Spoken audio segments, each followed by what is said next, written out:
Honorable members, we have quorum. Member for Goilala will lead us in prayer. Father, God of Abraham, Isaac, and Jacob, this morning we come to you as mere human beings with many shortcomings. We are not ready to be in your presence, so I ask that you cleanse us with the blood of Jesus so that we can be acceptable in your presence, for your presence is holy. Father, this morning I want to call the Prime Minister, Deputy, and Opposition Leader, and all members of this House.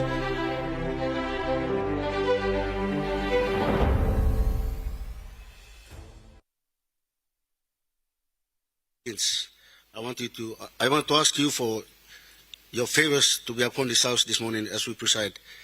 Also, I want to pray for those who are on their knees day and night, so many goodness and blessings will flow on your people.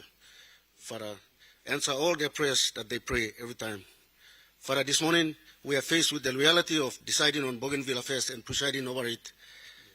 Father, you know what it is to be yes, and what are the consequences behind, and what it is to be no, and what are the consequences behind a no. But for that, I let it in your wisdom and your goodness. With that, I ask all members of Parliament to join me with the prayer that the Lord Himself taught us, our Father.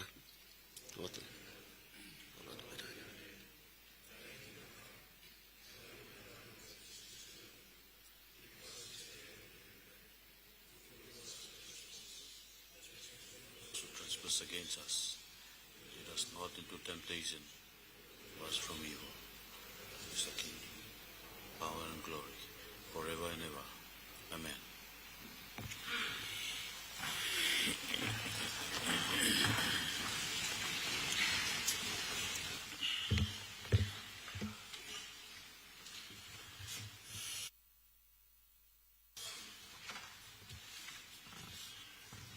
Honorable members, I acknowledge the presence in the speakers of the public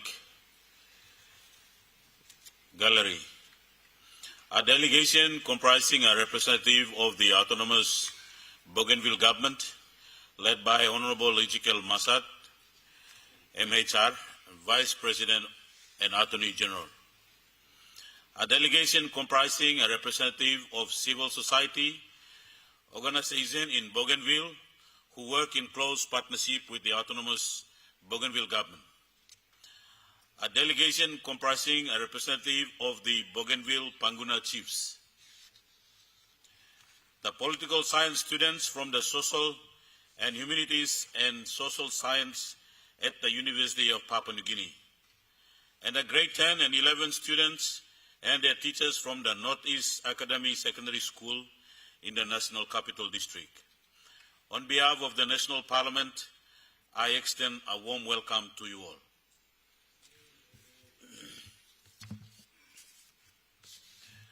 Clerk petitions, notices.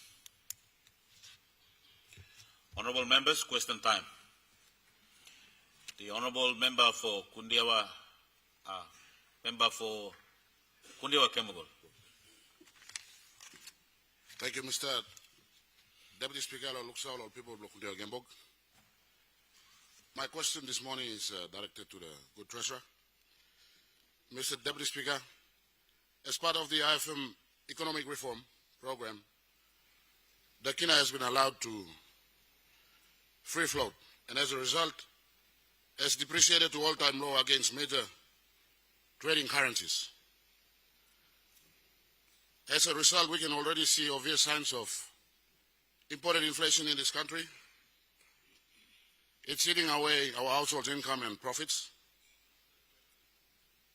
And it's also expensive to buy Aussie dollars and the US dollars now. The cost of Australian dollar and US dollar are expensive, have doubled. Mr. Speaker, as we are told, the theory behind this policy is for the exchange rate to find a market clearing rate, and consequently for the export sector to increase its exports. Hence, Mr. Speaker, Deputy Speaker, my questions are, can the good treasurer name examples of developing countries in Africa and Asia who have seen success in their economy? Exports have increased, businesses have thrived, and employment has doubled or increased, who have similar economic structure to us in this country, and who have implemented similar IMF reform policies. Mr. Speaker, any policy must be evidence-based. Number 2 question, Mr. Deputy Speaker, can the Treasurer inform us how much quantity of exports have gone up as a result of this IMF program, where the Kina has been allowed to depreciate and find a market clearing rate? The increase we see now is from the higher prices of the commodities. But can the Treasurer inform this House and the country as the quantity of exports gone up? Number 3 question, Mr. Speaker, Deputy Speaker, can you confirm the state of the balance of payments, particularly in the capital accounts? How much capital from existing businesses and investors in PNG have divested in this country and have shifted their capital offshore because they doubt the potential consequences of the IMF economic reform in this country? Number 4 question, Mr. Speaker, Deputy Speaker, can you confirm that the value and the frequency of currency trading has increased because existing investors and businesses in the country do not have confidence to reinvest to grow their businesses and investment in the country, and thereby have shifted their excess capital offshore, and then they buy back the Kina to gain from the depreciation of the Kina? Thank you, Mr. Speaker. My questions may be long. He can answer now. If he cannot, he can respond in writing later in the interest of the country. Thank you, Mr. Deputy Speaker. The Honourable Treasurer.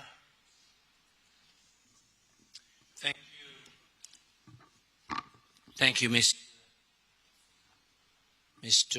Acting Speaker. And I want to thank the Honourable Member for his questions on depreciations and some of its effect on balance of payments, current account, and his questions on whether exports have increased. On his first question, can I give examples of African countries? I can't right now, so I'd be happy to provide that example before the end of this parliamentary session. Like most of us inside here, I don't think many of us are experts with the African economy. So I'll get back to you on that one, on that question. On whether exports have increased as a result of our depreciation and this government's plan to fix the foreign exchange problem. I'm pleased to say that export earnings back when we formed this government in 2022 achieved a then record of 51 billion Kina, then in 2023 46 billion, reduced a little bit to 46 billion, then in 2024 dropped again to 51.7. But we do expect record levels for last year when those figures become available. Our balance of payments when we formed government reached 2.8 billion Kina in 2022 and then dropped to 199 million in 23 and then increased to 238 million back in 2024. And on current account, the same in 22, 16.1 billion, 23, 10.1, and 24, a record of 18.4 1.4 billion. But the good news, Mr. Speaker, is that in the meantime, foreign exchange reserves have grown, and for at the end of 2024, we're in excess of 14.6 billion kina. As to the fourth questions, I'll ask him to shoot that over to me, and I'll give him a very detailed, prepared answer. Thank you. Governor for ECPIC. Thank you, Mr. Deputy Speaker. Long luksawe long people belong ECPIC. Question blomi nogatok sawe by golong Minister belong Wex. And this is on behalf of mostly the people of West Coast in ECPIC who are suffering at the moment, including the people of Aitape, as a result of a serious washout that occurred some years ago. By way of background, Mr. Speaker, some time ago, a company called China Shenyang International, it was given a contract of 68 million to redevelop the Borum Airport. After it completed the job, as we know now, Borum Airport has serious flooding issues and is affecting flights in and out of Wewak. Recently, I think in 2024, the national government gave the same company, at the expense of a local contractor, in its wisdom, the Passam to Maprik Highway for 83 million kina. Since the massive announcement in the papers in 2024, I can confirm that there is no work occurring from the Passam to Maprik Highway because I travel on it. At the Parum Culvert washout, the previous Works Secretary, and I understand this all happened before your time, Mr. Minister, but I wanted to document this for you so you have an understanding. 1.5 million kina was paid also around 2024 to the same contractor to fix the Parum culvert. To date, it hasn't done so. There was a serious landslip just above Koikin village, which could affect the entire civic highway.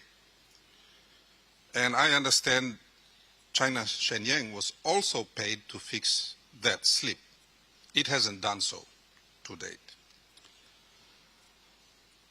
My first question is that for small jobs that are less than 10 million kina, I am sure there are many local CPIC contractors who could have done this job because they also get OZAID contracts.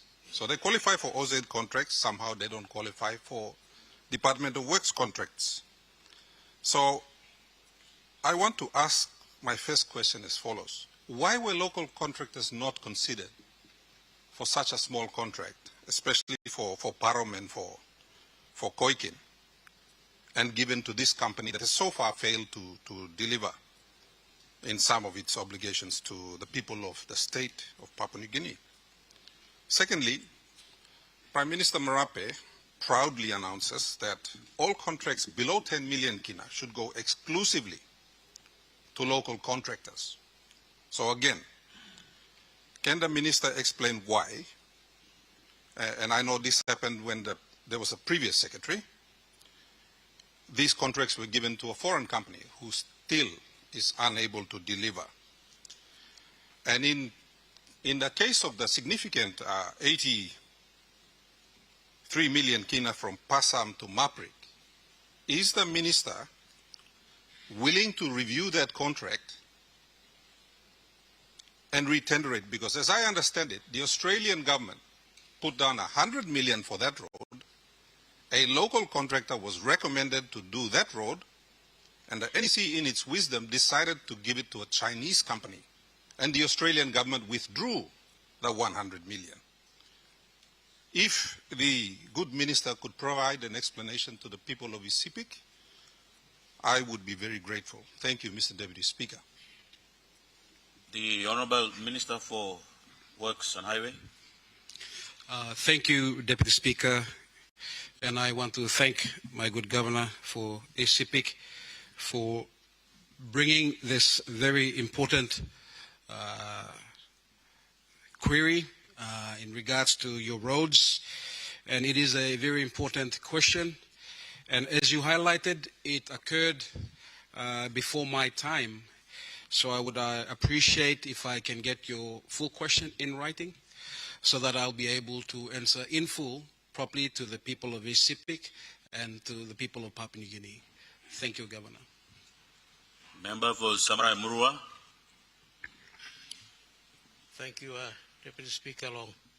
Given looks how I come along people of Samarai Murua. But before me can direct him question, I'd like to take this time to acknowledge and thank the government for the support in the Maila cyclone disaster that actually devastated the people of Samarai Murua, the islands of Samarai Murua. And I thank the Prime Minister and also the Minister for National Disaster and Emergency for taking time out to actually visit the islands that were devastated.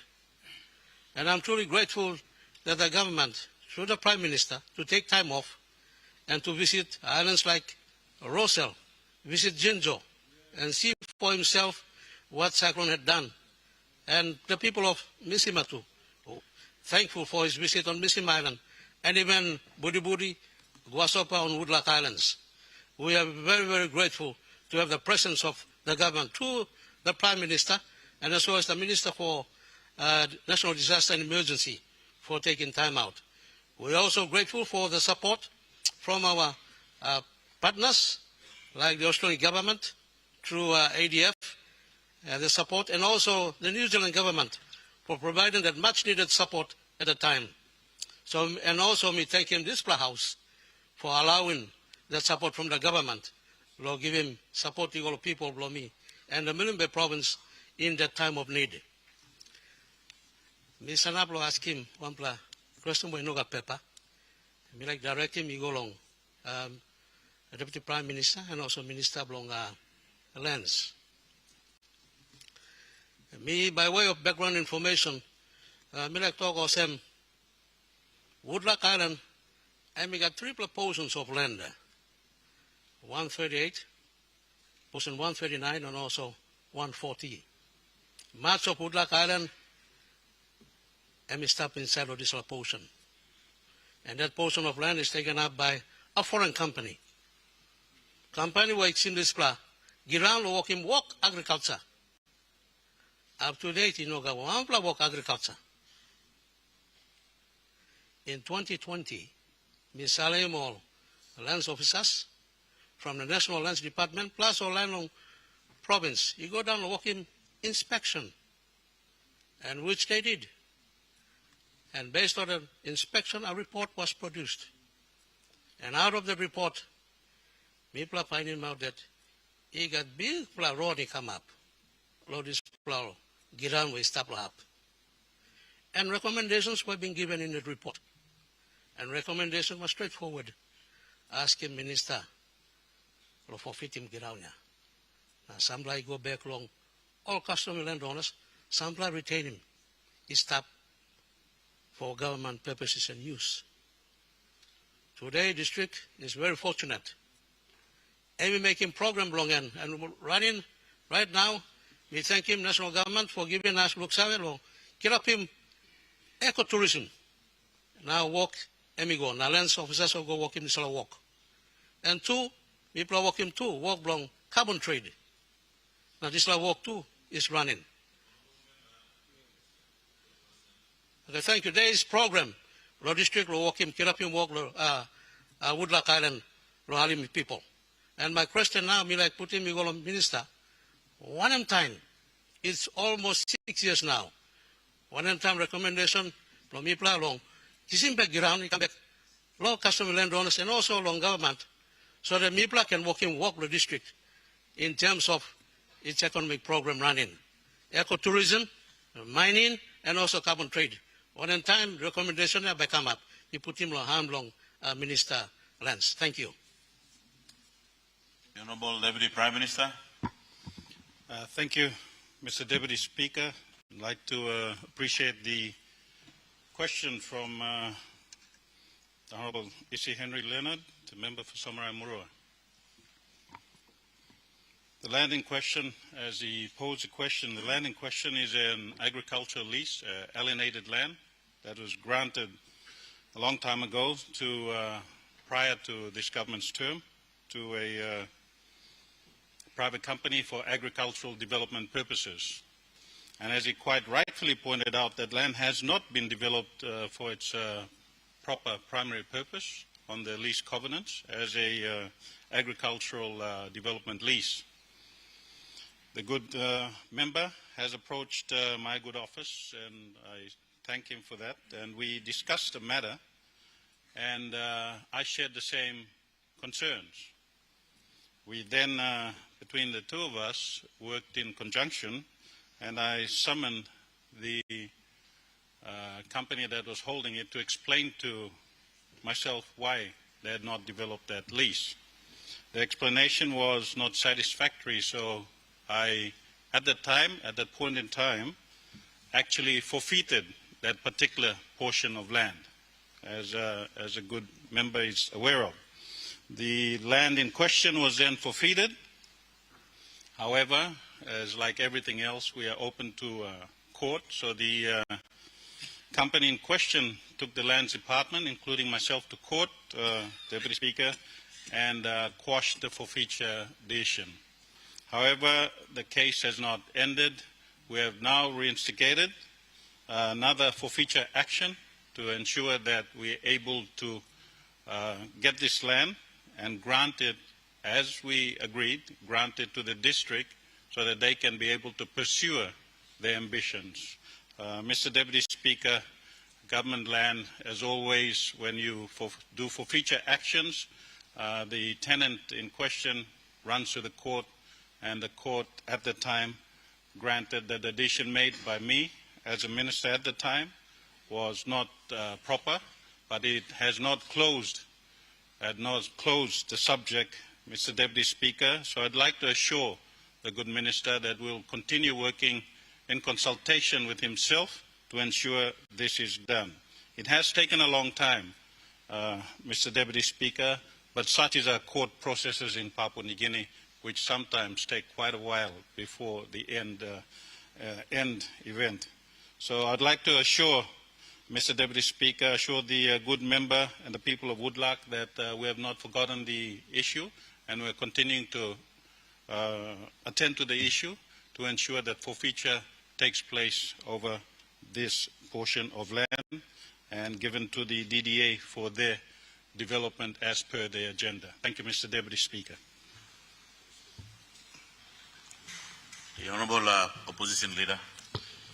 Thank you, Deputy Speaker. My question without notice goes to the Honourable Minister Maru, the Minister for International Trade and Investments. Deputy Speaker, since last week, we have been asking a lot of questions about the new special purpose vehicle, Croton, and the 4.2% equity investment into this vehicle.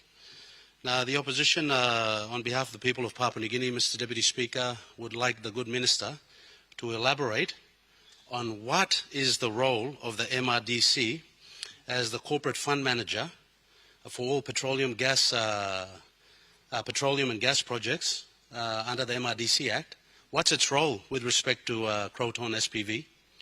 And we were under the impression, Mr. Deputy Speaker, from sources that the matter was taken to court between MRDC and KPHL, and this matter has yet to go to trial.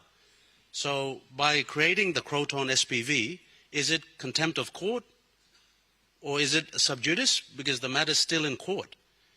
And the third question, Mr. Deputy Speaker, to the astute minister is, from his vast experience and background in investments and in international finance, how did he allow this to come to cabinet, knowing full well that the implications of the Croton SPV encroached on existing legislation?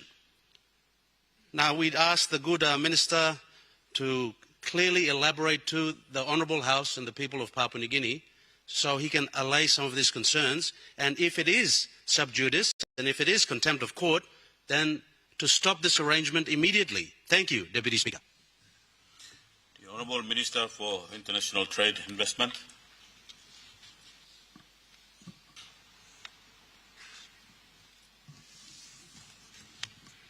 I thank you, Mr. Speaker, and I'd like to thank the opposition leader for this very important question. Let me start by saying I did not sponsor that paper, so I was not part of the decision to bring that paper to Cabinet.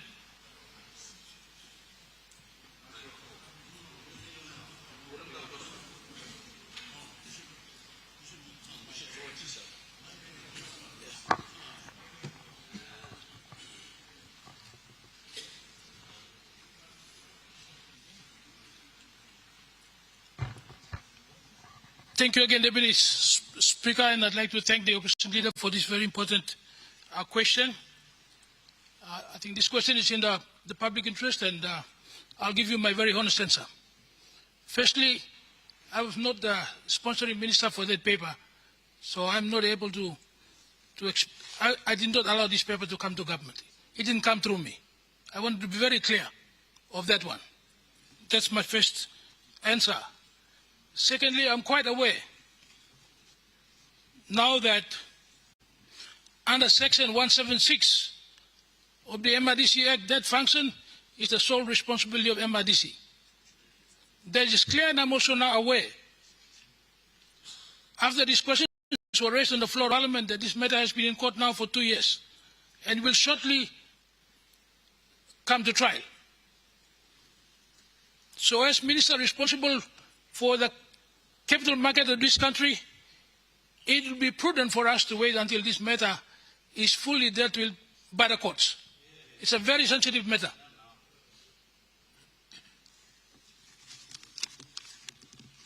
So I also want to further clarify that only monies for landowners and provincial governments investing in oil and gas projects are governed by that legislation, not those in mining areas.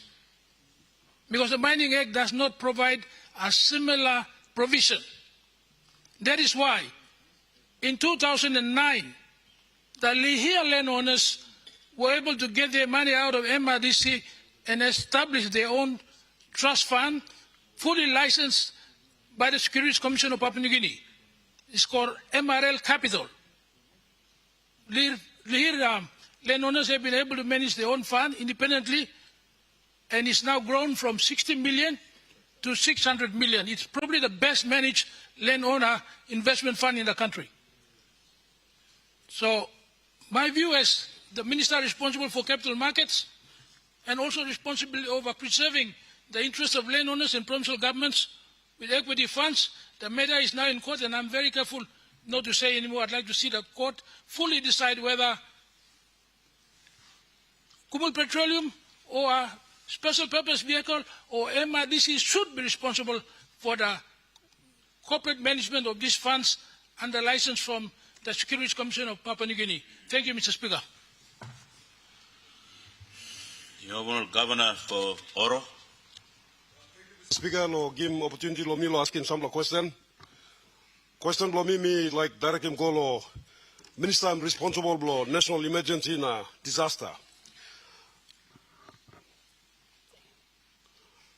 Na mi like him Prime Minister lo take note.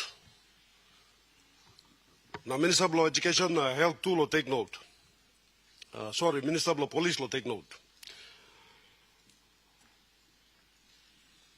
I want to draw attention to an issue that is going to be of serious concern to the rest of this country, indeed the world, in the very not too distant future. And that's the issue of the El Nino event and its potential consequences for our communities throughout Papua New Guinea, including the people of Oro province, a disaster-prone province. So according to the meteorological agencies and climate monitoring institutions, they have indicated that the high probability of a significant El Nino cycle will commence this year and extend potentially into early 2027. Now, from our history and from our experience, previous El Nino events, particularly that of the 2015 to 2016 period, resulted in severe drought conditions, crop failures, insecurity, shortages of safe drinking water, and increased public health challenges across many parts of our country.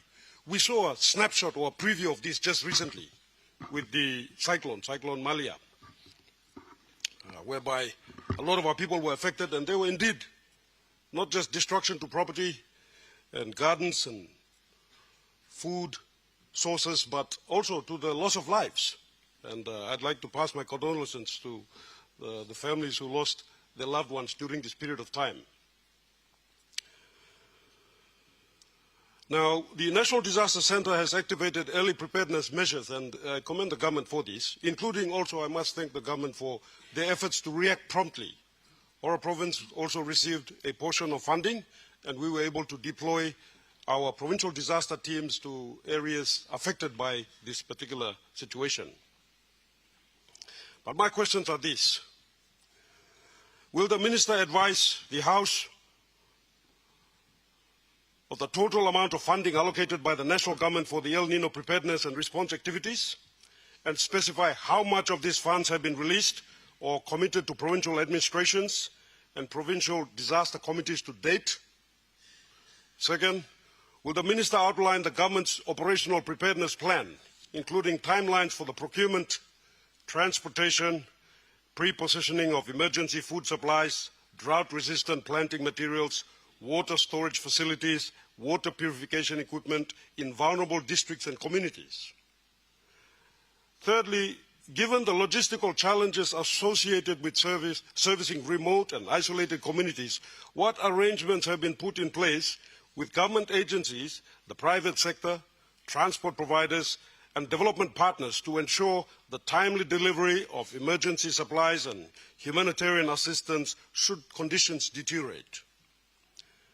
Fourth, what measures are being undertaken in collaboration with the Ministry of Health, provincial health authorities, and provincial administrations to ensure that aid posts, health centers, and district hospitals are adequately stocked with essential medicines, medical supplies, and emergency resources to respond to any increase in malnutrition, dehydration, waterborne diseases, and other El Nino-related health impacts? Fifth, will the Minister inform this House whether the government has completed provincial vulnerability assessments and risk mapping, and if so, which provinces and districts have been identified as priorities for immediate intervention and support? Finally, Mr. Speaker, what mechanisms are in place to ensure regular public reporting and communication to affected communities regarding preparedness measures, emergency response activities, and the availability of assistance during the El Nino period? Mr. Speaker, the people of Oro Province and Papua New Guinea deserve assurance that government preparations are commensurate with the scale of the threat and that all necessary measures are being taken to protect lives, livelihoods, and essential services. And Mr. Speaker, I prepared this into a document that I forwarded to the good minister so that perhaps he can construct a report to present to the House if he cannot answer all these questions today, which I believe would be quite difficult. Thank you very much. The Honourable Minister, National Emergency and Disaster. Thank you, Deputy Speaker. I thank the Governor, the good Governor for Oro Province for asking these very important questions. I also want to thank him for being one of the governors in our Parliament who has been working very closely with the National Disaster Center with me on many occasions raising issues relating to disaster. Mr. Deputy Speaker, our national government's how we deal with disaster is guided by the 1984 Disaster Management Act, and it provides in Section 3 the committee. A committee is set up to deal with any disaster of great importance like the El Nino that we are faced with. Like the Governor said, and as I presented on Friday last week, scientists around the world are saying that there is an 82% chance that we will have a super El Nino, such we have never seen probably in the last 100 years. And so it is very important that as a government and as a country we have to prepare for disaster. The disaster management framework, Mr. Deputy Speaker, is a cycle.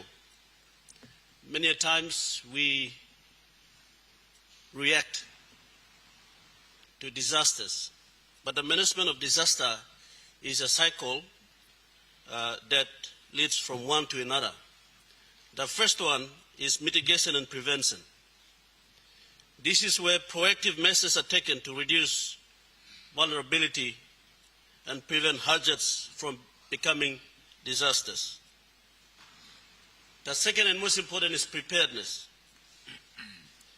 This is where governments, from the national to subnational governments, plan to respond to disaster if there is such a disaster. And the third one is response. And this is where we have been good at, but we also need to improve on this one. And the fourth step is recovery. Mr. Deputy Speaker, I'll come to the questions, but I have to say this because it's very important.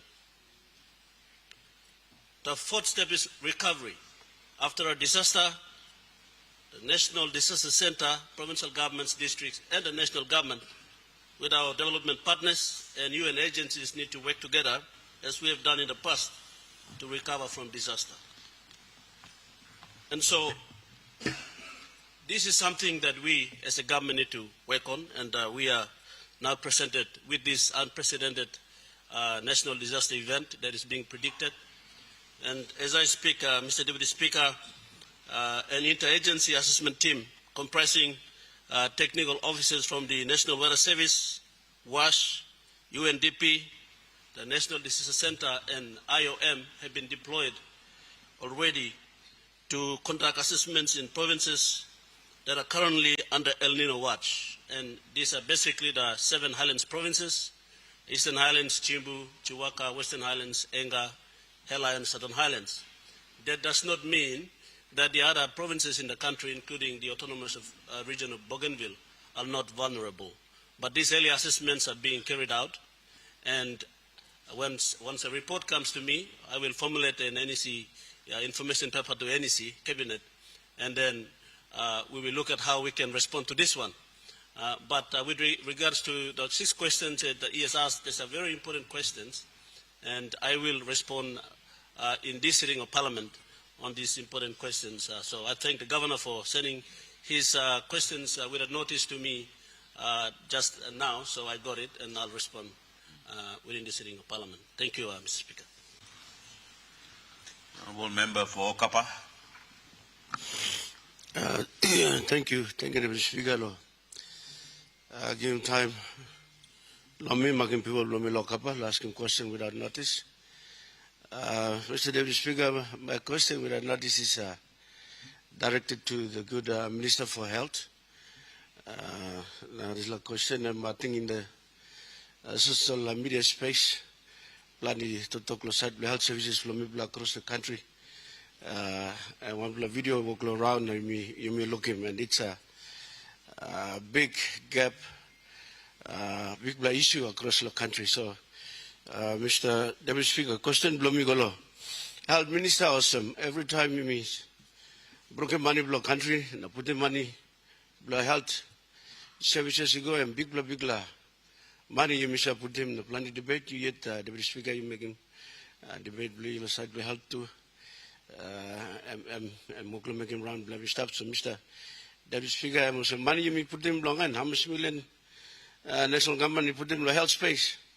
And we got on the PHA work lo happen so we come up on the internal media report when Australian journalist interview Dr. Blomiplo, but must be General Hospital. Let me look him, let me ask him a professional, a medical doctor. Why now man Mary sleep lo corridor blasik Blomiplo, but must be General Hospital. Now why the medicine on the staff lo treat him all? Now all this like enemy stop National Capital District. Just imagine what's happening around the country. So in our health minister, he explained him, this house, no people blow. Papa, where is the problem? Money you may put him. but the system lo deliver milk service go ya. One problem is that you saw this law no got. So the provincial health authority system. You may get them walk or you get problem with this law, you get plan minister to bring another new plus system may come or you may go private go back to all plus system with provincial government running all hospital plan law provinces na it's a lot district. So I'm question blow me without notice, you go to minister also. Thank you, Deputy Speaker. Minister for Health. Thank you, Mr. Deputy Speaker. I mean, like to thank you long. We have Kapalo asking him the important question, which of important public interest, lo country me. First one, imi sabe lo abla media or abla video, lo circulate lo social media. Me la make him firstly lo put him lo record also. Me, right lo abla international media lo go into lo abla ausik blame lo country na expose him or sigma natin. It's against infringements on patients' rights and responsibilities. It's la time CEO blo PMJ na sabe lo desla no go chat natin external video inside. But long we play item all issue imikat len. We play sabe true lo one issue imikat lo PMCH. Na imi will address him na stop. Number one, PMCH lo last 2 years 2024 emiksim omlaken budget also 173 million kina. Both must be General Hospital Tasol. 2024 budget boli go on top of 257 million kina. That's 2025. 2026 budget boli go on top of 272. Honorable Minister, we have a point of order. Point of order. Point of order. Honorable Minister, we have a point of order. Member for Aba, what's your point of order? My point of order, Deputy Speaker, is every time the Minister is asked about health issues, he keeps quoting budget figures. Question is not about how much. Question is, online slip lo floor. Answer the question. Budget figures, yeah. It doesn't work.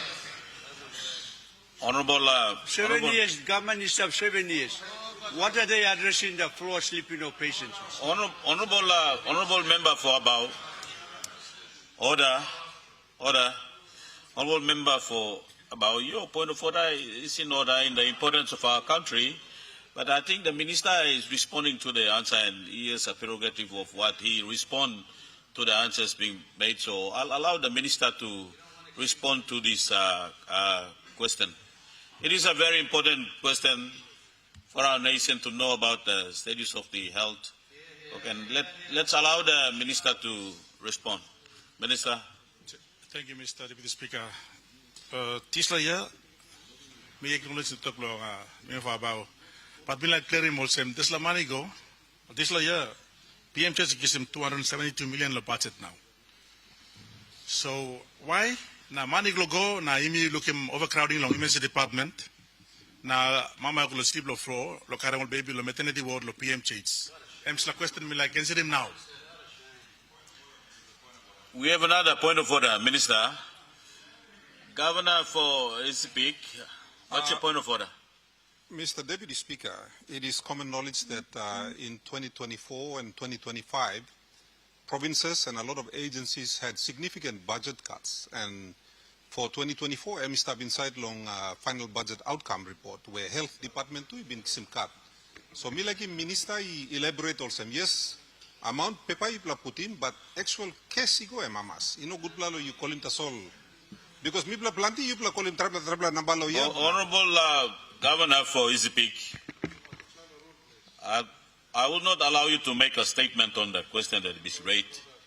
It's a point of order. If there's anything that Minister have said which is not correct, but for you to make a statement to tell him and correct him on what is making, let the Minister respond. So, Deputy Speaker, talk sabe blumi emolse. Emi no fair long emi talk only kind money stop lo budget na cash no come up.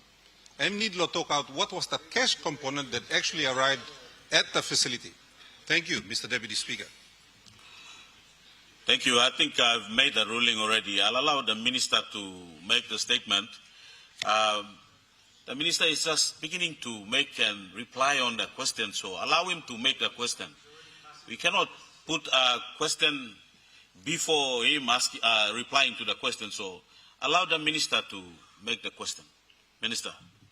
Thank you, Mr. Deputy Speaker. PMJH at the moment is governed by Public Hospital Act 1994. You know, one kind of small PHS or not Laos country, we only covered under the PHA Act of 2007. At the moment, only got 1,491 workmen now work Merilo PMJH.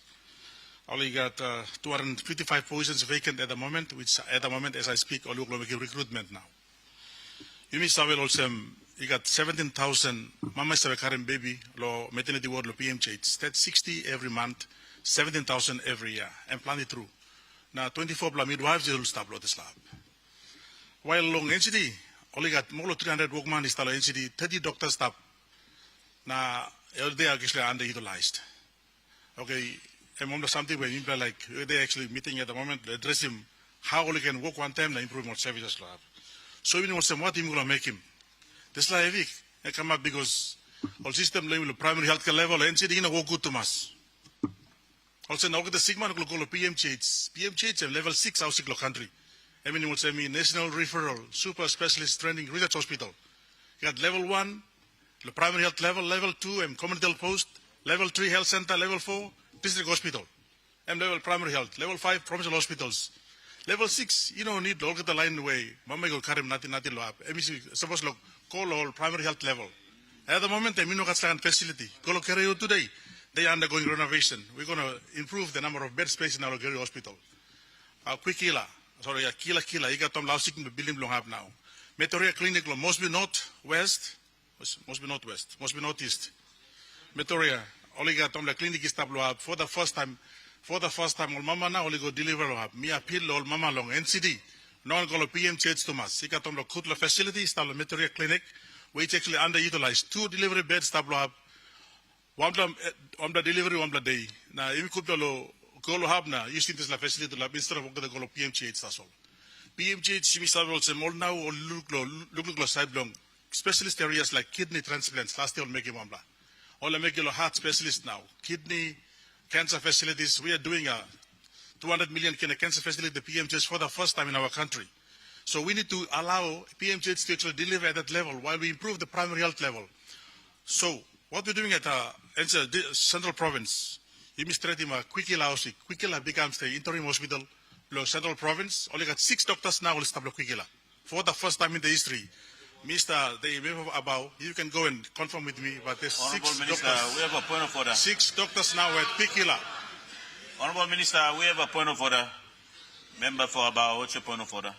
Point of order, Mr. Speaker. You know, the current minister, during COVID, he declared Quikila, which was a health center status, to a provincial hospital status. And Giamania. You cannot turn a health center into and declare it for nothing into a Honorable Minister, provincial issue me hospital. a seat. I'll make a decision Therefore, on this. the minister has to make a commitment to build a hospital for Central Province people. That deal, it's never been built. Just declared Honorable member 10 for years Abao, ago. let me Don't interrupt talk about you. Quikila, talk about the Central Provincial Let Hospital. me interrupt you, Honorable Member. Your point of order is out of order. It's not in line with what the Minister is saying. Minister, I think the Honorable Member for Okapa is asking you a question to know why we have those problems and it's not being addressed. What's your plan on it? So I think you respond to the Minister in that regard. Member for Okapa. Speaker, Quikila, I went there, announced PHA at Quikila. Suppose even announcing Quikila or Central, Quikila becomes the interim hospital, the Central Province. We won't be able to have doctors there. Today, you got 6 doctors tablo up. I went there 3 weeks ago, maternity ward, got 6 doctors tablo up for the first time. Only got X-ray department, X-ray, pathology, only got dental, only got maternity ward. Mamas are now delivering at Quikila for the first time in the history of that place. Suppose you know got PHA lo up, but it's like something to come up to. All of these things are in place while we fix the Central Provincial Hospital. That was delayed because of a lot of reasons. Suppose me, Dr. reasons by taking one whole case and talking about these things. We are actually improving Kerama as well. Last week I was in Kerama. For the first time, Kerama now we got all of this. Maternity ward come up lo have. Masuri service kabla, dental, X-ray, all of these are Kerema. I acknowledge the member for Kerema and Kerema Gulf PHA for all of these things happening. PHA must be supported by the governors. All the members, you will Salim service level agreement on the PHA people are making work. Minister of Health, want the Prime Minister Namibla, the committee money, establish some health laws, standards. Honorable Minister, we have a point of order. Mr. Deputy Speaker, we don't want to know about all his accomplishments or purported accomplishments. We want to know whether the PHA is working or it's not working and what's his solution. Thank you. Honorable Minister, our question time has lapsed. I will ask you to sum up your question, your reply. And as you know, Minister, this is a very important issue in regard on that. If you can sum up your reply, and maybe you can make a statement in a coming session for the importance of the members of Parliament in regard to that issue. Honorable Minister. Thank you, through Mr. Deputy Speaker. Honorable Minister, we have another point of order. Governor Nsili, what's your point of order? Question time run out, so Mila Galpin Minister.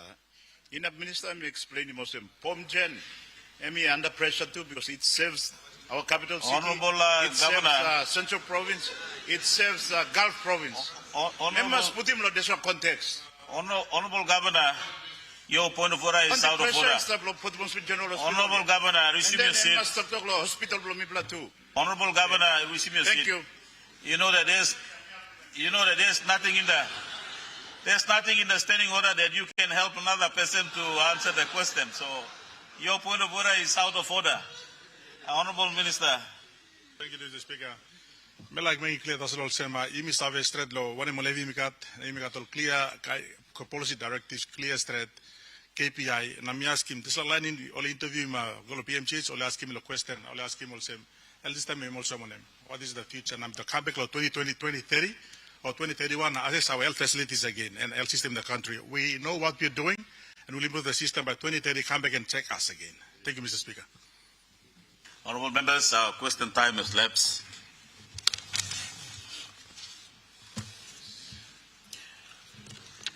Clerk papers.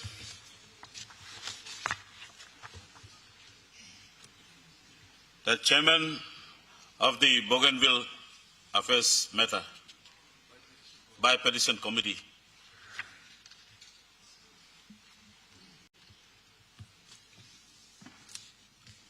Thank you, Mr. Deputy Speaker. Honorable members, pursuant to statute, I present the report of the Bipartisan Parliamentary Committee on Bougainville Matters relating to the nationwide public consultations conducted regarding the Bougainville Referendum 2026.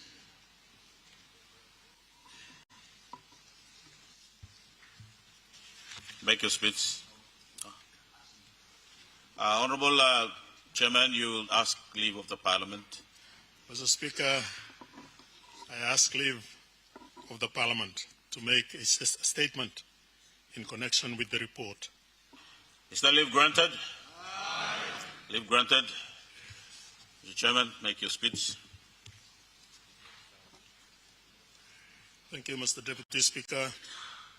I rise today to present the report of the Bipartisan Parliamentary Committee on Bougainville Matters on the nationwide public consultations conducted regarding the Bougainville referendum. This report presents the views and perspectives expressed by citizens during consultations held across Papua New Guinea and in the autonomous region of Bougainville. These views and perspectives were recorded and subsequently transcribed verbatim.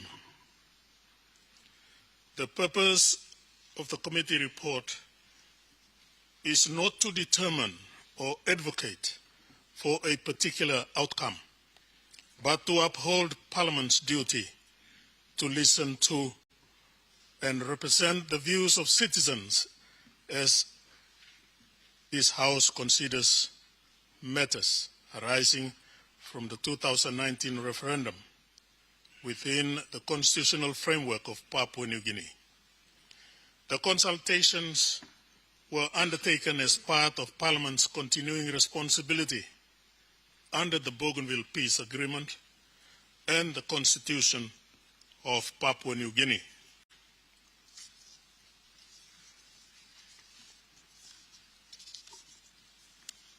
Mr. Deputy Speaker, the committee approached this task with a clear understanding that the question of Bougainville's future political status is among the most important constitutional and political issues facing our nation.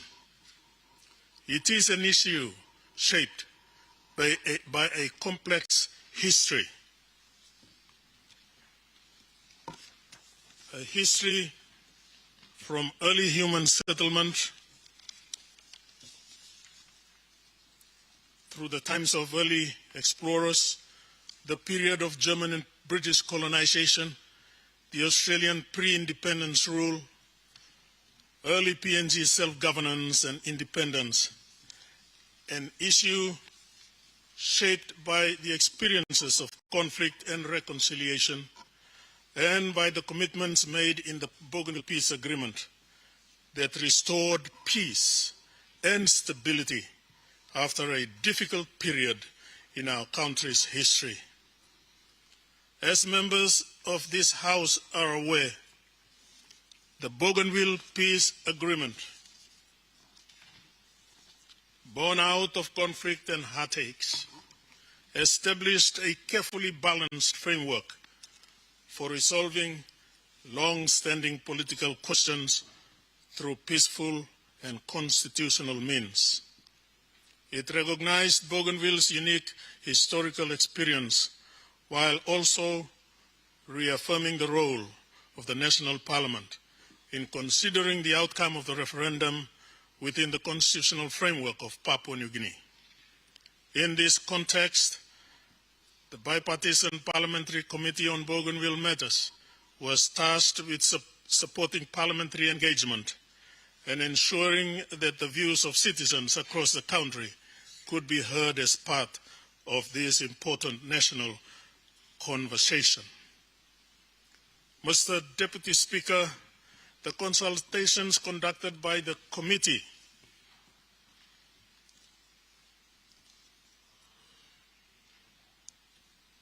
pursuant to its terms of reference, provided an opportunity for citizens from all regions of Papua New Guinea to express their views and perspectives. Consultations were held in provincial centers across the Highlands, Mamase, Southern and New Guinea Islands regions, as well as in the autonomous region of Bougainville. Participants represented a broad cross-section of society, including community leaders, church representatives, women and youth groups, civil society organizations, academics, legal practitioners, former and current public officials, and members of the general public. The committee also received written submissions from individuals and organizations from Bougainville and from other parts of the country. Through these engagements, the committee heard a broad range of perspectives from participants across the country. Contributors reflected on the significance of the referendum and the aspirations expressed by the people of Bougainville, while also highlighting the importance of constitutional processes, national unity, and careful consideration of future arrangements.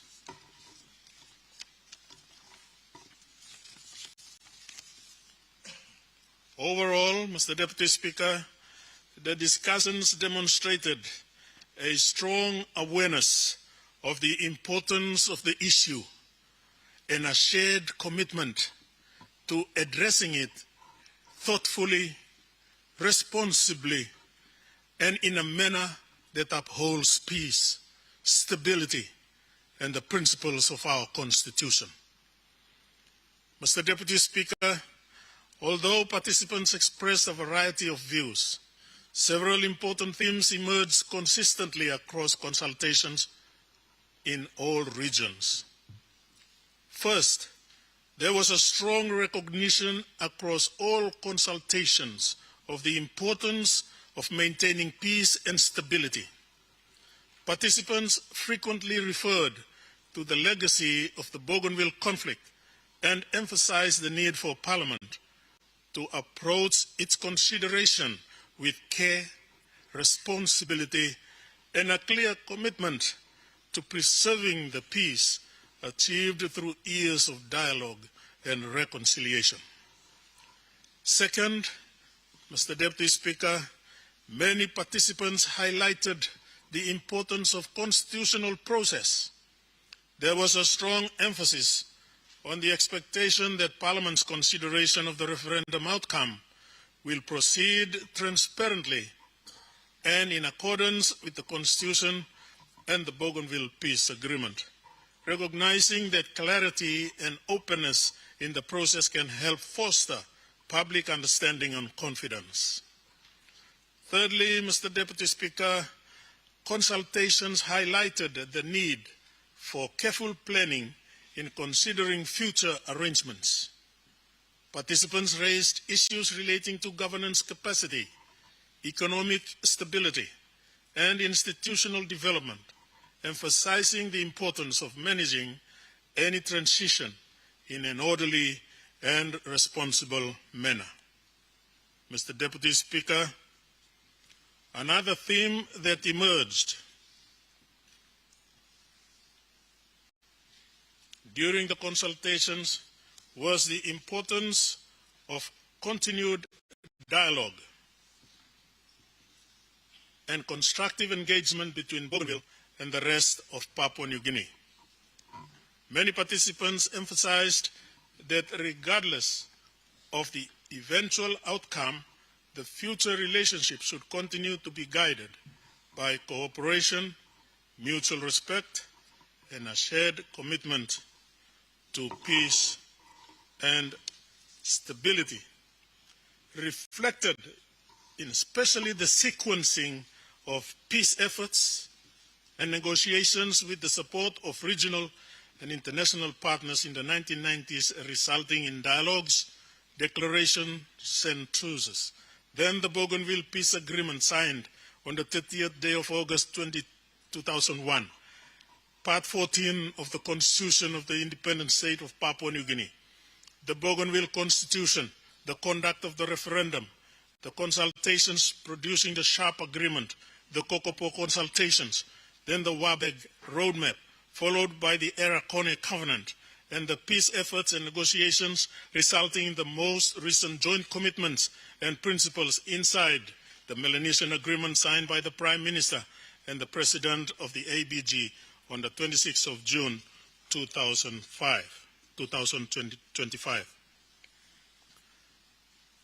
Mr. Deputy Speaker, this report, therefore, provides Parliament with a balanced and comprehensive account of the views expressed by citizens during the consultation process.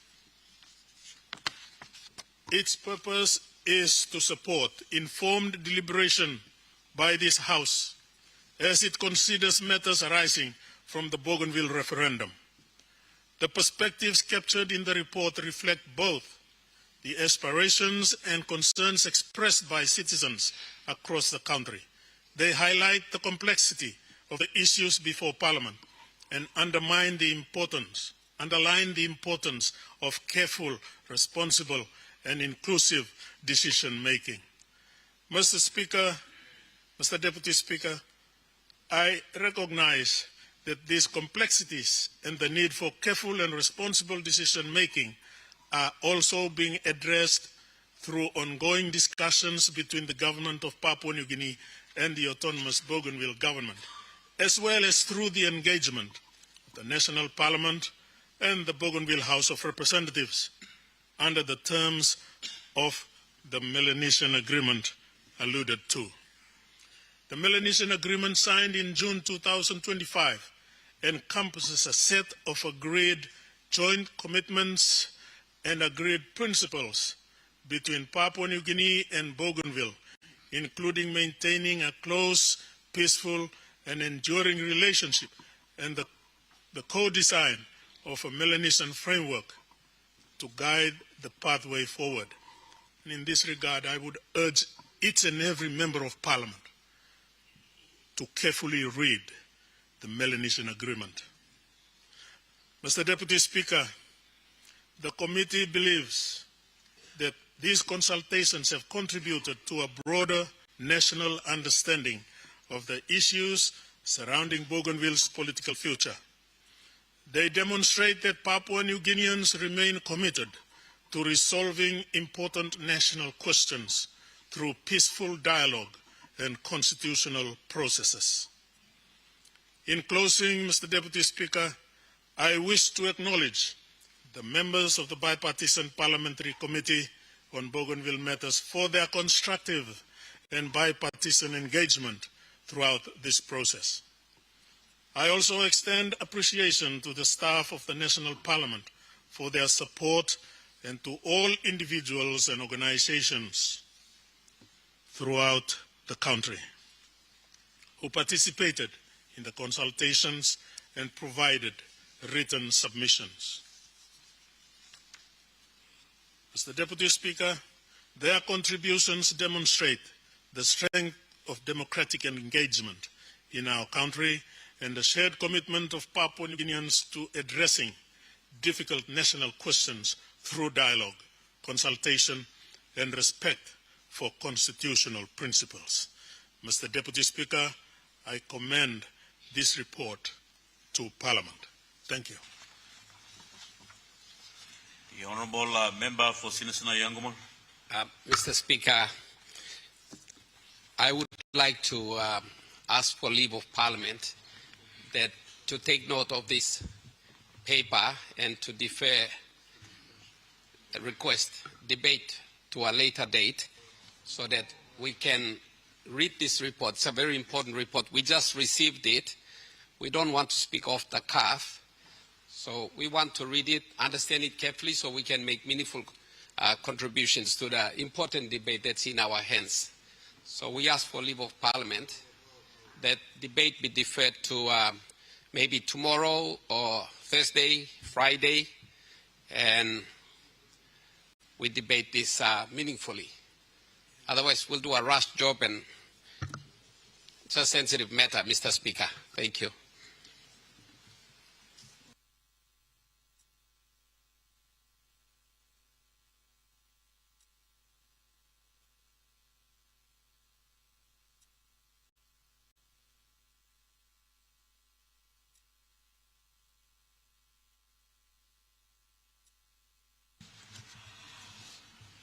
Honourable Member for Sinisena Yangamul, on the advice I got, this debate now is before the Parliament. There will be no question put to the end of this debate. It will be still open for debate, agenda for the debate in the next coming day of session. So if you don't have any brief information of reading the papers, there will be still time for you to read and get yourself familiar, and the debate will still continue for others too. So, Honourable Member, I will still allow the debate to go on the floor of Parliament. The Minister for Bougainville Affairs. Thank you, Mr. Speaker.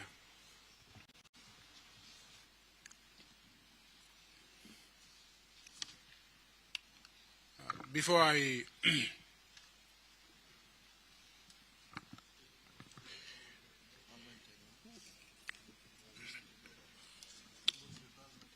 move that Parliament take note of the statement, the report presented by the Chairman of Bipartisan Parliamentary Committee, and I'd like to debate.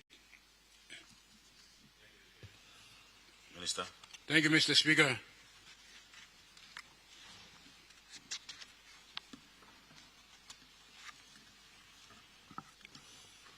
I'd like to make a few offer a few debates in support of the statement and the report presented by the chairman of the Bipartisan Parliamentary Committee on Bougainville, Honorable Dr. Alan Marrett.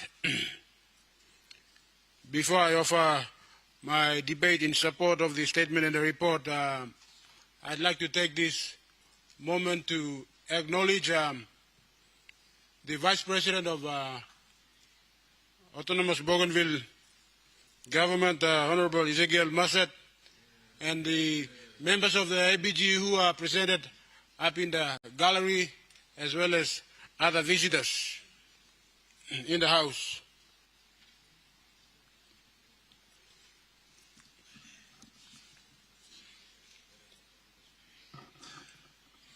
As part of my debate in support of the statement and the report given, I wish to offer a short update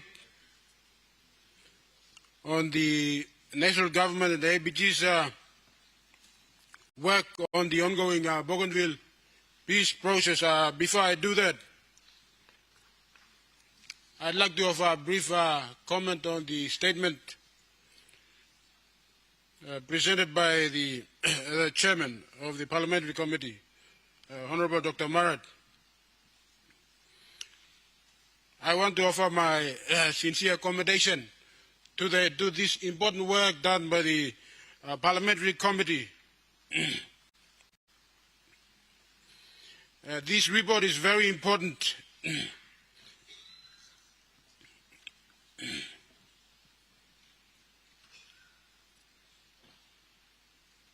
The Bougainville issue is the single most important issue that's facing our country at the moment. We must understand that at this point in time,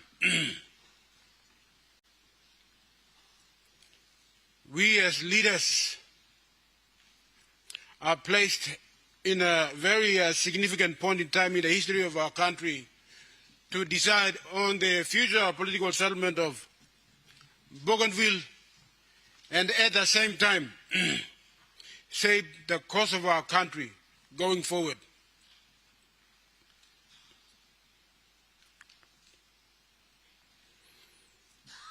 The referendum result that is before us is part of the ongoing Bougainville peace process.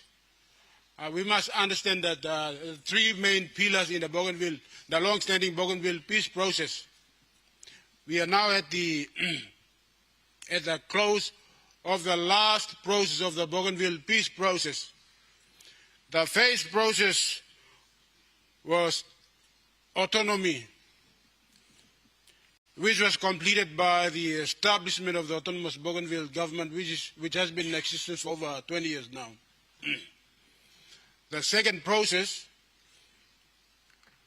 was the weapons disposal program that was completed. And the third and the last process is the referendum process, which we are close to coming to a conclusion of the referendum process.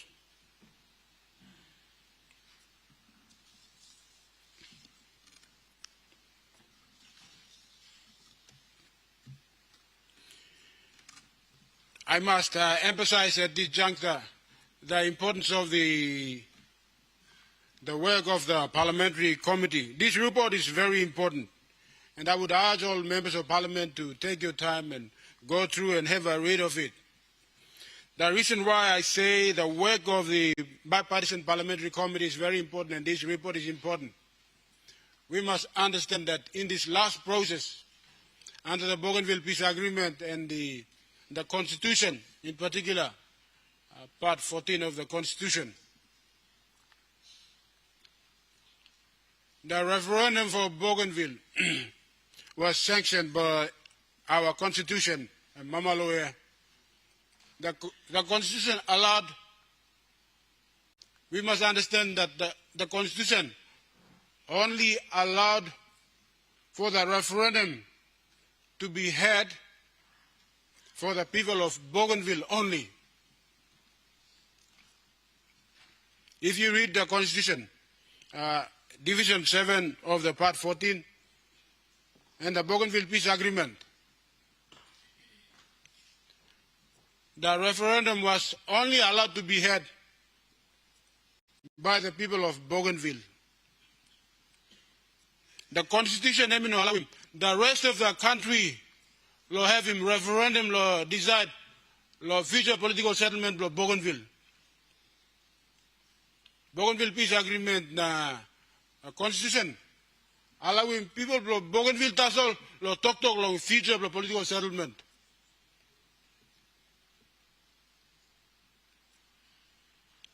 And that is the reason why the work of the Parliamentary Committee is important, because the purpose of the work of the Parliamentary Committee and go around all over the country, location view people, because the rest of the country did not have a referendum to have a say on the future of the Bougainville.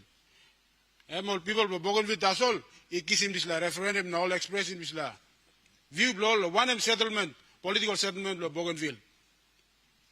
That is why me to come as long chairman long parliamentary committee when the all members all go round all get have lo country na kissing view lo people only thing one long this la referendum result where Mr. Finish where we talk 97.7 in favor long independence of Bougainville.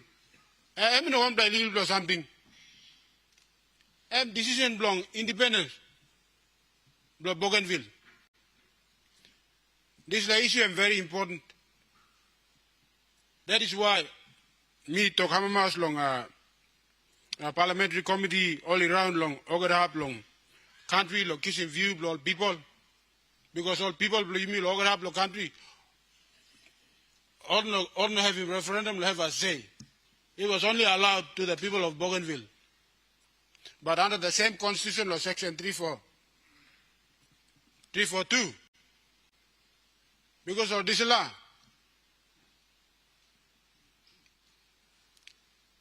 this referendum result must come back to the national parliament, leaders who said they represent the rest of the country to make a final decision.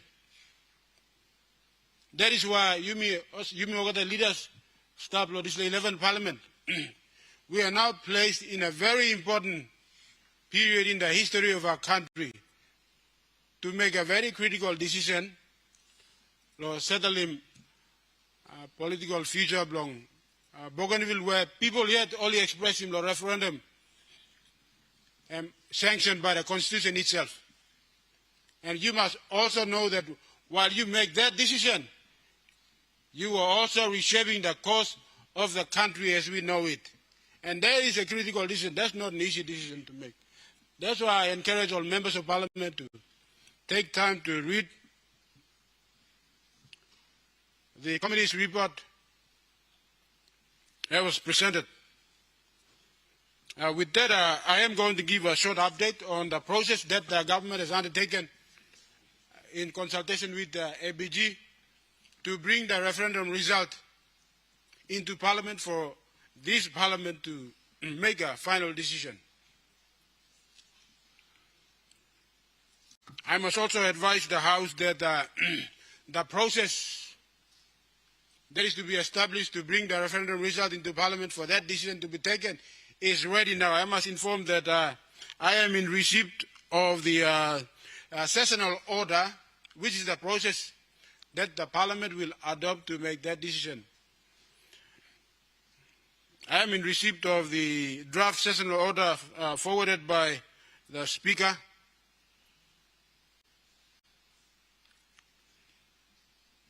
And that sessional order will be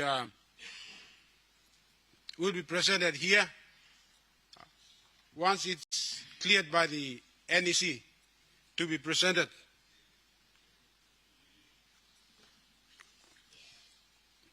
Mr. Speaker, I now would like to provide a brief update to this Honourable House on the progress of the Bougainville peace process and the preparations that is at hand for the next stage of parliamentary consideration. At the outset, once again, I acknowledge and thank the Chairman of the Parliamentary Committee, Honorable Marat, for presenting the committee's report on its regional consultations conducted throughout Papua New Guinea and Bougainville. The committee's work has made an important contribution to raising awareness, fostering informed discussion, and gathering the views of Papua New Guineans on one of the most significant national issues before us. Mr. Speaker, since the signing of the Melanesian Agreement in June 2025, the national government and the autonomous Bougainville government have continued to engage constructively through the joint moderation consultation process. These discussions have focused on the development of a mutually agreed Melanesian framework, which remains one of the most important pieces of work currently underway between the two governments, the national government and ABG.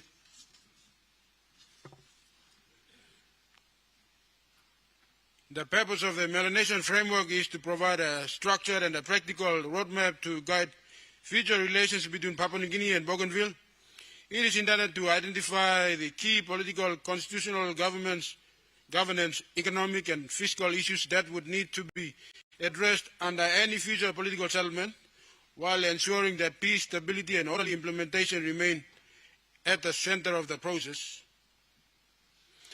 The Melanesian framework reflects a Melanesian approach to dialogue, consensus building and reconciliation, recognizing the importance of maintaining peaceful and cooperative relations between Papua New Guinea and Bougainville, regardless of the ultimate constitutional outcome. It seeks to provide a pathway that is respectful of the aspirations of the people of Bougainville while safeguarding the broader interest of all Papua New Guineans.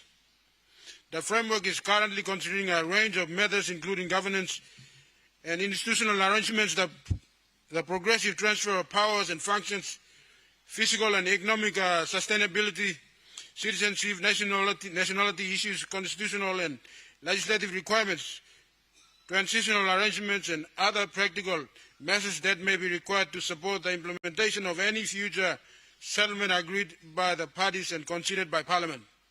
Importantly, the framework is not intended to determine any decision of Parliament. Rather, it is being developed to assist members of this House by providing greater clarity regarding the implications, opportunities, challenges and implementations requirements that may arise from future decisions concerning Bougainville's political future. Discussions on the framework have been progressing in a constructive and respectful manner, and officials from both governments continue to work together to identify areas of common understanding and agreement. While some matters remain the subject of ongoing consultation, I am encouraged by the progress that has been made to date. Work is also continuing on the joint consultation report, which will bring together the outcome of the post-referendum consultations undertaken since 2019. The report will provide Parliament with a comprehensive record of discussions between the national government and the autonomous Bougainville government, and is intended to incorporate the progress achieved through the joint moderated consultations and development of the Melanesian framework. While important progress has been made, a number of matters remain under active consideration by government. These include the ongoing development of Melanesian framework, finalization of the joint consultation report, and consideration of the legal, constitutional, and procedural pathways available to government and Parliament in relation to Bougainville referendum process. Accordingly, the National Executive Council will meet prior to the next sitting week to consider these matters and provide direction on the appropriate way forward for the referendum result to be brought into the House. I therefore intend to return to this House next week to make a more comprehensive statement on the Bougainville peace process, including an update on the outcomes of the National Executive Council's deliberations, progress on the Melanesian framework and the joint consultation report, and the next steps arising from government's consideration of the available constitutional and parliamentary process. Mr. Speaker, the government remains committed to ensuring this process proceeds in a lawful, orderly, and peaceful manner, consistent with the Bougainville Peace Agreement, the Constitution, and our shared commitment to lasting peace, national unity, and stability. With that, I thank the House, Mr. Speaker. The Honorable Governor for ECPIC. Thank you, Mr. Deputy Speaker, and I'd like to acknowledge the leaders of the Autonomous Region of Bougainville who are present in the House with us today. Mr. Deputy Speaker, yumi sabe lo seriousness lo display issue where yumi by debate longem na me agree also. And by taking some time, for us leaders to be fully, understanding of the consequences of whatever decisions that are eventually taken. I want to say that I'm thankful to the Minister that we will not be dealing with the sessional order today. And in that regard, I want to speak to the people of the Autonomous Region of Bougainville by saying that mibla plenty of people of Papua New Guinea mibla share him grievance mibla. And I would like the people of Bougainville to understand that there are many Papua New Guineans who feel hard done by under successive oppressive governments at the central level. And so you got plenty of Papua New Guineans whereby one bell, na isherim bell heavy na wariblo yupla. At the same time too, I think there are many Papua New Guineans who at the same time would not like to see the people of Bougainville leave the Union of Papua New Guinea. And I think those are the difficult questions that I think this House will have to confront at some point. Mr. Speaker, lo me feel also me no qualify as a member of Parliament to give my own opinion on whether the Bougainvilleans should stay or go, even though my own opinions are strongly leaning one way, as this House have heard me speak on many occasions. So what we have done in ECPIC, Mr. Speaker, is I have asked all my local level government presidents to conduct their own hearings in all of the 28 local level governments of ECPIC province and to bring the result of those discussions with our people of ECPIC to the Provincial Assembly so that we can discuss it there and then we can have a fair decision on where the people of ECPIC are leaning on this issue. And when that happens, Mr. Speaker, I will then present that result on the floor, which I think would be a fair way of gauging where the people of ECPIC stand on this matter, taking into consideration the fact that there was a high-level delegation from the Autonomous Region of Bougainville, including the Honorable President Ismail Toroama, who visited the province and paid their respects to the founding father, the Grand Chief, the Right Honorable Sir Michael Thomas Somare. And they had their own conversations with the Grand Chief at his resting place. So, Mr. Speaker, in consideration of all of that, me like Togolsem, while we thank the committee for the work it has done and for bringing the report here today for us to study, and I also thank the Minister responsible for informing the House that the sessional order will come later. The request I'd like to make of the government through you as the Chair, Mr. Speaker, is that a proper timetable be drawn up for all of these subsequent matters to take place so that member of Parliament, we can be better informed as to, and I suppose also the people of the Autonomous Region of Bougainville and their leaders can be properly informed as to what is going to take place. I mean, for myself in the opposition, I only found out last week that this report would be presented. And I had no idea it would be presented today, Mr. Speaker. So, this plagain pasin blong Yubla walking walk bla nabiani kam na surprising miblo narbla. I think it's unbecoming of leaders, especially for a conversation that is this important and this critical, not just to the people of Bougainville, but to the country. So me like requesting through you, Mr. Speaker, Mr. Deputy Speaker, that a timetable on all of these matters on when they're going to be discussed, when is the sessional order coming, be prepared and given to all of us, Mr. Speaker.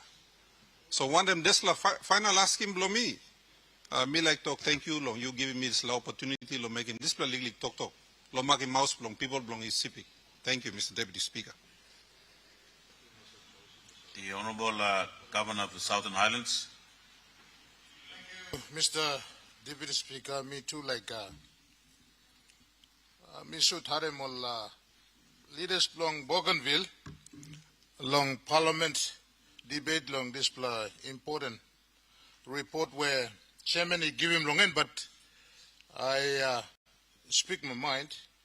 Similar to Parliament and honorable members of Parliament having full understanding of the issues surrounding Bougainville, because as we all know, Mr. Deputy Speaker, Bougainville is singly the most important matter facing this country today.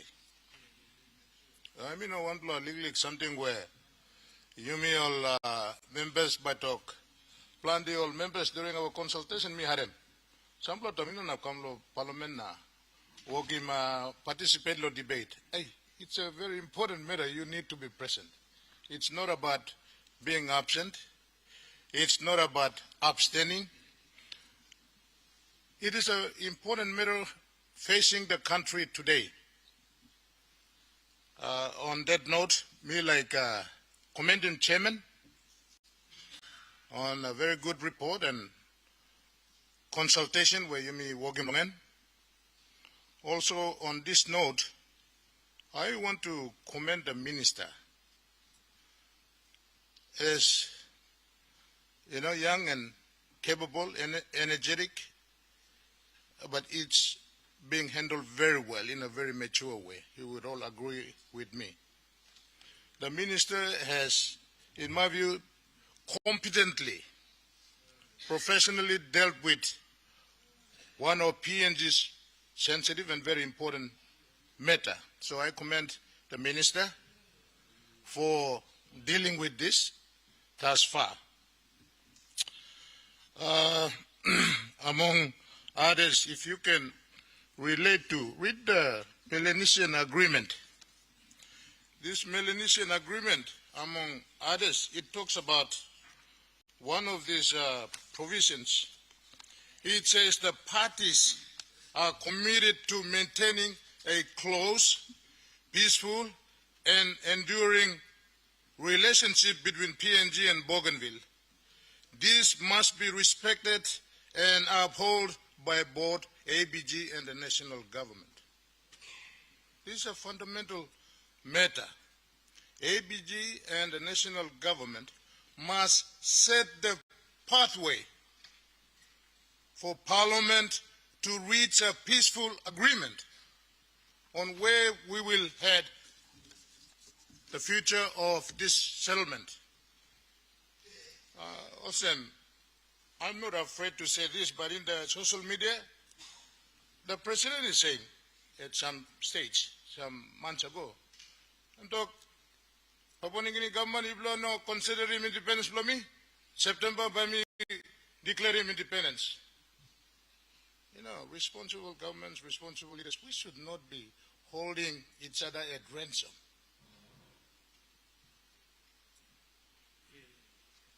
Even the side Blomipla too, the Pangu-led government, as government, must provide the framework as to where we want to go for the future of this country. Nanalba Ting again, whichever government has conducted a full assessment, audit of all the money that has been spent in Bougainville for autonomous government, whether the autonomous transfer of powers has been fully implemented, whether the gun surrender has been fully surrendered, and now the referendum results that we want to bring it to Parliament through sessional order. So we need a assessment, direct assessment from government to determine how well have we succeeded, including failures and also strengths in implementing the autonomous government, activities that we have had over the past years. We need to know as a country, have we done well in implementing the autonomy? How much more money go? What about district capacities? What about revenue generating capacities? What about implementation capacities at the districts, at the provincial level? And of course, all this. So we can appreciate that the peace agreement pillars of transfer of the functions, the gun surrender, and now bringing the referendum results to Parliament. Maybe I'll also contribute in my debate as to what is critical for me, but for now, I think we should point ABG and we should point to national government for the agreed pathway, peaceful pathway that will bring peace to both the autonomous region and the independent state of PNG. What is that framework? What timelines? So that's my view of how we should deal with the referendum results. Let's not be scammongering and fearing this. We can deal with this. Referendum result that is challenging the people of Bougainville and also to Parliament and PNG as a whole. So I want to encourage the members of Parliament to read and understand this thing, get out of this fear, scammongering thing in our mind, appreciate the issues, and Parliament can deal with it in terms of the way forward for this country. So I concur with the Honorable Karenga Kua and Dr. Alan Bed. Read and explore the information, understand him good. Now where are we going in terms of the future? So it's an important matter for this country to debate and, provide the support to government as to what would be important for both Bougainville and Papua New Guinea. So on this note, you may not go and hold him, the government of PNG or the president, people of Bougainville should not hold each other at ransom because it's a very important matter for this country. And I want to encourage the leaders of this country to take this thing openly and understand the issues, and let's debate as our people are watching. Thank you, Mr. Deputy Speaker. Governor for NCD. Thank you, Deputy Speaker, to give me a privilege to contribute to this very important discussion and debate. I want to firstly acknowledge all the leaders from ABG who are here with us to hear our views on this very important discussion that will define both our own journey as the rest of Papua New Guinea and also for our people of Bougainville. I want to acknowledge too, Mr. Deputy Speaker, all the speakers who have spoken ahead of me, very important contribution and points that they've raised. I want to acknowledge too last week our two leaders from Bougainville, equally of PNG too, leader of government business, Minister for Works and Highway, really giving us a very contextualized, debate on how we can think about this very important issue, defining the future of Bougainville, which will equally define our own journey as a nation, as a people. And equally, member for North Bougainville, Honorable Semoso, our sister, leader in her own right, representing our people of North Bougainville, giving a very compassionate or passionate, appeal to all of us to use our wisdom. Think about Bougainville, think about PNG as a whole, think about the past, think about present and the future. So, Mr. Deputy Speaker, I can see that members of Parliament, we are perhaps a bit hesitant or want to be given a bit more time, and that's understandable. This, as we have all acknowledged, is a very sensitive, subject matter. We are very passionate about our country, Papua New Guinea, our journey for the 50 years, how we did emerge together, Mr. Deputy Speaker. It's not easy. And, the future of our country, will it remain intact, or will this act of releasing Bougainville go, if we go that way, will have a domino effect of Kainosema? So this really, emotions and mind, things that are going through our minds that we must acknowledge. But nevertheless, Mr. Deputy Speaker, members of Parliament, we are leaders. We are elected by our people. We must see this as a privilege and opportunity. It's a great privilege to be here in Parliament, and even greater to be contributing to a decision that will define the future of our nation and our people. So we should embrace this opportunity. Of course, with all the challenges and all the fears, all the emotions, but equally thinking about our people of Bougainville. What would be they thinking about, and what is in their mind, and how we can contribute to a better future, a greater future for all our people and for the people of Bougainville. And, thinking about the past, Mr. Deputy Speaker, the past too full of pain and agony, loss of life. People have, witnessed tragedies in their life, both for Bougainville and other Papua New Guineans, our fellow citizens too. We have achieved a great, unprecedented outcome since then in 2001, Mr. Deputy Speaker. We should be proud of it. It's, a outcome that is unprecedented in the world, Mr. Deputy Speaker. We've achieved peace, and we have respected the peace fully.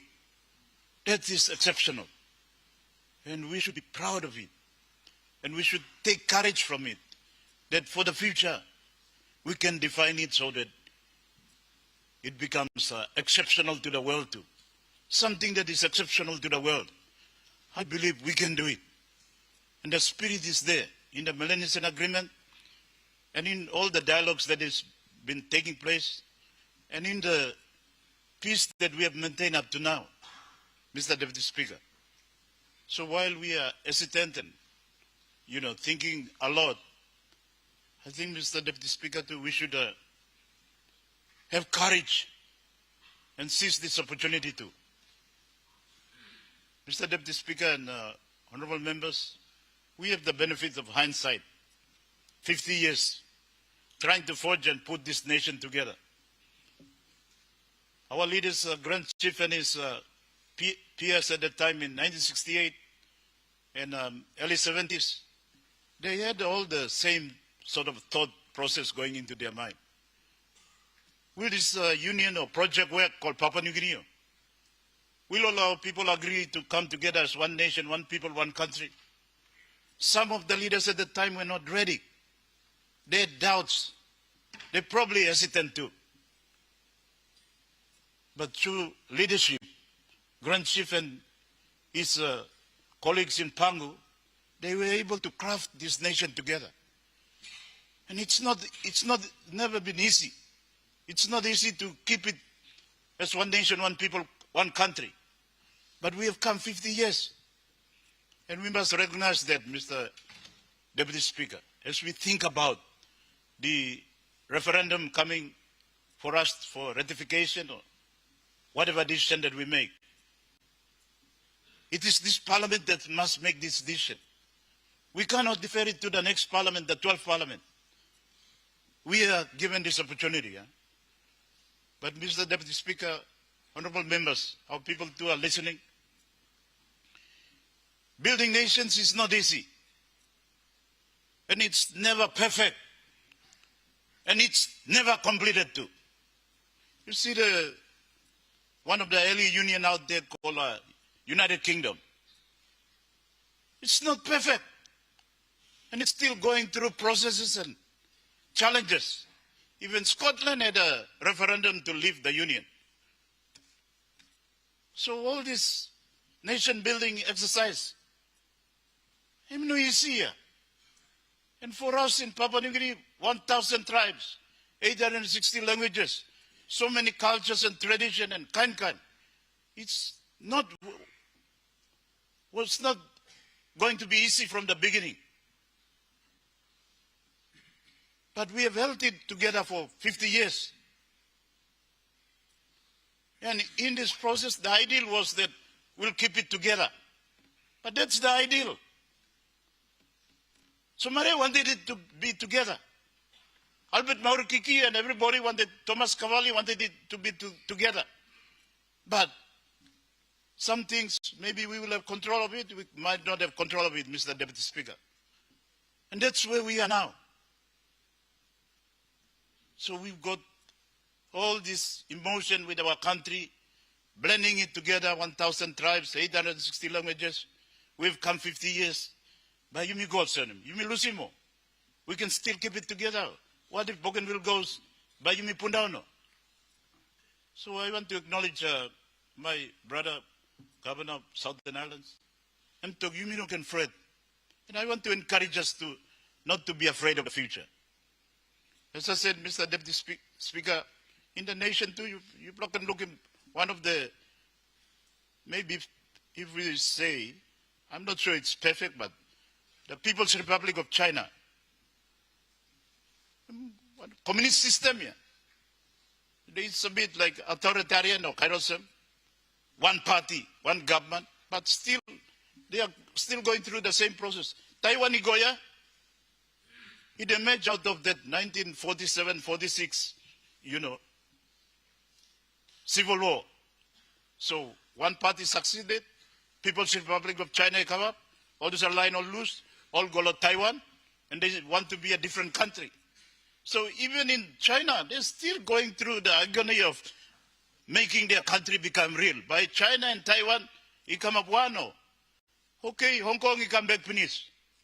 But Taiwan is still insisting that it want to be separate. So it's not something unique to us. Honorable leaders, it's not something unique to us so that you may by Fred. We should think about how we can define the future. Like Somalia and his colleagues in 1968 and 1970s, coming to 75. They're thinking about this nation.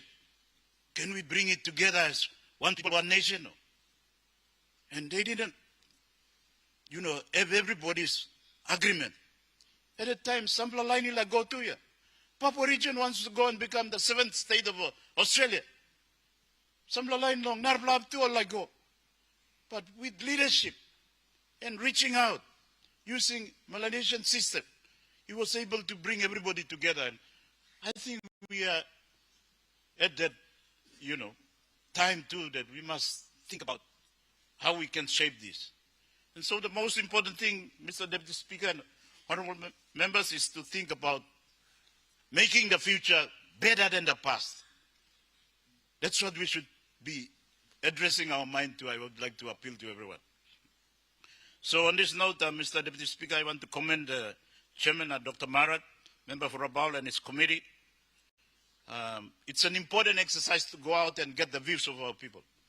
Governor of SCP is undergoing a process to consult our people in SCP, which we should encourage. I think all our leaders, all of us MPs, if we want to go the way Governor of SCP want to do too, it would be good. But the committee has, in this report, has given us a strong direction from our people. And I just want to repeat some of it, that how we go forward, thinking about the ratification of the referendum result, 97%. First, Mr. Deputy Speaker, our people says that whatever we do, we must maintain importance of maintaining peace and stability. That's the first important point. So whatever we do between national government, us as parliament, and our people in ABG, people of Bougainville, we maintain peace and stability. And I think we are committed to that. I can see there's goodwill in the leadership in ABG. President Toroama is committed to that. He has shown it. And there's goodwill. And their commitment to peace by peaceful means, I think it's an indication of that. And we can have courage and confidence in that regard. Secondly, the committee says that there must be importance of constitutional process. So our people are indicating to us, Mr. Deputy Speaker, that as long as we are in the Constitution. So I want to remind us in this respect that the Constitution in 2001, it was amended by the ABG agreement, the peace agreement. So when we are addressing this, we must explain to our people that the original Constitution adopted in 1974 went on time and become a formality in 1975, and the ABG agreement resulting in the amendment to the Constitution. So as long as we are in that framework, because our people are indicating that it's important to maintain the, constitutional process, and as long as things are done within the constitutional process, and by your right. So I think we are doing it now, and we should commend ourselves too, Mr. Deputy Speaker. Leaders past and present since 2001, we have honored also the people of Bougainville, the leadership there. We have all honored the spirit of the agreement, the Constitution, both in terms of the original Constitution and the amendment that was brought in by the peace agreement. We have honored it. And as I said, it's unprecedented in the world. Narplablo world, all signing peace agreement, tomorrow all breaching. But we, Papua New Guinea, with our people in Bougainville, we have shown greatest exception, unprecedented. And we should be commended for this, and we should, Mr. Deputy Speaker, take courage from that to assure ourselves that whatever decision we make, it will be a good decision. It will be a decision that everybody will agree to, I believe. I would like us to believe. I think that consideration, the committee is, reminding us from our people in the, consultation around the country, highlight the need for careful planning in considering the future arrangements. So our people have given us the clear guidelines already, the important consideration. And I can see that the spirit of that, pointers or values are already exist in these 20 years that we have been going through this peace process. So I would like to encourage us to think about it that way and have the courage to make the decision, so that the Minister for Bougainville Affairs can bring the, result of the referendum to Parliament, and we can debate it. And if we need to vote, we should vote. And I'm confident that whether we vote to allow them for full independence, all by not go one go here, there will be a process. They might agree to say, okay, Parliament has ratified, but we will allow maybe 15 years or 20 years or all by can go. And everything will be good. Or if we decide that we want ratified, we want to keep Papua New Guinea together, think about something else. Please, Bougainville, think about something else. I think there is goodwill for us to reach that outcome too, both in the wider PNG and also in Bougainville. So with that, I think we should have confidence to go ahead, debate this. Let's debate this. Our people have given us the indication already. This is a wide consultation. The committees went all over the country. So in the provinces, governors, you play like working, you play it, you plug and work him. Otherwise, this is how the process is allowed by the Constitution. For us to have the committees go and go consultation, report come to us, help us to make a decision. I'm ready for the Parliament to make a decision on this, whether we vote as a party or we vote as a what is it, on our own conscience. I think I would like to suggest to us, Mr. Deputy Speaker, that maybe government should have a position and give us guidance. You may support him, or you may like lose him all go, or you may like lose him all come. We have to take leadership. Prime Minister, Grand Chief, they may like him independence. Now, Tayabal, no like, but they may make him his responsibility to appeal to Tayabal and whoever else got hesitation. We go for independence. Last time when we were debating about, whether we should have a presidential system or this Westminster system, I reminded all of us that in my conversation with Grand Chief, I asked him why you wanted this, English system that we don't understand. And said, Piginini, this is our time. We must straighten Wariblo get a line here. I had a preference goal same, but we must straighten Wariblo get a line to give them comfort. So, and Togosem. You mean by using system Loquinia? And then I think that contributed to the Setayable agreeing to us going to independence in 1975. So it needs leadership. Kampan Yimino can lose him, I believe, to, everybody to vote on the conscience. Let's be leaders. Let's be government. Let's think about our country. Let's think about our people. Let's think about Bougainville too. Heavy Blongolia and, Nautasol, they've been advocating for independence well before 1975. They nearly did the UDI too in 1974. They had their own referendum too before 16 September 1975. The referendum obviously failed, so UDI no come up. But nation building me Tokyo, even Europe we work kirap na pundown, Soviet Union kirap na pundown, United Kingdom is still going through the agony of nation building.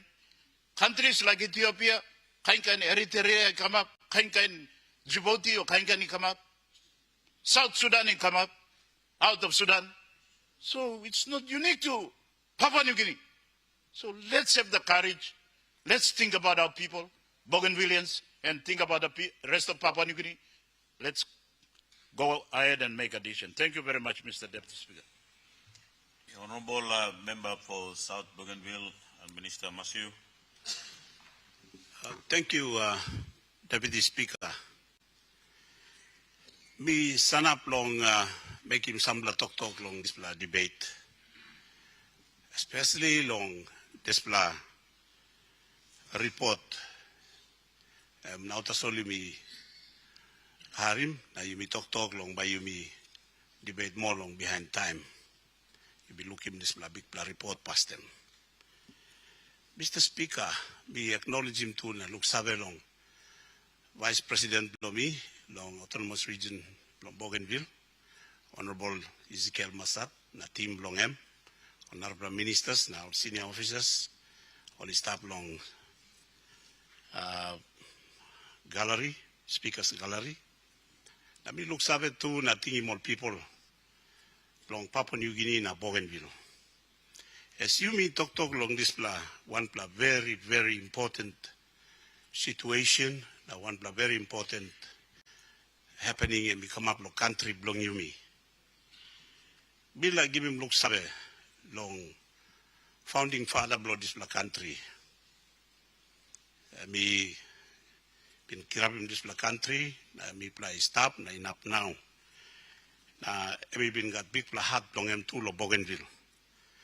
Late Grand Chief, Honorable, Right Honorable, Thomas Michael Somare.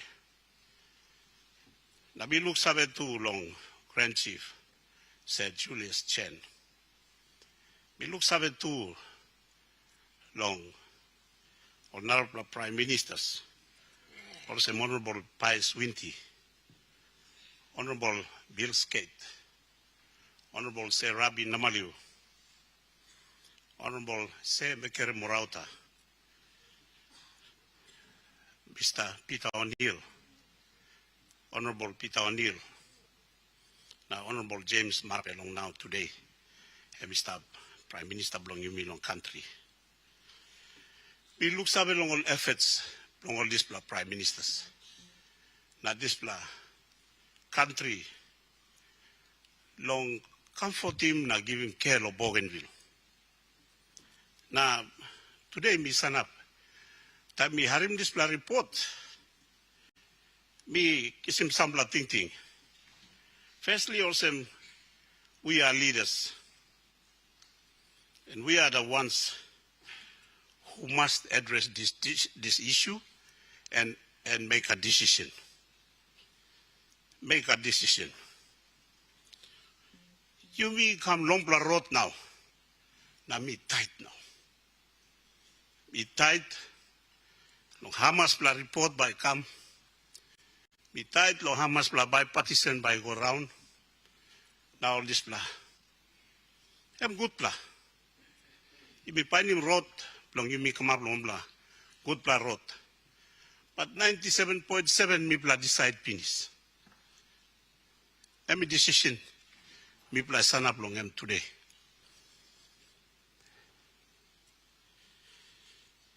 Me commending all people belong Bougainville.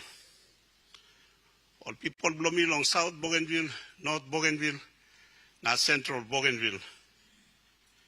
Long maintaining peace by peaceful means. You may stop also long time you come. Now people also in government lo Papua New Guinea. Also, people keep him side long. Deal blo mipla, bargain blo mipla. Na mipla by look sabe along this peace. But again, it is important that we come to a decision. Members of this honorable house, you must not can pour it one plus something. Let us not fear, because God is saving no one something by come up. Now one something him come up finish. And time long this country will make him decision. Now I must decision where all people belong Bougainville. Only decide finish long him. Me like reading one poem, he write him. Long weekend. And me talk also, Bougainville, look at the sea tonight. The moon draws a path across our waters. The path is not for outsiders. It is ours, the brave, the free. Waves crash hard and pull away. Others came like that, took, left. But the tide always returns, and so do we.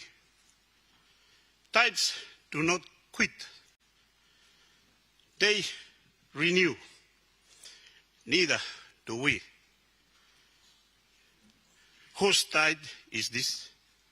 Our tide. Whose time is this? Our time. Who writes Bougainville's future? Bougainvillean hands. The tide is ours. The time is now. Thank you, Mr. Deputy Speaker. The Honourable Member for Sinasina Yangomo. Thank you, Mr. Speaker. Lord, give me this opportunity to say a few things. This plus subject matter, you me talk now. I mean, one place, plus subject matter. So, me like giving look sour blow me, you go all sample leader society go past na leading me blah all geta. Lo find him sample outcome, final outcome. It come to this point in time. So, past time through, me like recognize him, Honorable Timothy Matthew, who just spoke. Four leaders of Bougainville, all seen down what me inside this chamber. Honorable Timothy Matthew, Honorable Peter Siamalili, Honorable Francisca Somoso, Honorable Jim Miring Toro, all these leaders, all come at one mandate. Lord, deliver him all thinking, demand Lord people blow all. Only go campaign, now win no this platform, now only come at him this mandate, come no this floor. And they kept the issue alive, both in this chamber, now also outside. All work want them all bureaucrats, all get all work man, you work on this issue, and then only come work inside of this chamber, want me all get our leaders block country, now all trying to help him or navigate this. It's not an easy subject matter. Plan the time one blow this four leader, al sana talk, misa lugul lol. EMSA were reminding me law, late Honorable Governor Bloimilo Southern Highlands, Anderson Agiru. One time, not many years ago, Agiru Sindan lo upside here. Naimsa leading this country lo debate lo how by you me tilimautim all benefits blow PNG LNG gas project. On the one hand, EMSA tintin lo mandate blame. How and why na all people blow place blame it, all voting mem lo come lo disla parliament. So disla one play interest, they stop all same. On the other hand, EMSA all same Southern Islands lo disla time, part lo Papua New Guinea. Na EMSA we trying to wake him out, how lo balance him. Interest blow Papua New Guinea, one time interest blow Southern Islands, where him kiss him vote na mandate blame. Na time one play leader stop lo disla kind position, in one place position. But to his credit, late Honorable Anderson Agiru, EMSA were navigating this delicate pathway with the ultimate statesmanship. Miss Asindaw na Miss Awa amused na Miss admire this late leader.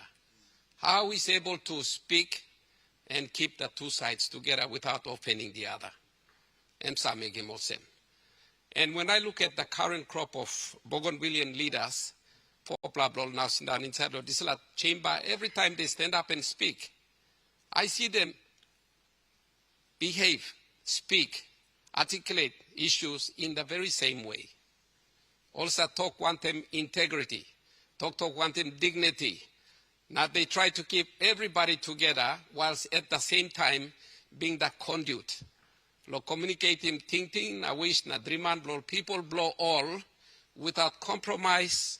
He come inside this chamber, so that usat me people lo this chamber, me sinda narim, me message blow loud and clear.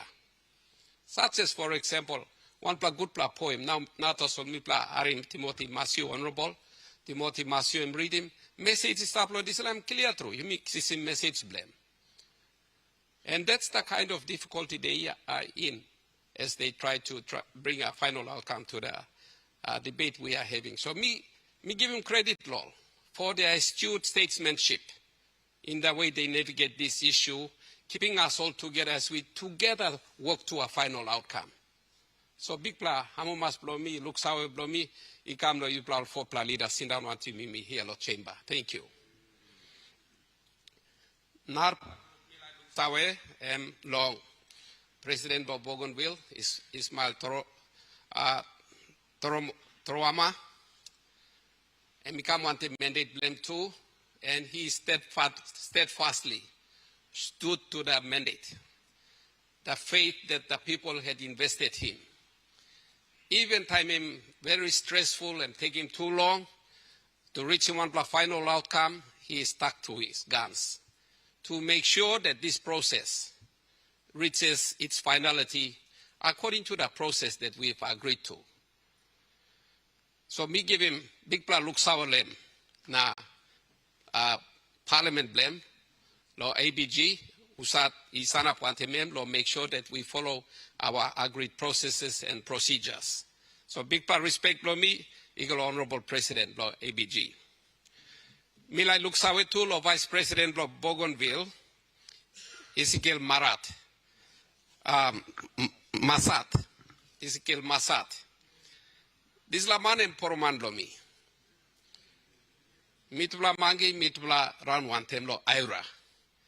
Grade 11, grade 12, mitla kamlo university one tem, mitla school lo kama ploya, mitla go kama ploya, now mi staplo parliament lo Bougainville na mi staplo displo parliament lo Waigani. Mi amo mastru also one pla porman lo miet. And mi shoulder him display immense responsibility. Lo bring him display issue again in fulfillment with his mandate from his people. Lo make sure that we bring it as far as we have come. And mi no one place a responsibility, but he's managed it so well. Mi read him all the newspaper, na all the paper minister, na online all president lo disla parliament. Mi pay my attention. Mi harim. Mi amo mastru lo work blong. Vice President lo ABG, Honorable Ezekiel Masat. Name lo midla isa koli midla yet, Sukri. Sila name is tapiet. Mi hamo Muslim. Lo side lo Waigani, milai luksao long Honorable Manasseh Makiba. As it is difficult for the other side, it is equally difficult on this side. Plandi blo mi pla like minister, but many of us are careful not to take that job because it is a hard job. However, mi look sawelo, Mr. Makiba, Honorable Manasseh Makiba, that on this very delicate task, he's walked straight down the middle, and like his counterparts on the Bougainville side, he's kept the two sides of the coin together up to this point in time. So thank you. My thank you and my gratitude is extended to the Honorable Minister. One kind talk also by me talk lo Dr. Alan Marat. Lo disla paper and present him. Paper and present him. Lo give him some clarity on what our people are thinking. The rest of the people in this country are thinking. So at least I'm giving me some understanding what the rest of the people in this country are thinking about what we are doing on the floor almost exclusively. So for the first time, there is some sort of a process that enables the greater, wider community of Papua New Guinea to participate and have a say in what's going to lead towards some form of a final outcome. So Lord Dr. Marat, me express him gratitude, na appreciation for me, lo leadership, wisdom, na guidance, blame, lo this committee, ikam finally table him this report, lo flow blow, lo parliament. Like Plandi all talk, this issue one delicate matter, but we take our cue from the people of Bougainville. The main message they are signaling is they are tired of this long-winded process. They want an outcome. And it is our duty, obligation, Bloyumi, as members of this current parliament, to give them an outcome. Whether we agree to support the outcome of the vote for independence as reflected in the referendum, or Mipla Tok Nogat, whichever outcome, all talk already lo kisim. Now will talk you mimi, noken for it. Walk in decision. And what comes, we will deal with it in the normal Melanesian way. Set up the agreed procedures and go forward. So they are giving us the confidence to go ahead and make the decision. We want to make the decision, Mr. Speaker. We really owe it to them to make a decision. They are tired of it. And Papua New Guinea too is probably getting tired of it too. And we need to give everybody the peace of mind now, making one decision one way or another so people can carry on with their lives. However, in order to achieve an informed and universally acceptable decision, you must give him opportunity to all get a line, to prepare good, like I'm not talk. Lo display kind debate, lo flow, lo parliament. So I'm come back to original point, lo me time sun up. Past time through after presentation, the paper from Dr. Marat. Me talk, I'm one play important paper through ya. In apply me adjourn him debate.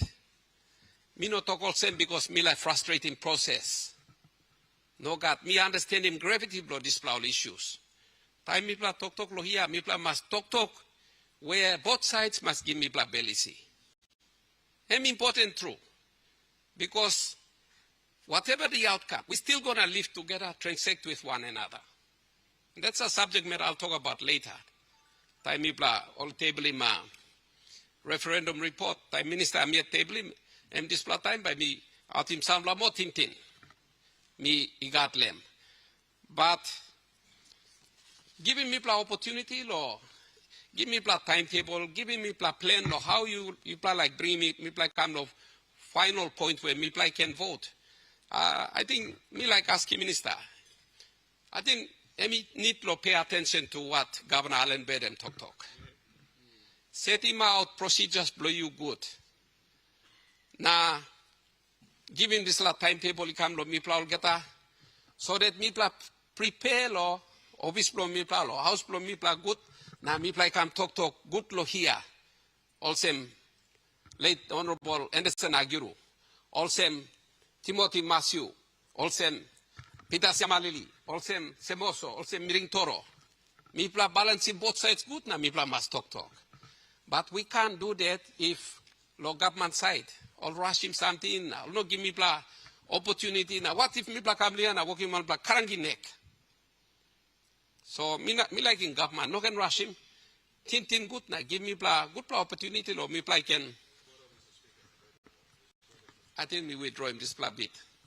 Honorable Member. Me withdraw him this part where Mr. Gamanino can arrive in Mipla. Honorable Member, what's the point of order? I'll allow Prime Minister to raise point of order. Prime Minister. Just point of order. My apologies to the learned member for Sinisini Yogumuk.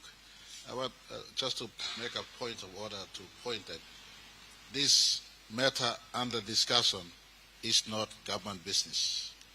This is Parliament business under discussion. So that's a point of order. Let's not confuse pointing to government business and Parliament business. Parliament as an important arm, the foundational arm in which all laws sit, has a right to construct its own opinion, and it's a special parliamentary committee on Bougainville sitting. So I just want to point out, don't say this is government business. While government has taken care of it, the minister has made reference to government's point, and I will make certain clarities. This is a parliamentary bipartisan committee report. Opposition constitutes that committee, as well as government side constitutes that committee. Mr. Speaker, can you make it a point of reference that parliamentary committee is a parliament business matter, not a government matter? Prime Minister, thank you for your clearance on the point of order. Your point of order is in order. Allow the member to. Deputy Speaker, me too, me one bell or this like clarity and give him. So me like him talk me go back law one point me like walking past him, yeah, me like talk. Give me plus sample opportunity na me must think good line him talk good na come inside na me by talk. So now time all arpla porman all talk stop me look him lo this la report lo Dr. Marat. Igolo page 24. Bottom lo page 24 you got one plus subheading and talk. Managing expectations through clarity, communication and sequencing. Subtitle. Na aninitle mem togol sem, one plus sentence sem togol sem. In this context, participants consistently emphasize the importance of clear, timely communication regarding parliamentary processes.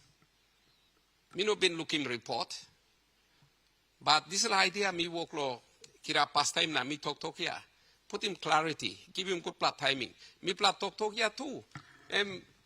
Part of this report, yet is calling for clarity. Call for timely opportunities. So what we opposition me plot talk here? I think start no report. So you need to behind him. Now me plan asking for 1 week, 2 weeks, 3 months. It's like I know God. You are working tomorrow. Tomorrow I mean up tomorrow too I mean up. All man wait now tired here, but at least give me legal time. No, me can report. Read him like an important report. Digest him good. Na me by come na help him. You me all get side lo Bougainville, side lo Papua New Guinea lo this la mainland side. Na you me all get bung one time. Na you me working on decision where you me all get up by one bell. Na final decision you me working. No can offend him one man. For whether I'm go way me platting him or you know go way you meeting him lem. You me all get by accept him, now you me concentrate on next step. What's the next step? Now Q can he come cannot massive. He already gave us a clue talk all same. I'm relating the wave. Wave by come now. Then by come half a day later can. Normal time and by can. And by keep coming yet, you still have to deal with that tide. Talk, yeah. People are trying to pay my attention, not talk massive. So this is one tide we are dealing with. Tomorrow, Narbla tide by come. We have to deal with that too. Narbla tide by come, no time, no picking blow you me. They have to deal with that too. So already this is what you mean by factoring me in our talk. So I'm asking for some process, some timing. Now, put him clear on the table. You me look, now by me talk. On the whole, Mr. Deputy Speaker, me one bell through. Law, all people blow Bougainville, law cooperation blow to do process. Cooperation law Bougainville government. Cooperation law display government. Now past government, you go past law display government. On everybody's side, all cooperate good through. Now bring me come law display point in time. Me expressing my appreciation and gratitude blow me. Now me encourage him. Also in this process, he must continue. Want him one bell, na belisi. Thank you, Mr. Deputy Speaker. Honorable Member for North Bougainville, before me asking you to talk, Honorable Member Parliament, I just want to make a clarification on statements raised by the Honorable Members in importance of giving time for you to read the paper and debate on it. Honorable Member for North Bougainville, resume your seat na mi working statement past them. Me like talk sa honorable members was me working clarification earlier. If you know read him good statement and you are not ready to make any statement in regard to the statement made by the chairman, you know can stand up na talk. You can hold that because this is not the final debate of this. This debate will still be open. There will be no question put to it. The motion will be moved that the debate will still continue in the next day of session, maybe tomorrow and onwards. So if you think you're not ready to debate on this, and the chair will see from here, if there's not enough member or sanap na talk, then it shows an indication that we move to the next day to continue on the debate. But if you all would want to stand and say the same sentiment of giving you time, then you're still holding us another extra 20 minutes to wait for you to finish your debate. So me make him this clear, House, to help him. The clerks are here, and as the Prime Minister have made clear, this is a parliamentary business, and your voice of giving you time and timetable of that, the clerks are here and the Speaker is here. We'll take that into account and we'll see what we can do in the days to come on how we deal with this matter. But for us to debate on this, it is not the final debate. It gives chance to whoever that is ready to make a statement, you stand and make a statement in regard to the statement made by the chairman. But if you think you are not ready now to say anything, then the chair will see from here if planting or talk, we will make a motion to defer to the next days to make a debate. Honorable Member for North Bougainville, will allow you to. Thank you, Mr. Deputy Speaker. Me like to thank you through this Parliament. I want to say thank you. It's taken almost 25 years. The time the peace process has come. It's taken about 6 years that me practicing this vote from 2019 that came out to be 98.7. Me talk thank you long this government. Thank you that you make him time lo me play. Parliament can talk lo this la. Me talk thank you long narpa tripla brava blomi. Honorable Masiu, Honorable Chamalili, Honorable Mirintoro, that we're able to hold together when I'm something will come up now. I'm really thankful that finally you may bring him this lekam long floor long Parliament. Over the last Friday we've been talk. Today I feel there is peace. Peace by peaceful means. We come up inside long the Parliament of Papua New Guinea.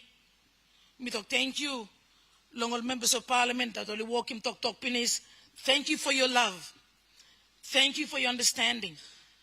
Thank you for feeling that you are part of Bougainville. That me pla 4 pla 2, we are part of Papua New Guinea. There's going to be a new narrative. New plakan talk pisin by come up. Me talk thank you long. Honorable Matthew, thank you for the poem. Suppose some time you mean long harim tumas talk where and me straight to mas na talk to mas straight to mas. You can harim time Honorable Matthew. You read him poem. It speaks 1,000 words.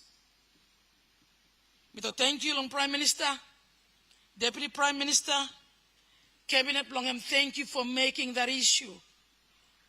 The Bougainville issue, it comes in down long level below you me.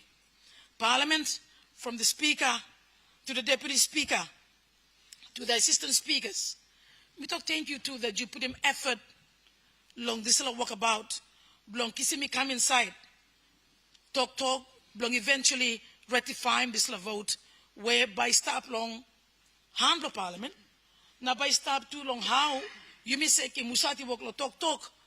Long talk, where you miss up in finish long em. I just want to say congratulations to this government, the 11th Parliament of Papua New Guinea. Thank you. Long you take him time. It was not an easy task, Mr. Deputy Prime Minister, Mr. Prime Minister. And you know, easy talk, long you may bring him come inside, long floor, long Parliament, long this nation, a beautiful nation, a caring nation. I want to say thank you too, Deputy Speaker, that this Parliament, me feeling when I walked in this morning,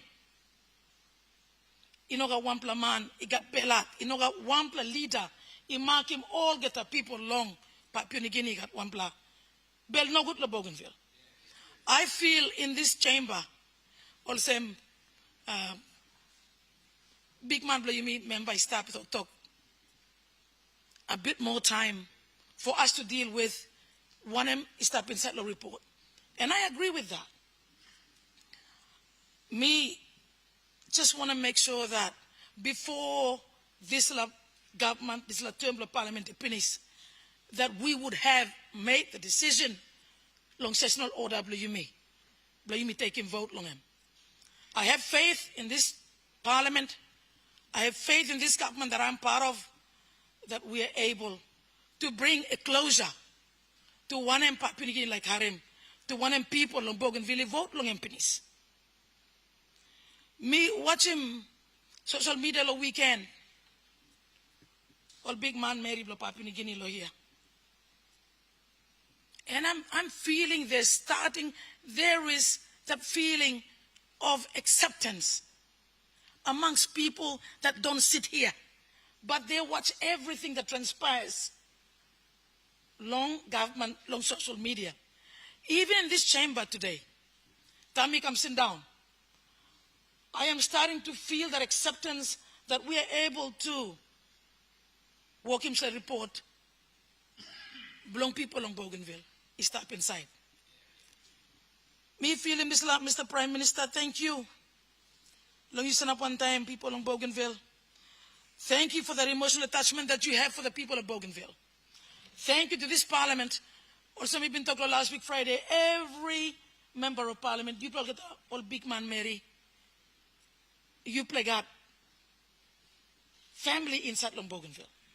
Either through marriage, either through long friendship, relationship where you make out long. Me talk thank you that you are starting to accept that Bougainville story has to be tabled on the floor of parliament. Honorable Belden Nama, I can remember time you go inside Long Calabus. And I remember I met with you one time, Long Shady Rest. Me holy man blow you, na me been talking you, Mr. Blow BG. Thank you for standing up for my people.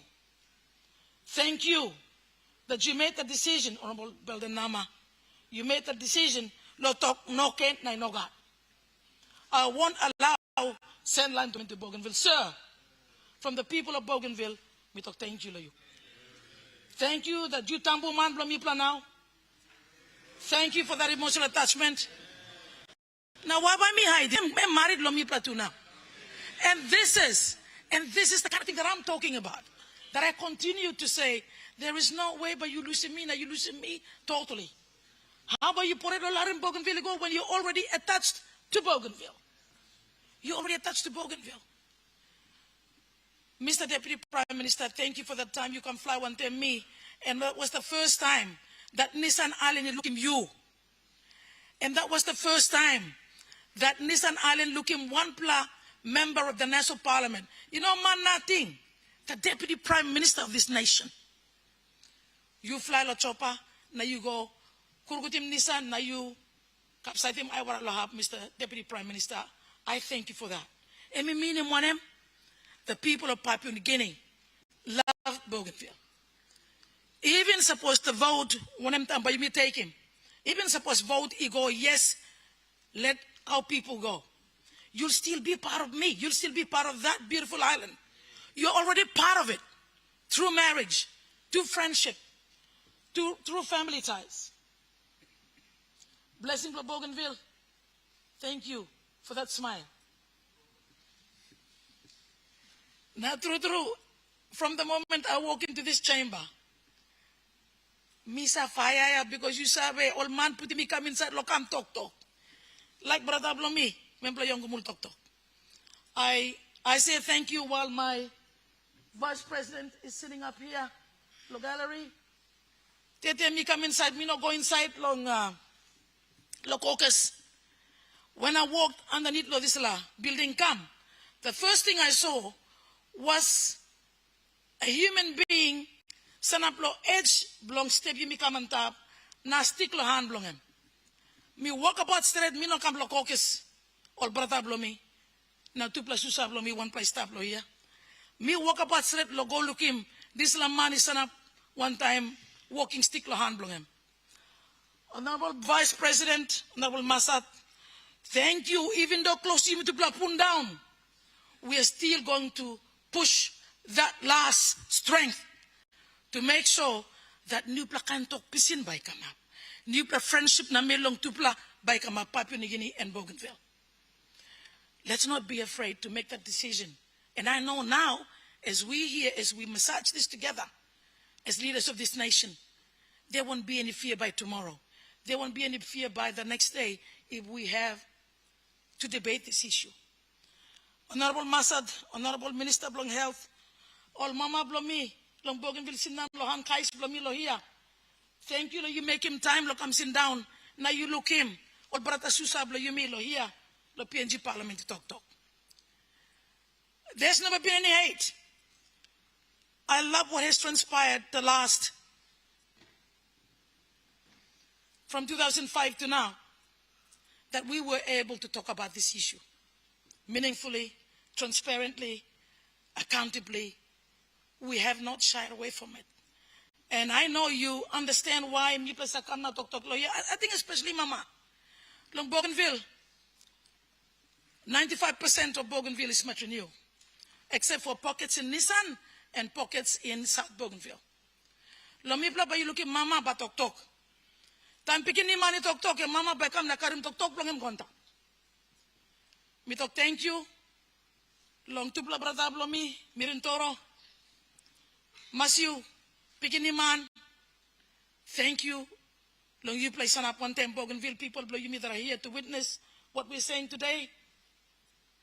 Thank you, Loyi Plakam. I think this is the first time since me coming 2 years ago that me looking, there's a lot of Bougainville standing up there. Thank you, lo make him time, lo come, lo here. Lo you took him ticket, lo you come yet. Me talk thank you. Again, to this parliament, long all gata, all elected members of parliament in Salaja Chamber, me talk thank you. Prime Minister, Deputy Prime Minister, Cabinet blow you. Me talk thank you. I know it was one of the hardest things to actually bring to the floor of Parliament. Because I know you don't want to see Bougainville go away.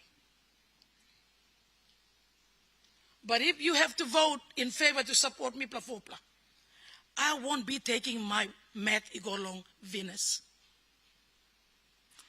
See that as something positive. Me not forcing you to vote, but I would love you to vote my way when it comes my way. This is a parliamentary issue. Also, Prime Minister, you me talk. You know something belong government la tok long and something belong parliament la tok long. We are all parliamentarians from the opposition to the government. Me talk thank you that's all that is taken this long. You are in Pinis, Honorable Mashu Tok. It's a long, long time. But thank you that we've arrived today. Long this is a long plot walkabout. This is a walkabout the work kai me play stop. All barata blow me. We've lost strong advocate for peace. We've lost strong advocate for this walkabout. In the government that started in 2005, Honorable Masat, my Vice President, I'm sitting in the gallery. Not a lot of us anymore, Honorable Parliament, not a lot of us anymore. Masat stopped, me stopped, we started the government in 2005. And every time I see just a few of us, me sabe, I want to miss a cry and go through because it's not an easy task. All brother me. Long mi pla kam lo ye mi pla 4 plus all na mi pla tok o sampla time 3 pla 2 pla brata blo mi na 1 pla pikini tam on tok na misa tok mi tok. Whether I sound stupid, whether me look all same, somebody said, why you cry lo parliament? You know, same lo cry lo parliament. Parliament do not block cry. And I said, my son, you don't even know what a woman feels. You don't even know what a mother feels. Me plus a Karim nation, yeah. We give birth to nations after nations. We give birth to the ones that will make a decision. Me plus a Karim Pikinima. My cry lo parliament lo here. And Brookie Lewa blow you. And the soliciting this la talk long. Let's take it on. You me Karim na you me talk long. Mama talk ya. Miga mama blow me too ya. Again to the Prime Minister. Honorable James Marape. 2018, you come, Mr. Long government yet, long number 2 government. You come, long Arawa, independence oval, you talk. Independence, Bougainville. Bami put me go inside, long Bilum, long Taripore. Me talk, thank you. Me Deputy Speaker of the Parliament, Bougainville at that time. Time you make him talk, Prime Minister. Me hold him talk, na me hold him stop. Now you talk, independence vote, Bougainville. Prime Minister blow me, brother blow me. Time me losing pangu na me come outside, which is already in the hindsight. Me not been working on something because me got 1 pla bill out of you. Me wanted something. I thank you for taking me on. Now you bring me come inside the parliament. Also you endorsing me. As a leader, me say also brother blow me talk. Why you losing pangu? I had people very close to me that said, why you losing pangu? It took me 3 years to explain to them what I did. Me explain to brother blow me a strong Pangu supporter. Now me talk, I had to make the decision because I felt it was the right decision to make at that time. Lo me go outside, now me talk lo independence, lo Bougainville. It had to take a woman to go to the other side. With that fear of favor, lo me can stand up outside, now me talk 6 months later, me come back, look, I'm supporting you again. I'm your buffer. Me buffer. Thank you. But me sit down now. Me 1 bell 1 time talk to come up lawyer. Suppose you like him, but you me. It's can be like pastor me go on. You go look good for us to come and make an open debate on that. Me feeling the short me like stand up now talk now me talk me no got bell out. I know you're starting to feel that we should take this on. Now you me debate him good. Long passing blow good pressing down. Long Papua New Guinea is a nation. The world is watching us. I think me harim Prime Minister talk all brata shusha blame me long upside. Loboda blame me these are Papua New Guineans as well. Some people came about how many 100 years ago to draw a line and say you don't belong to this part of this landmass. You belong to the part of that landmass. It really angers me. Even Los Solomon Islands. Somebody from where he come, na talk all say, but me pladrom is a line too, because you belong to the other side and we belong to the other side. That's an issue that has been going almost 100 years on the other side. Law border blame me. It's an issue where I'm online blame me started passing custom, but me talk again. Me talk thank you. That you me bringing me come to this. This is the first time in 25 years. This is the first time in 7 years that the results a referendum, that we're able to come put him here. Thank you for your understanding. Thank you for your love. Thank you. You can look at me also. Me pla talk something where people in market, me pla come long. Easy you long. Come sit down in parliament sitting now you can talk also. Maybe tomorrow but me come back now me come mararim that's all. Long me pla, the whole of Bougainville watches the four of us. And they watch what we do. English too all by tilim, na count him, na scale him stuff. But thank you, Deputy Prime Minister. Thank you, Prime Minister. Thank you, Cabinet. Long, you thank you, opposition. Long you stand up on them Bougainville. Now you throw me really talk, good talk. Long encourage him. All gata members of Parliament lo here. Long, you me ikam. Belly see you me come. One time you me ready can. Speaker, when the Prime Minister, he talk. We can have a debate, an open debate again. But me talk. You can pull him tight him. If the sessional order by come up, one time you play feed him also by come up, that'll be after you working group debate and by good through. But again, my challenge is let this 11th Parliament go down in history as the Parliament, as the Prime Minister, as the Deputy Prime Minister, as the opposition, as the government that made that decision for your brothers and sisters, for your loved ones, for your families in Bougainville. Thank you, Tomas. I thank God for letting this come up long afternoon. And I thank each and everyone for your understanding one more time. Now God will continue to bless this nation and its leadership. Thank you, Tomas, Mr. Assistant Speaker. Thank you, Member for North Bougainville, for your contributions to this debate. Regional Member for Bougainville and Minister for Works and Highways. Thank you, Assistant Speaker. Before me debate too, I want to take this opportunity to appreciate our Chairman for Parliamentary Committee, Bipartisan Parliamentary Committee, for bringing forward this report. And I just want to qualify my statement this afternoon. Assistant Speaker, I stand here as a second-generation parliamentarian. Predating 1975, my grandfather, Sir Paul Lapun, was in self-government 1964 to 1987. So I make this statement to just highlight to this Honorable House that this journey did not start in '89. But as we all know from the reports and from many, many engagements, we know that there is a long, deep history of the people of Bougainville in their aspirations. Before me, give him talk me, give me look save pasta me go long, Vice President Blomi, Honorable Esike Masat, with all my honorable leaders of the Autonomous Bougainville government who are in the House. I also acknowledge all my chiefs from Central Bougainville, including my chiefs from Bana, who are here, all Papua New Guineans that are listening and watching, and all my people of Bougainville that have had their ears on today's session and this debate. Me talk gutpla de lo yupla olgata. As the Speaker, I rise not merely as the regional member for Bougainville, I rise as a son of Bougainville. I rise as a citizen of Papua New Guinea. I rise as a Melanesian leader in this honorable Melanesian House.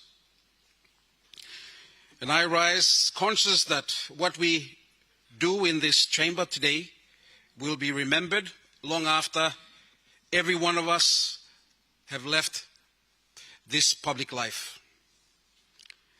Future generations will study this moment, Assistant Speaker. They will ask what kind of leaders we were. They will ask whether we honored our Constitution. They will ask whether we honored our word. And Assistant Speaker, I would like to remind our Honorable House that what we're all doing today is merely following the Constitution, the process that prescribes the peace agreement, to follow the process constitutionally.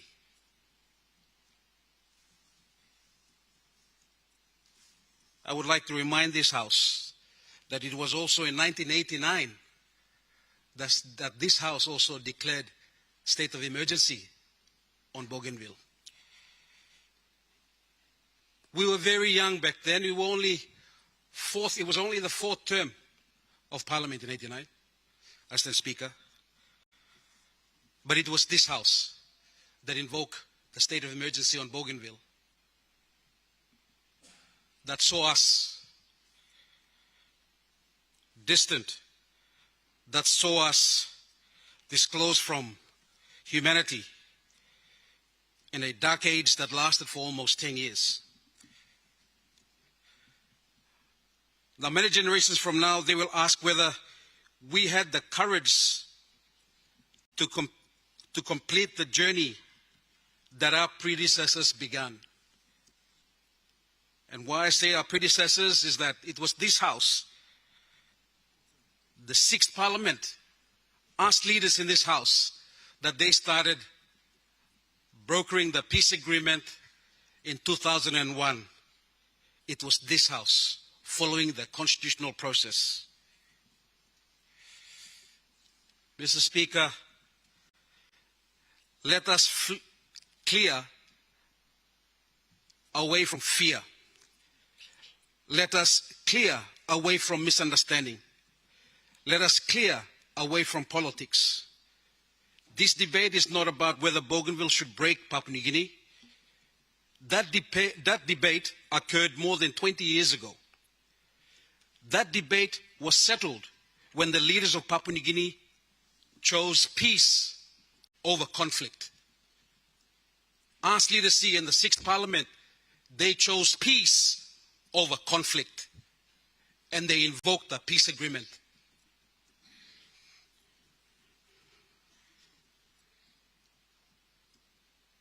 The matter before us today is much simpler. The matter before us today is whether this Parliament will faithfully discharge the constitutional responsibility entrusted to it by leaders who came before us. Assistant Speaker, on 23rd January 2002, let me remind this House, the National Parliament took the first constitutional vote. Out of 109 seats, 85 members vote in favor. None voted against, and it was overwhelming to invoke Part 14, which is the peace agreement. That was on January 2002. On that 27th of March, a second vote took effect on the final constitution vote, and 87 voted in favor. None voted against, not one. No division, no opposition, no uncertainty. The leaders of that generation spoke with one voice. The Speaker presiding over those historic votes was Sir John Pundari, who today sits among us and has the rare privilege of witnessing both the beginning and the conclusion of this constitutional journey. Prime Minister Sir Mekawe Marauta, Minister for Bougainville Affairs Sir Moe Ave, Speaker then Sir John Pundari, and the members of that Parliament, together they embedded the peace agreement into the supreme law of Papua New Guinea. Not into an ordinary act, not into a policy document, not into a political agreement. into the Constitution itself.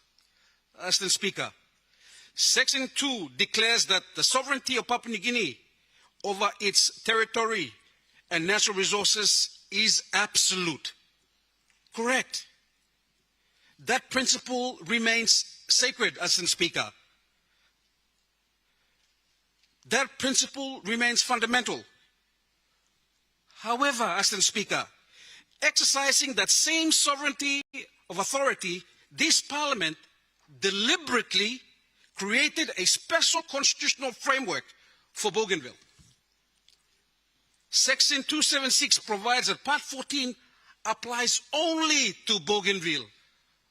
My honorable leaders, if you are questioning yourself if this decision will fragment Papua New Guinea, it will not.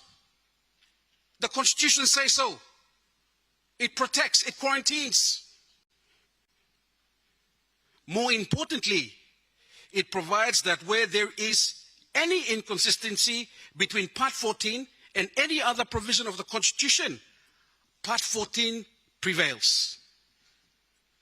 Those words were not inserted accidentally, Mr. Speaker. They were inserted deliberately.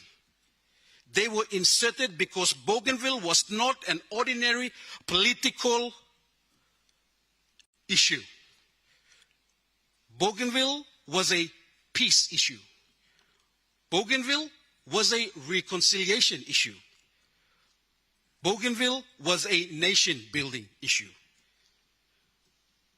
Now, there were 4 constitutional steps, Mr. Speaker. Step 1 was the referendum. Section 338 required that a referendum be conducted on Bougainville's future political status, as we all know. The referendum occurred. The Constitution was obeyed. Step 2, the people were asked to vote freely. The process was internationally observed. The process was accepted by both governments. Mr. Speaker, the people answered. Mr. Speaker, Section 342 required consultation between the national government and the autonomous Bougainville government. That consultation, Mr. Speaker, it occurred. Government after government, Prime Minister after Prime Minister, President after President. Section 342, Section 2 requires that a final consideration by this national parliament, which is where we are today. So in the constitutional process, this is why this matter before us today matters. Not because Bougainville demanded it, not because a prime minister demanded it, not because an individual leader demanded it, but because the Constitution requires it, as it is a constitutional process. Mr. Speaker, the result was clear. The result was overwhelming. The result was unequivocal. 97.7% voted for independence. Whether one agrees with the result or not, it is not a matter of personal opinion. But no one can honestly dispute its clarity. No one can honestly dispute its legitimacy. No one can honestly dispute that it emerged from the very constitutional process the Parliament itself created. Therefore, Mr. Speaker and my fellow leaders, the question before us is not whether we love Papua New Guinea. We do, Mr. Speaker. The question before us is not whether we value national unity. We do, Mr. Speaker. The question before us is not whether peace matters. It does, Mr. Speaker. Peace does matter. The real question is this: will Papua New Guinea honor the constitutional covenant it made with Bougainville? Mr. Speaker, will this Parliament complete the journey that another Parliament began? Do not feel burdened, my honorable leaders. You all have been part and parcel of a constitutional process. It started in the 6th Parliament. We're now at the 11th Parliament. We are just executing the last process of what is required by us through the constitutional process. we will demonstrate that the word of Papua New Guinea, will this parliament complete the journey that another parliament began, Mr. Speaker? Will we demonstrate that the word of Papua New Guinea is sacred, Mr. Speaker? Will we prove that agreements entered into good faith are honored, Mr. Speaker? Will we show that the world that Melanesian leadership is founded upon integrity? Mr. Speaker, history will not remember how loudly we spoke. History will not remember which side of politics we belong to. History will not remember our titles. History will remember only one thing: whether we honored our word, Mr. Speaker. The generation before us choose dialogue instead of war, Mr. Speaker. They choose reconciliation instead of division, Mr. Speaker. They choose constitutionalism instead of violence, Mr. Speaker. And they entrusted that legacy to us. Today, we honor every peacemaker, every mother, every church leader, every chief, every former ex-combatant, every leader who believed that peace was possible. Today, we honor the wisdom of those who embedded that promise into our Constitution. And today, we have an opportunity to demonstrate that the word of Papua New Guinea remains unbroken. For peace was the purpose. For peace was the promise. For peace was the process. And peace must remain the legacy. May God bless Bougainville. May God bless Papua New Guinea. And may future generations say that when history called upon us, we honored our covenant. The Bible says in 5:19, "Blessed are the peacemakers, for they shall be called sons and daughters of God." I finish by saying I commend the chairman of the Bipartition Committee of bringing this report to the floor and allows all of us to discuss. And as we highlighted, it is not the end. We will have opportunity to debate thereafter. But hopefully, what I have been able to amplify this afternoon will help guide you when you read through the Bipartition Committee's report. Thank you, Mr. Speaker.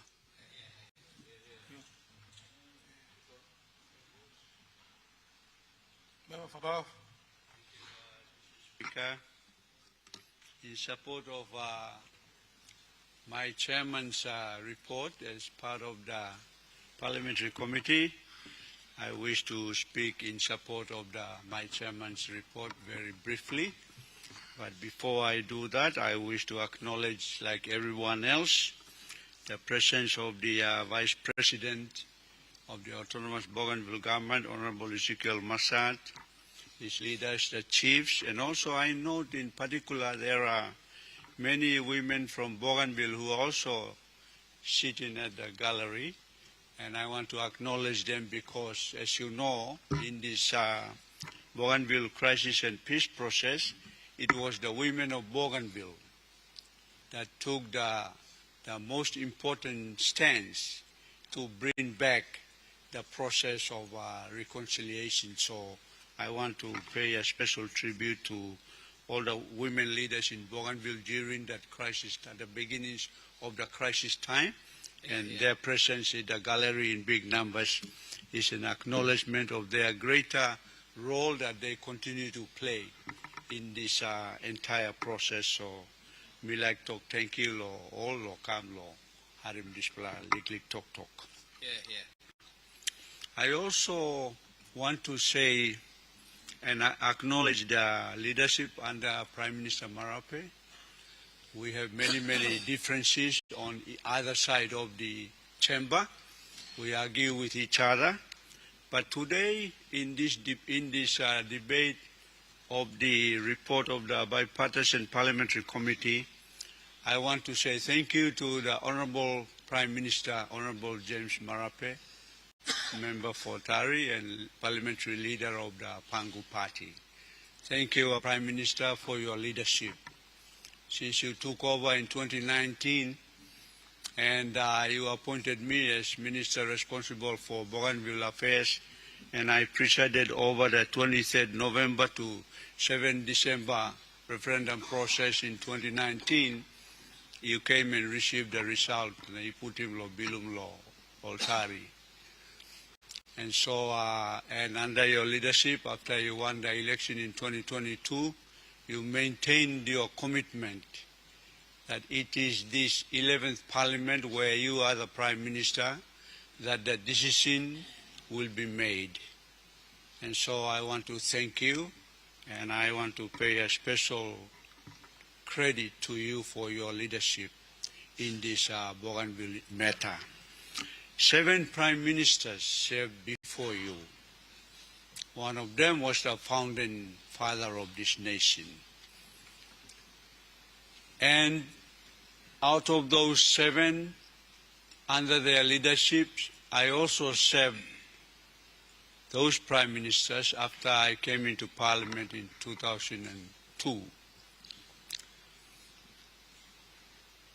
It was a very, very difficult moment. And I understand why the prime ministers then had difficult times. And one of the difficulties that they would do was they always appointed Bougainvilleans to take charge of the Bougainville issue, not non-Bougainvilleans. And I guess that was one of those dilemmas at the time, because such a difficult matter for a Bougainvillean minister for Bougainville to take charge of the issues. And I think that's another lesson that we have learned. 4 presidents of the autonomous region of Bougainville presided over this issue. 8 prime ministers, and you are the 8th. And I want to acknowledge the 3 other presidents of the autonomous region of Bougainville. The late Honorable Joseph Kabui, he took the initial leadership in this. And then, after he passed on, the Honorable James Tanis, young leader. And then Honorable John Momis came in, and now President Toroama with this important issue of the post-referendum process, the final peace process. For me, it was a very, very proud moment, not only as a Bougainvillean by the Constitution, but as a Papua New Guinean when the final result of the referendum vote was handed over to you. Today, the world is crying for peace. In the other side of the world, bombs and missiles and drones are firing at each other between countries. But in this side of the world, we have a wonderful light at the end of that tunnel where the globe is looking for peace in the world. We as Papua New Guineans must be proud today that we actually proudly managed and concluded a peace agreement where many parts of the world, many peace agreements were never complied with or concluded successfully. And so today I want to tell all Papua New Guineans, and including Bougainvilleans, because they are still Papua New Guineans. They are not a separate country yet. So all of us in Papua New Guinea, inclusive of Bougainvilleans, we must today stand proud. Despite our diversity in many, many traditions and cultures and languages, this was something the Grand Chief dreamed about, that despite our diversity, diversity was the basis of our unity. And something true here. And we showed it. After the mandate was given, and it was actually, and in my note that I have written, that 97.7% vote in favor of referendum is a very, very strong and very, very heavy mandate. Strong plan, a heavy mandate here, 97.7%. Only 2.3% voted for the second option, greater autonomy. 87% of the people turned up those who were enrolled, 87%. This mandate here, you carry me come to parliament here, to apply a heavy year. At the same time, and this is what makes me a very proud Papua New Guinean, the agreement says that the parliament, the national parliament of Papua New Guinea, has the final legal authority. I mean, look at it. Not many countries in the world adhere to these democratically pronounced processes. We must be proud, Papua New Guineans, that even behind him, democratic process. While the heavy mandate was given in the referendum, the legal authority remains with the National Parliament of Papua. This plus something, yeah, you must proud, yeah. You behind him law. How many times we have argued about ourselves, leaders, complying one time law, but in the bigger things, in the big picture, I want to point to Papua New Guinea, let us be proud today. Yes, yes. Let us be proud today that we are now debating this so-called very sensitive issue on the future political status of Bougainville without the barrel of the gun now. This plus something, it makes me proud. Papua New Guinea, and I will declare to become Papua New Guinean until I am called by the Lord home. Thank you. I want to call upon every citizen of this country that you must be proud Papua New Guineans. No matter how matter we go, development ni bagarap or budget go good plan. No, we are proud Papua New Guineans, demonstrated today by peacefully adhering to the spirit of peace that was prescribed in the Bougainville Agreement 2001. I want to emphasize this. And so, in the spirit, whatever the way this honorable legal authority votes, him same peace by Imi Menejimi Goya. And so, the decision under Prime Minister Honorable James Marape and President Honorable Toroama, if the Wokim law, New Zealand law, Melanesian agreement here, we must conclude this by 2027. And now, that's a big decision, good decision. At one time, the Honorable Ezekiel Masad briefed us at the State Function Room, and this is what he said, and I quote, "Yuplaya, kare mipla kamlo well ya. That's all time mipla like drink wara, mipla rausim wara ya. Why you brought us so close to the well and you are not giving us a cup of water?" We have come so far in the well, and the question is, Honorable Masad is not in the chamber, but he's listening.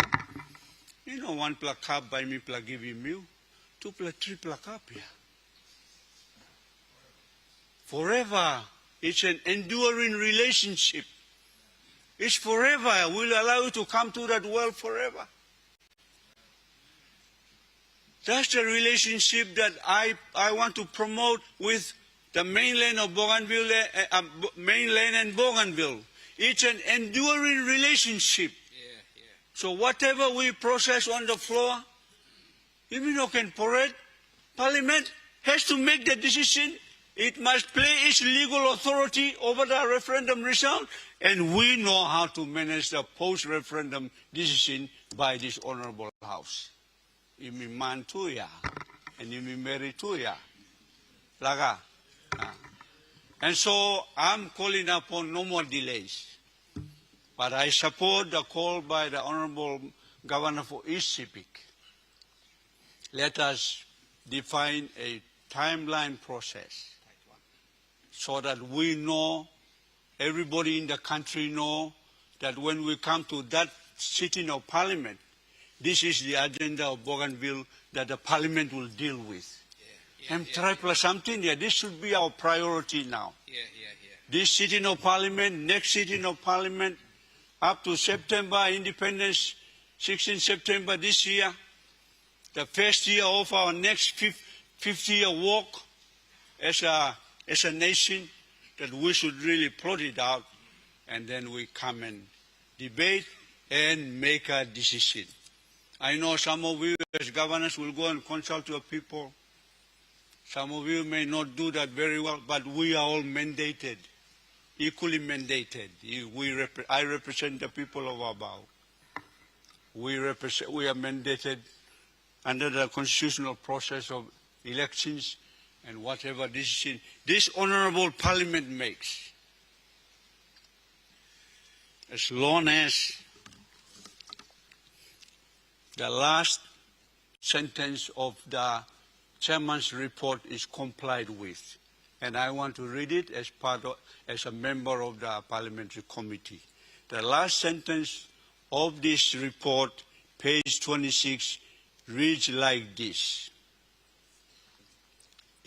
This report reflects a shared public expectation that decisions on Bougainville's political future will be made with care, responsibility, and respect for both democratic expression and constitutional order, and with unwavering commitment to sustaining peace in Papua New Guinea. That's the conclusion of the entire process. And I am a proud Papua New Guinean to be part of this peaceful process. And I want to say this, I will debate later in the other presentations, but I want to say two things. One, through you, Deputy Speaker, the sessional order. I don't want our Speaker of the National Parliament and his clerk and his advisors to bring the sessional order according to their understanding.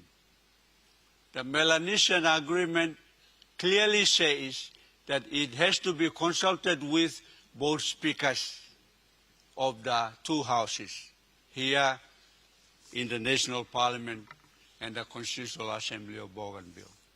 And so I strongly recommend that that be concluded, and the Parliamentary Committee will make sure that that process is properly concluded, because that is the vehicle under which how the Parliament will process the entire whatever vote or how the House will handle it. So I strongly recommend that that consultation must not be shortcut, that it must be concluded, and then we come and debate whatever is agreed between the two speakers and the two houses, and the Parliament then, this Parliament can decide what is the structure of the final version of the sessional order that we must adopt in order for us to finalize the decision.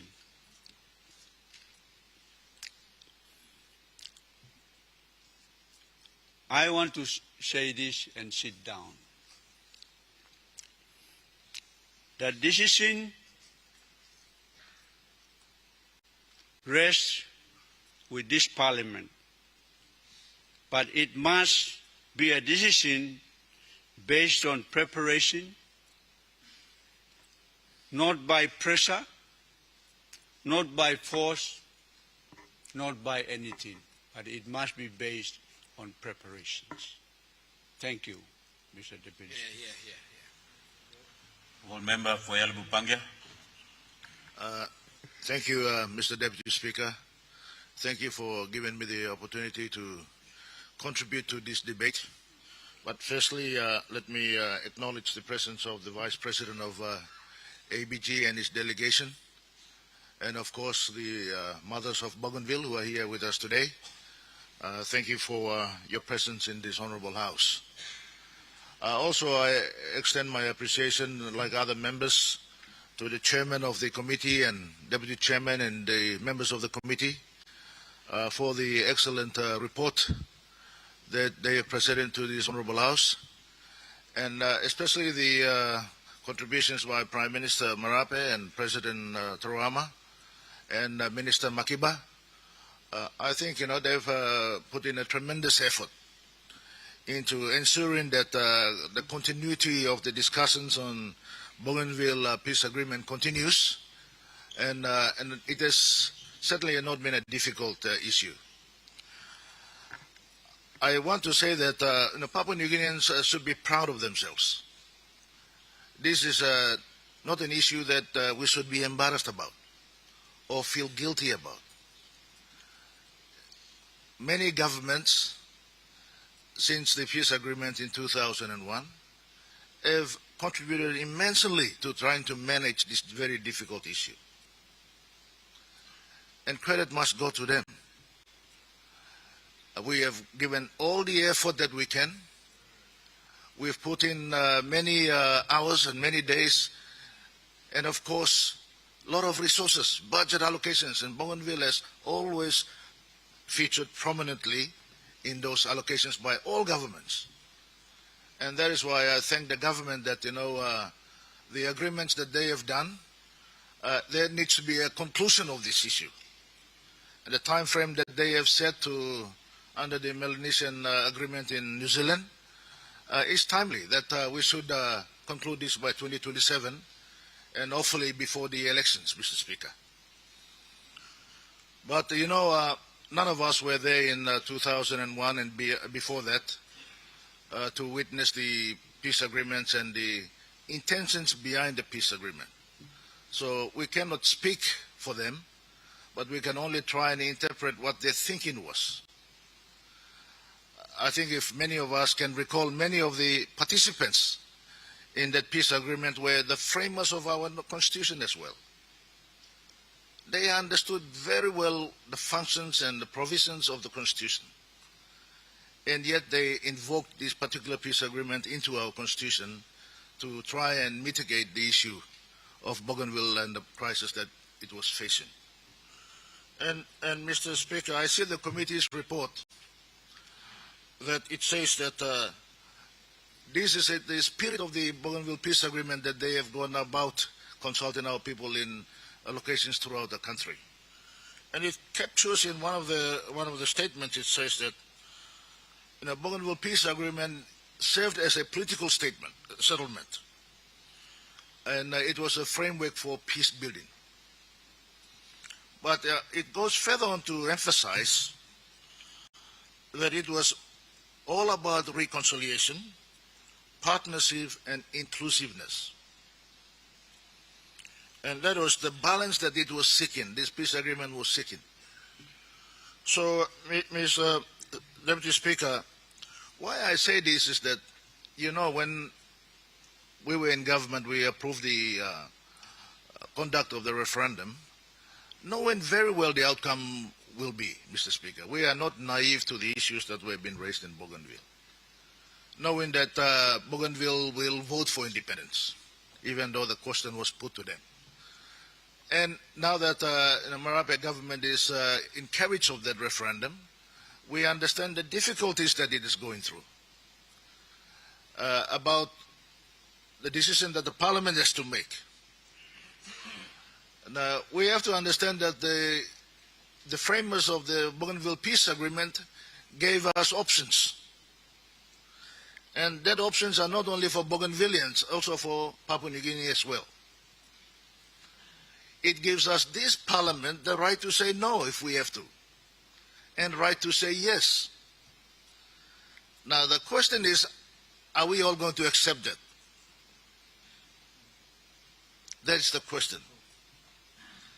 Now, I understand that our committee has gone through many locations around it, but it's only gone to 7 locations.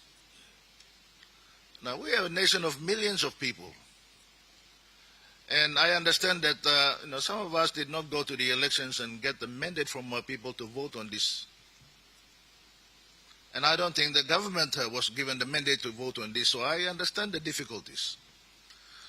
So I think, if we say that we must have a few more weeks or months to try and get some kind of consultation with our own people going, is, again, a genuine call. And I think that, the framers of the Constitution also know very well. Any referendum put forward under the Constitution has got to go to the entire country.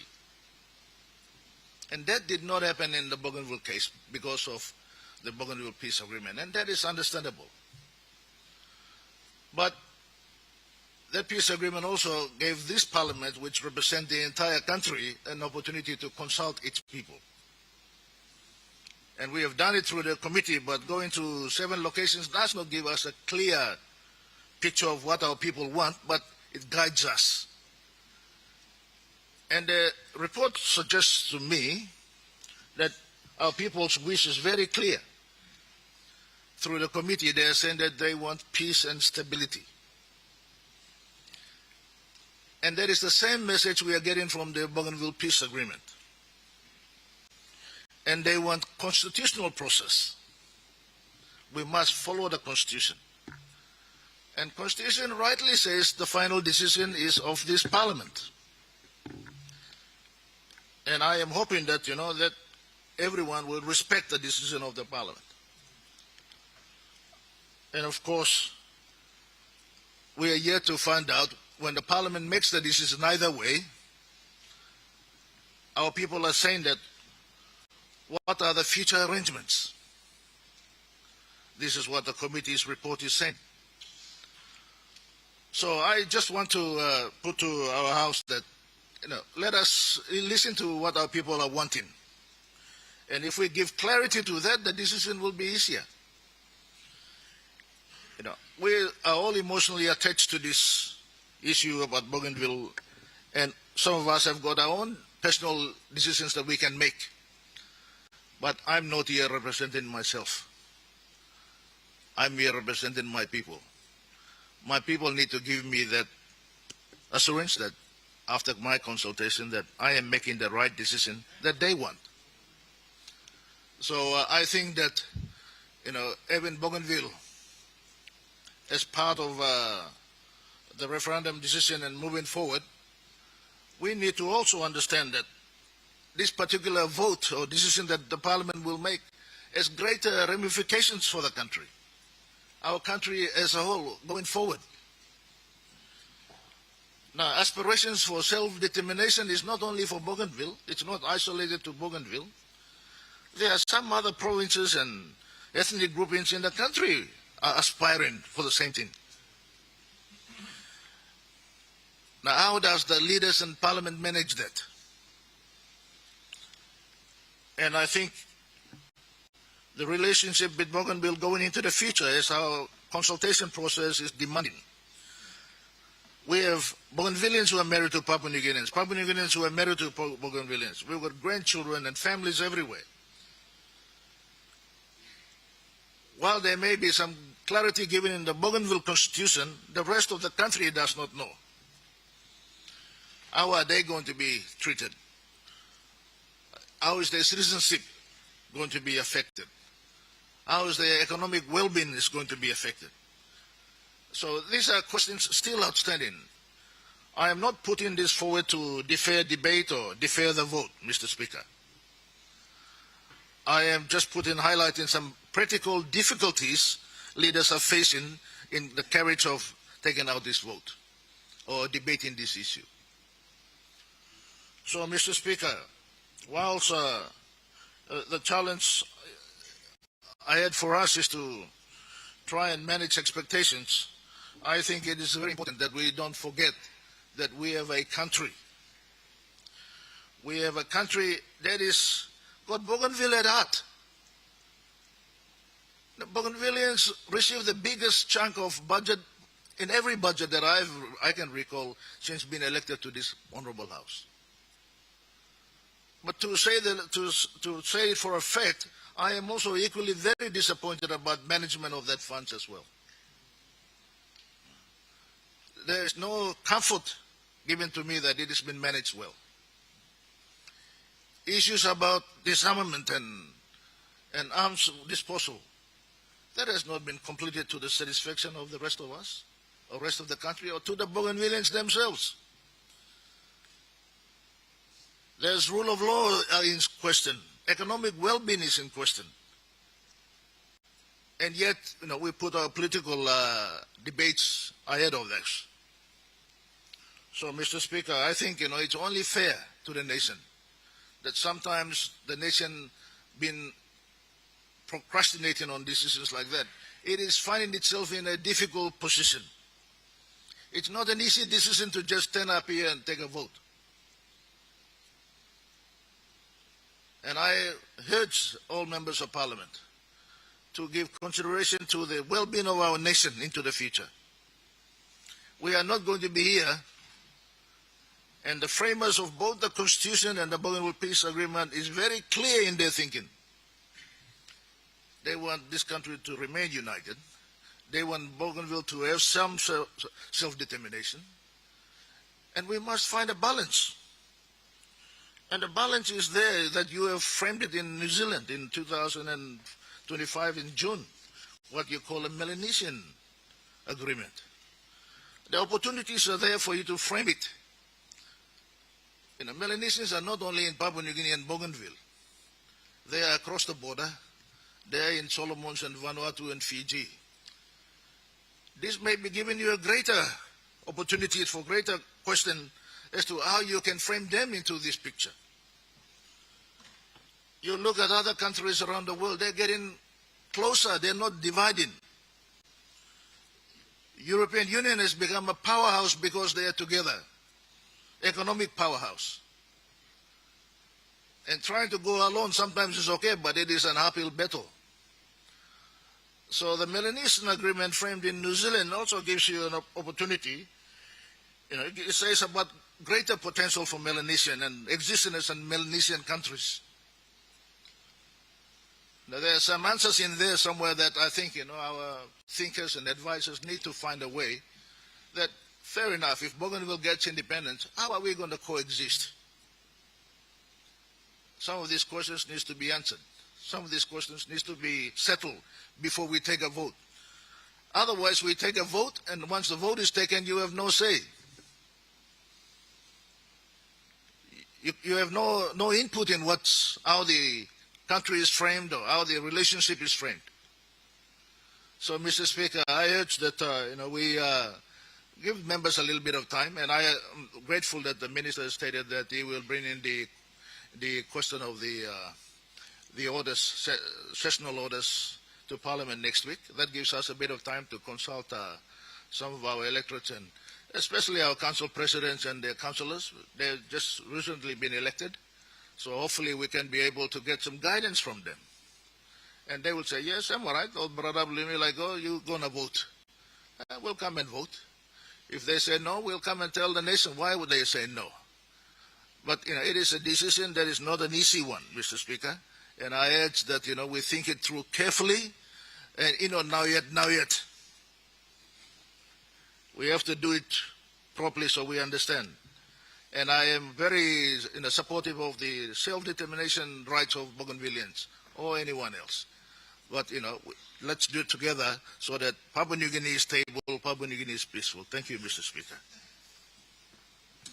The Honourable the Honourable Minister for Culture and Tourism. Thank you, Mr. Speaker. Mr. Speaker, before me talk, I would like to seek leave of Parliament to give me extended time should I run out of time delivering this very important statement in Parliament. I feel it is important because what I will say will have a lot of bearing on how we take vote on the future of Bougainville and the unity of Papua New Guinea. Honourable Minister, I would not allow you to go beyond 20 minutes. The 20 minutes time will be given to you, and if you still have the remaining speech to say, as I've alluded earlier, that we will still have the debate continue, the Chair can recognize you in the second debate to complete your statement. Thank you, Mr. Speaker.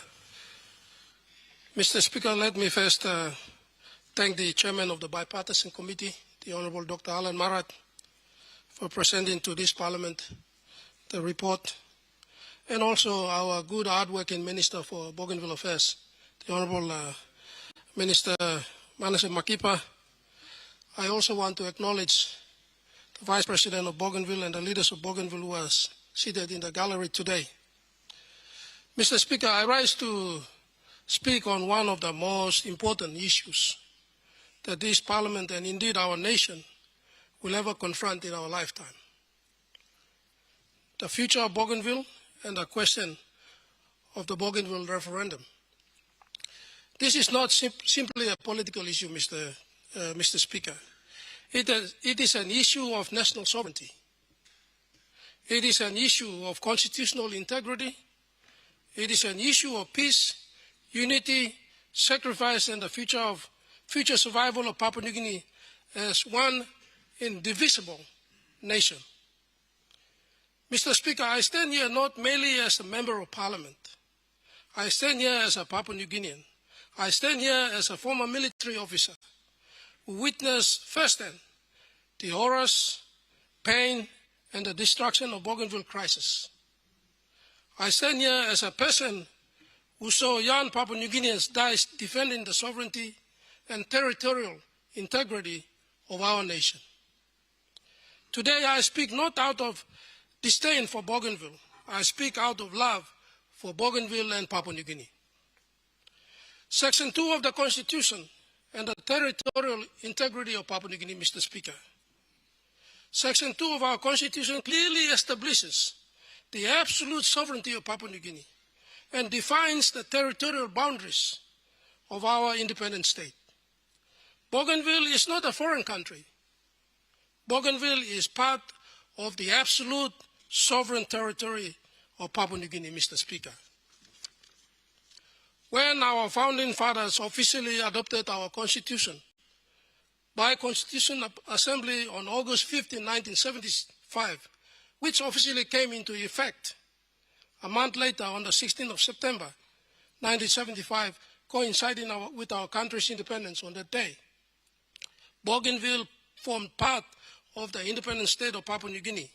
That constitutional position remains in effect today. No parliament should lightly surrender the sovereign territorial boundaries of our nation. No generation of leaders should become the generation remembered for presiding over the dismemberment of Papua New Guinea. Mr. Speaker, our flag, our constitution, our sovereignty were built upon sacrifice. Many lives were lost to preserve this country. That sovereignty must never be weakened by political pressure, emotional rhetoric, or foreign influence. The origins of Bougainville crisis, Mr. Speaker, to properly understand where we are today, we must honestly reflect on how Bougainville crisis began. The roots of Bougainville crisis were complex. They involved grievances over the Panguna mine, environmental destruction, landowner compensation, identity, and distribution of wealth.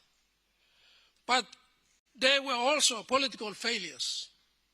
The crisis escalated in 1998, during the period when the Pangu-led government was in power under the prime ministership of Sir Robin Amalu. The state response, 1988, pardon me, in 1988. The state response at the time was inconsistent, reactive, and at times disconnected from the realities on the ground. Mr. Speaker, I was actually doing my year 12 in Sogeri National High School when the crisis, Bougainville crisis, escalated. The landowners wanted their fair share of wealth generated from Panguna mine and 10 million kina compensation for environmental pollution, especially on the Jaba River and the villages in the mine area. Instead, the government sent in riot squads, destroyed villages, assaulted women and children. That's when Bougainville men took up arms to defend their women folks, because most parts of Bougainville, or the island of Bougainville, are matrilineal society, and women are the stronghold of Bougainville society and communities. It was never about breaking away from Papua New Guinea And that must be very important basis for this debate. It was never about breaking away from Papua New Guinea. It was never about political independence. But the nation suffered greatly as the conflict escalated into a civil war. Thousands of innocent lives were lost. Entire communities were destroyed. Families were divided. The economy suffered.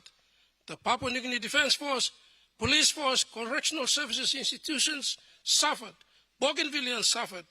Papua New Guinea as a country suffered greatly. There were no winners at the end, Mr. Speaker. There were only survivors.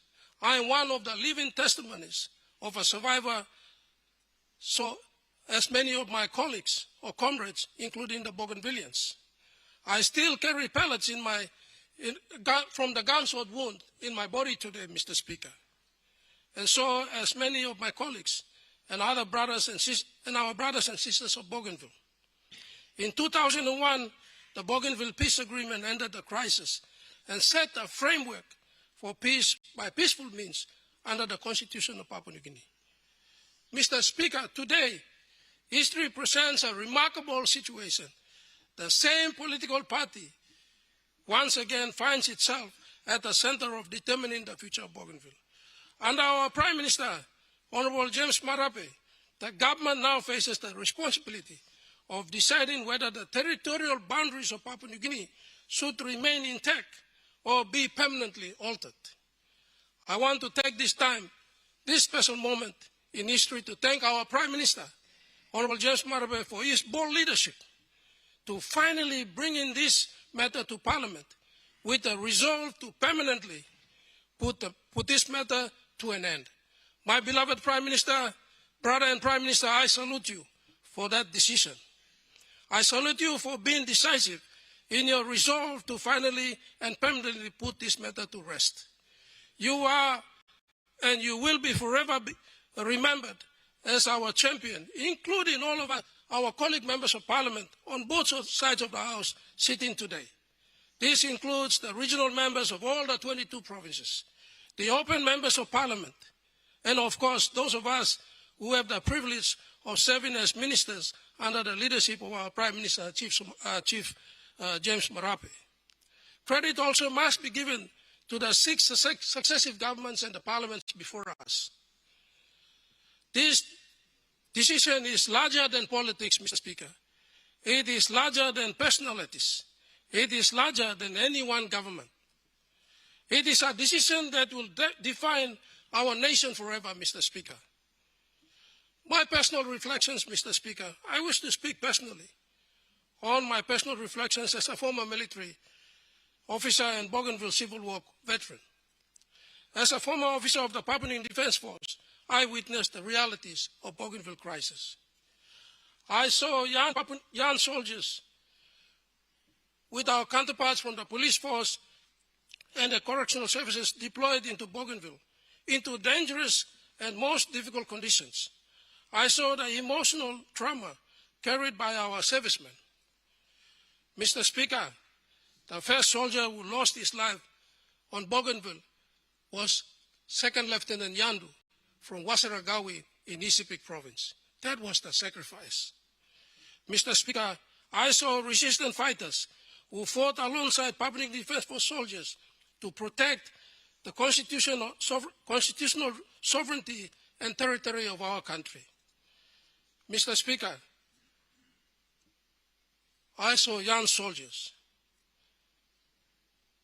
die in Bougainville. War, Mr. Speaker, war is not a theory. War is not politics. War is human suffering. Many who spoke before me, who spoke today, and who will speak later in this Parliament, Mr. Speaker, were not there. Many did not carry weapons. Many did not bury friends. Many did not witness the pain endured by both Bougainvilleans and members of the security forces. I did, Mr. Speaker. I also reflect on the Sandline affair, or the Sandline crisis, as we all know. The Sandline crisis represented one of the darkest constitutional moments in our nation's history. The decision to engage foreign mercenaries to interfere in Bougainville created a dangerous constitutional and political crisis. Had the mercenaries got on Bougainville, the situation would have been more bloodier than it was already. I believe some of the Bougainvillean leaders, including President Toroama, Ismail Toroama, and Ezekiel Massad, and others, would probably not be alive here today. That's a fact. These mercenaries were ruthless and merciless and follow no rules of war. Had the mercenaries got on Bougainville, situation would have been worse. At that time, many of us believed strongly that Papua New Guinea's sovereignty and democratic institutions were being undermined. The nation stood at the edge of instability. My colleagues, Major Walter Enuma, Captain Bola Renagi, Colonel Max Aliale, Major Charlie Andrews, late Captain Boris Ageda, late Captain Phil Emack, late Lieutenant Colonel Michael David, Captain James Pima, Captain Paul Boga, Major General Jerry Singrock, Lieutenant Linus Osaba, just to name a few. Mr. Speaker, we all participated to save the lives on Bougainville because we love the Bougainvilleans. I salute those of my colleagues for the bold stand we took to remove the mercenaries from our country.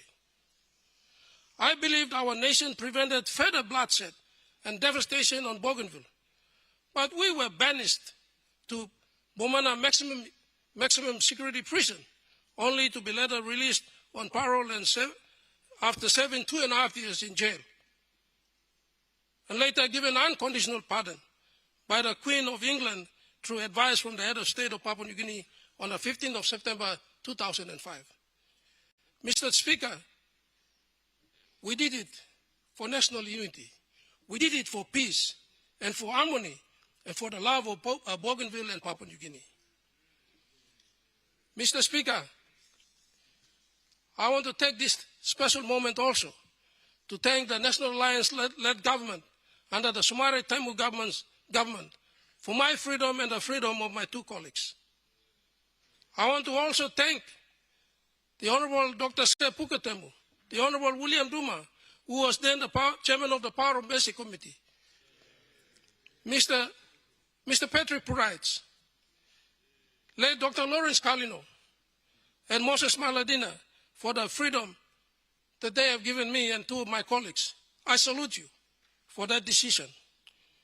Mr. Speaker, in March 17, 1997 was a moment in history that the country stood together in unity amidst diversity, or our complex diversity, to save our brothers and sisters on Bougainville. The public servants, the three security forces united, the university students, the NGOs led by the human rights lawyer and activist, Mr. Paul Spakov, now the governor of NCD, the Honorable Paul Spakov, Petty Lafanama, Father Lack.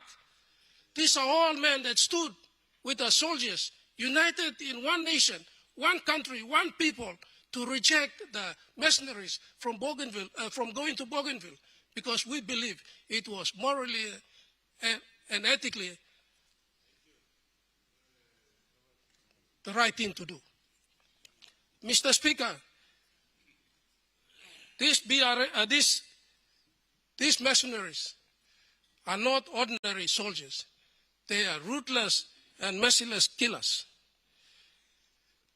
The government's bad decision took us 72 hours to arrest all the mercenaries and deport them from our country because of our love for our people on the island of Bougainville, to save 360,000 people on Bougainville.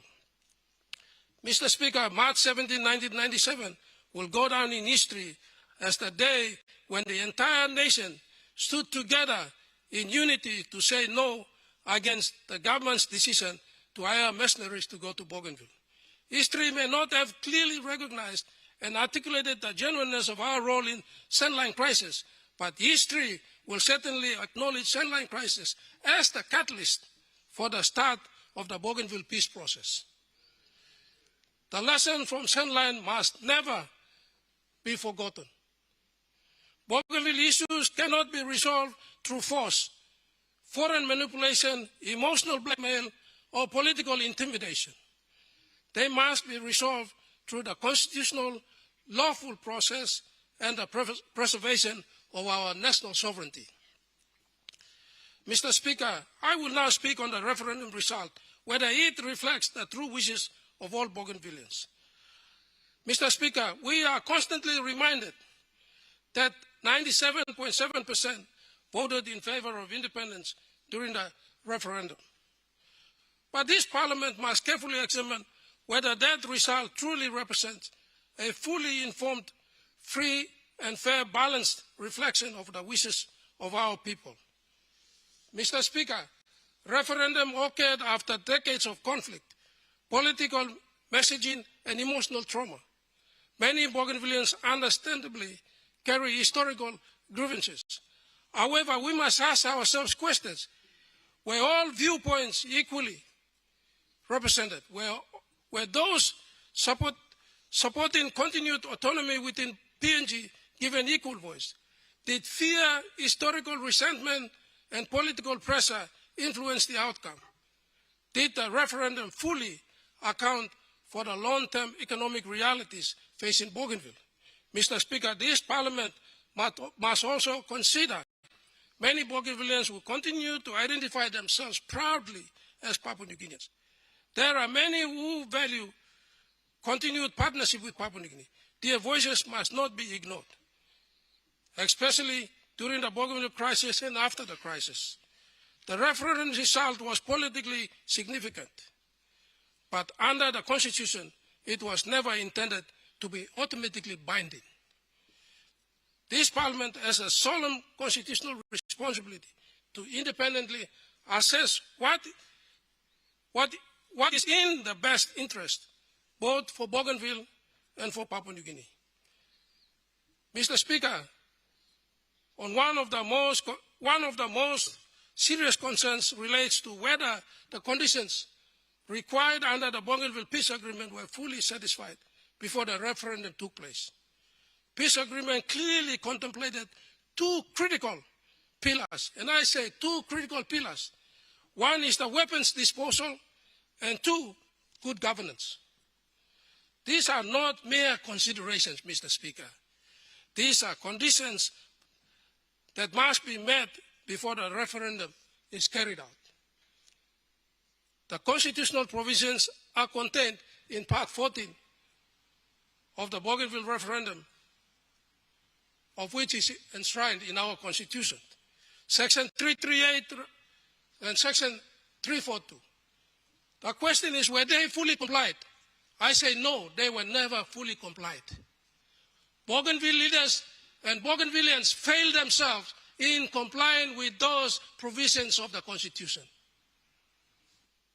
Honorable Minister, I interrupt you.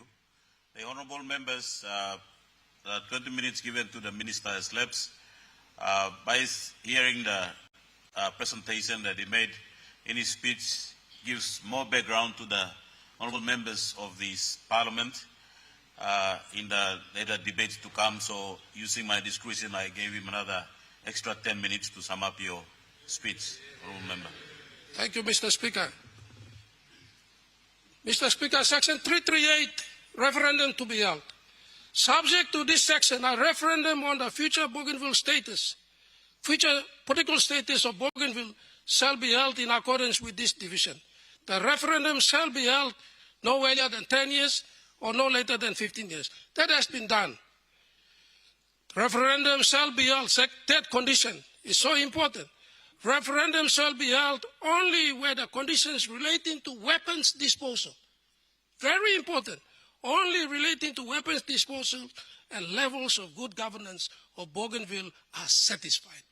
Were they satisfied? I said no. Section 342 of the referendum results and implementation.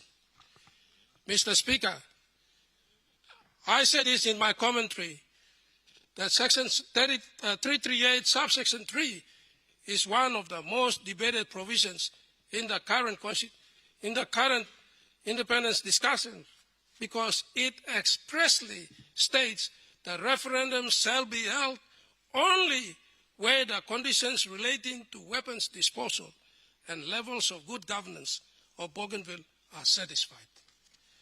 Those who oppose immediate independence often rely on the subsection to argue that weapons disposal was not fully completed and or good governance benchmarks were not fully achieved.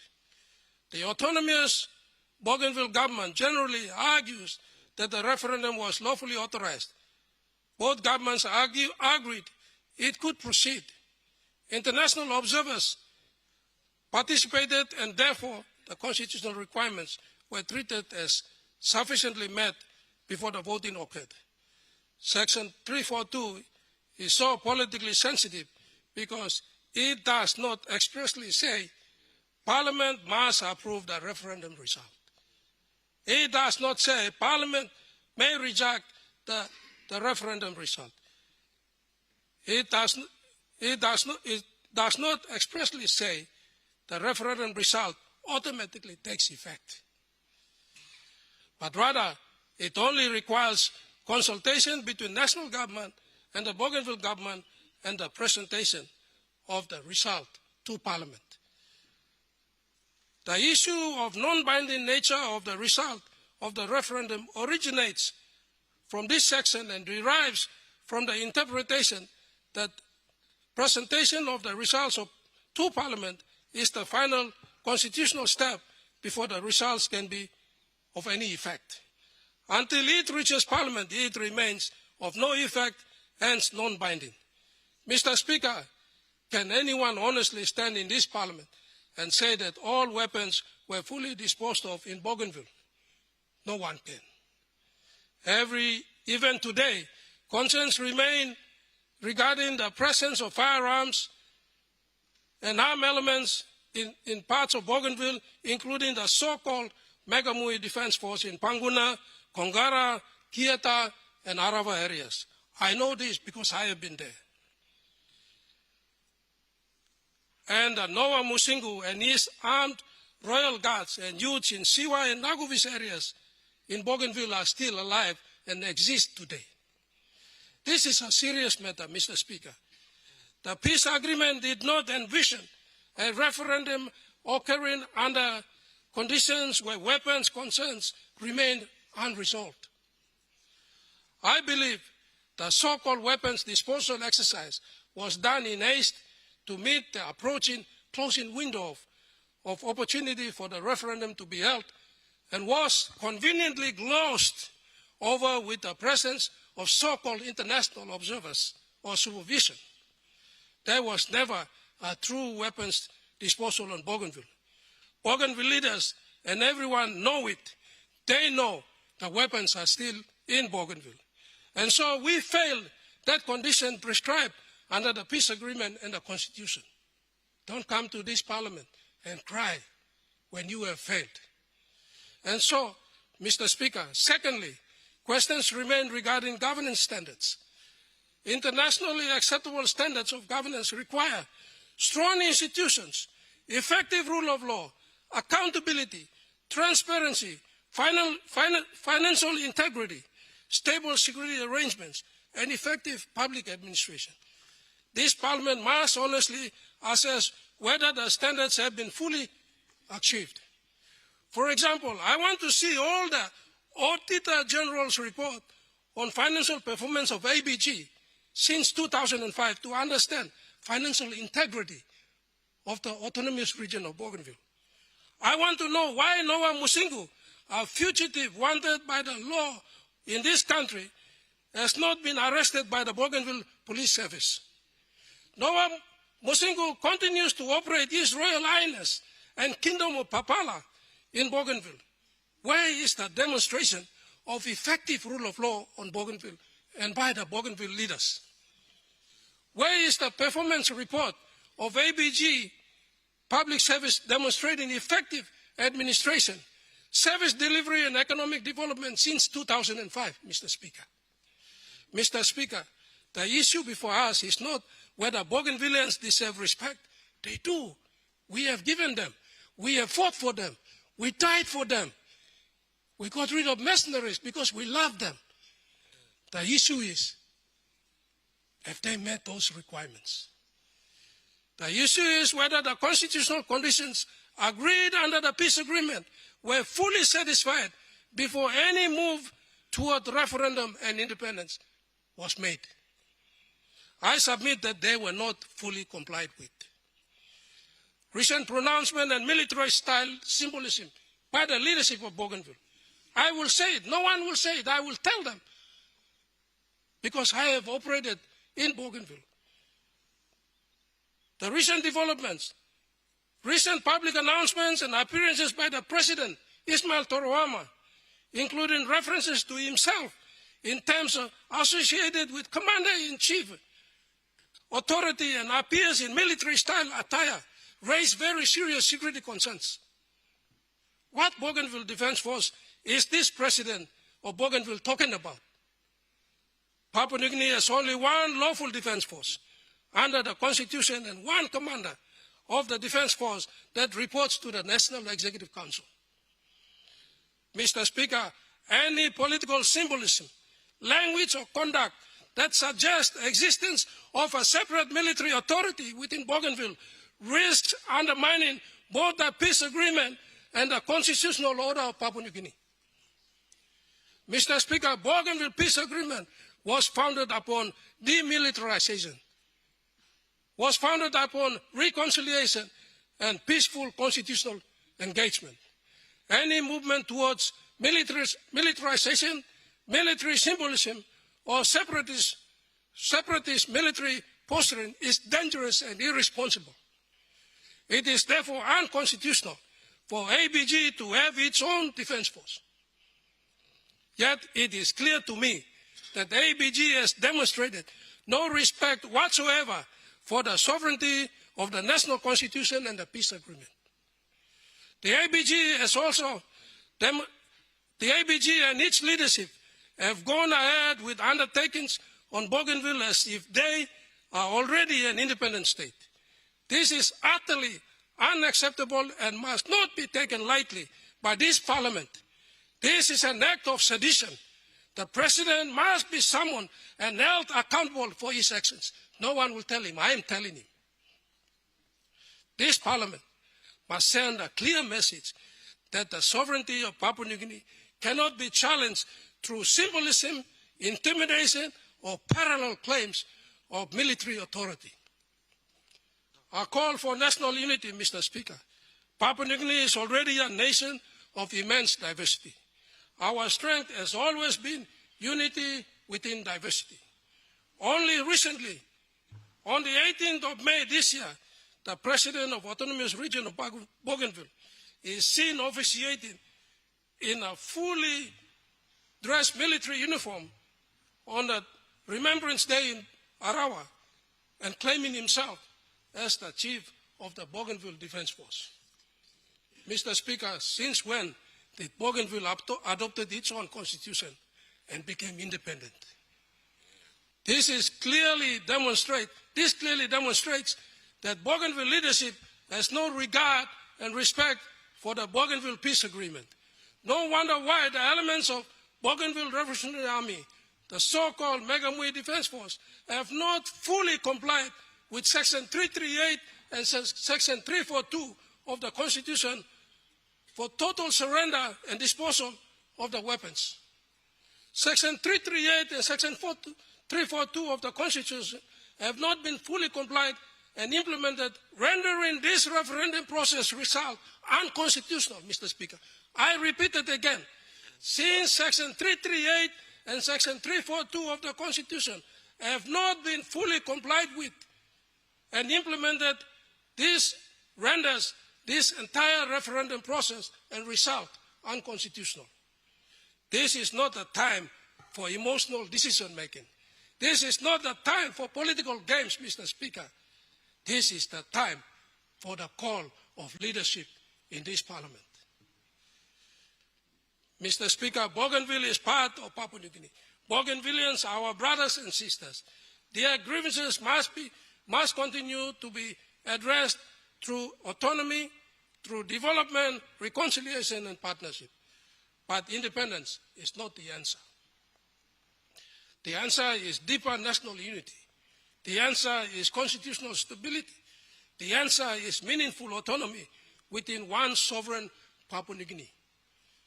In conclusion, Mr. Speaker, after careful reflection on the Constitution, the territorial integrity of Papua New Guinea, the incomplete conditions surrounding the referendum, the unresolved weapons disposal concerns, the governance challenges, recent developments that threaten the spirit of peace agreement and the Constitution of Papua New Guinea, I state categorically today, for and on behalf of myself and the peace-loving citizens of Vanimo Green River electorate and Greater Papua New Guinea Party, that this parliament must reject outright the Bougainville referendum result due to the fact that they have not met the conditions of the Bougainville Peace Agreement and the Constitution under Section 338, subsection 3. Let us preserve peace. Let us preserve unity. Let us preserve absolute sovereignty handed down to us by our founding fathers at the independence in 1975, on the 16th of September 1975. History will judge the decisions we make today, Mr. Speaker, on this floor of Parliament. May we act not in fear. May we act not in anger. May we act with wisdom and courage and unwavering commitment to one united Papua New Guinea.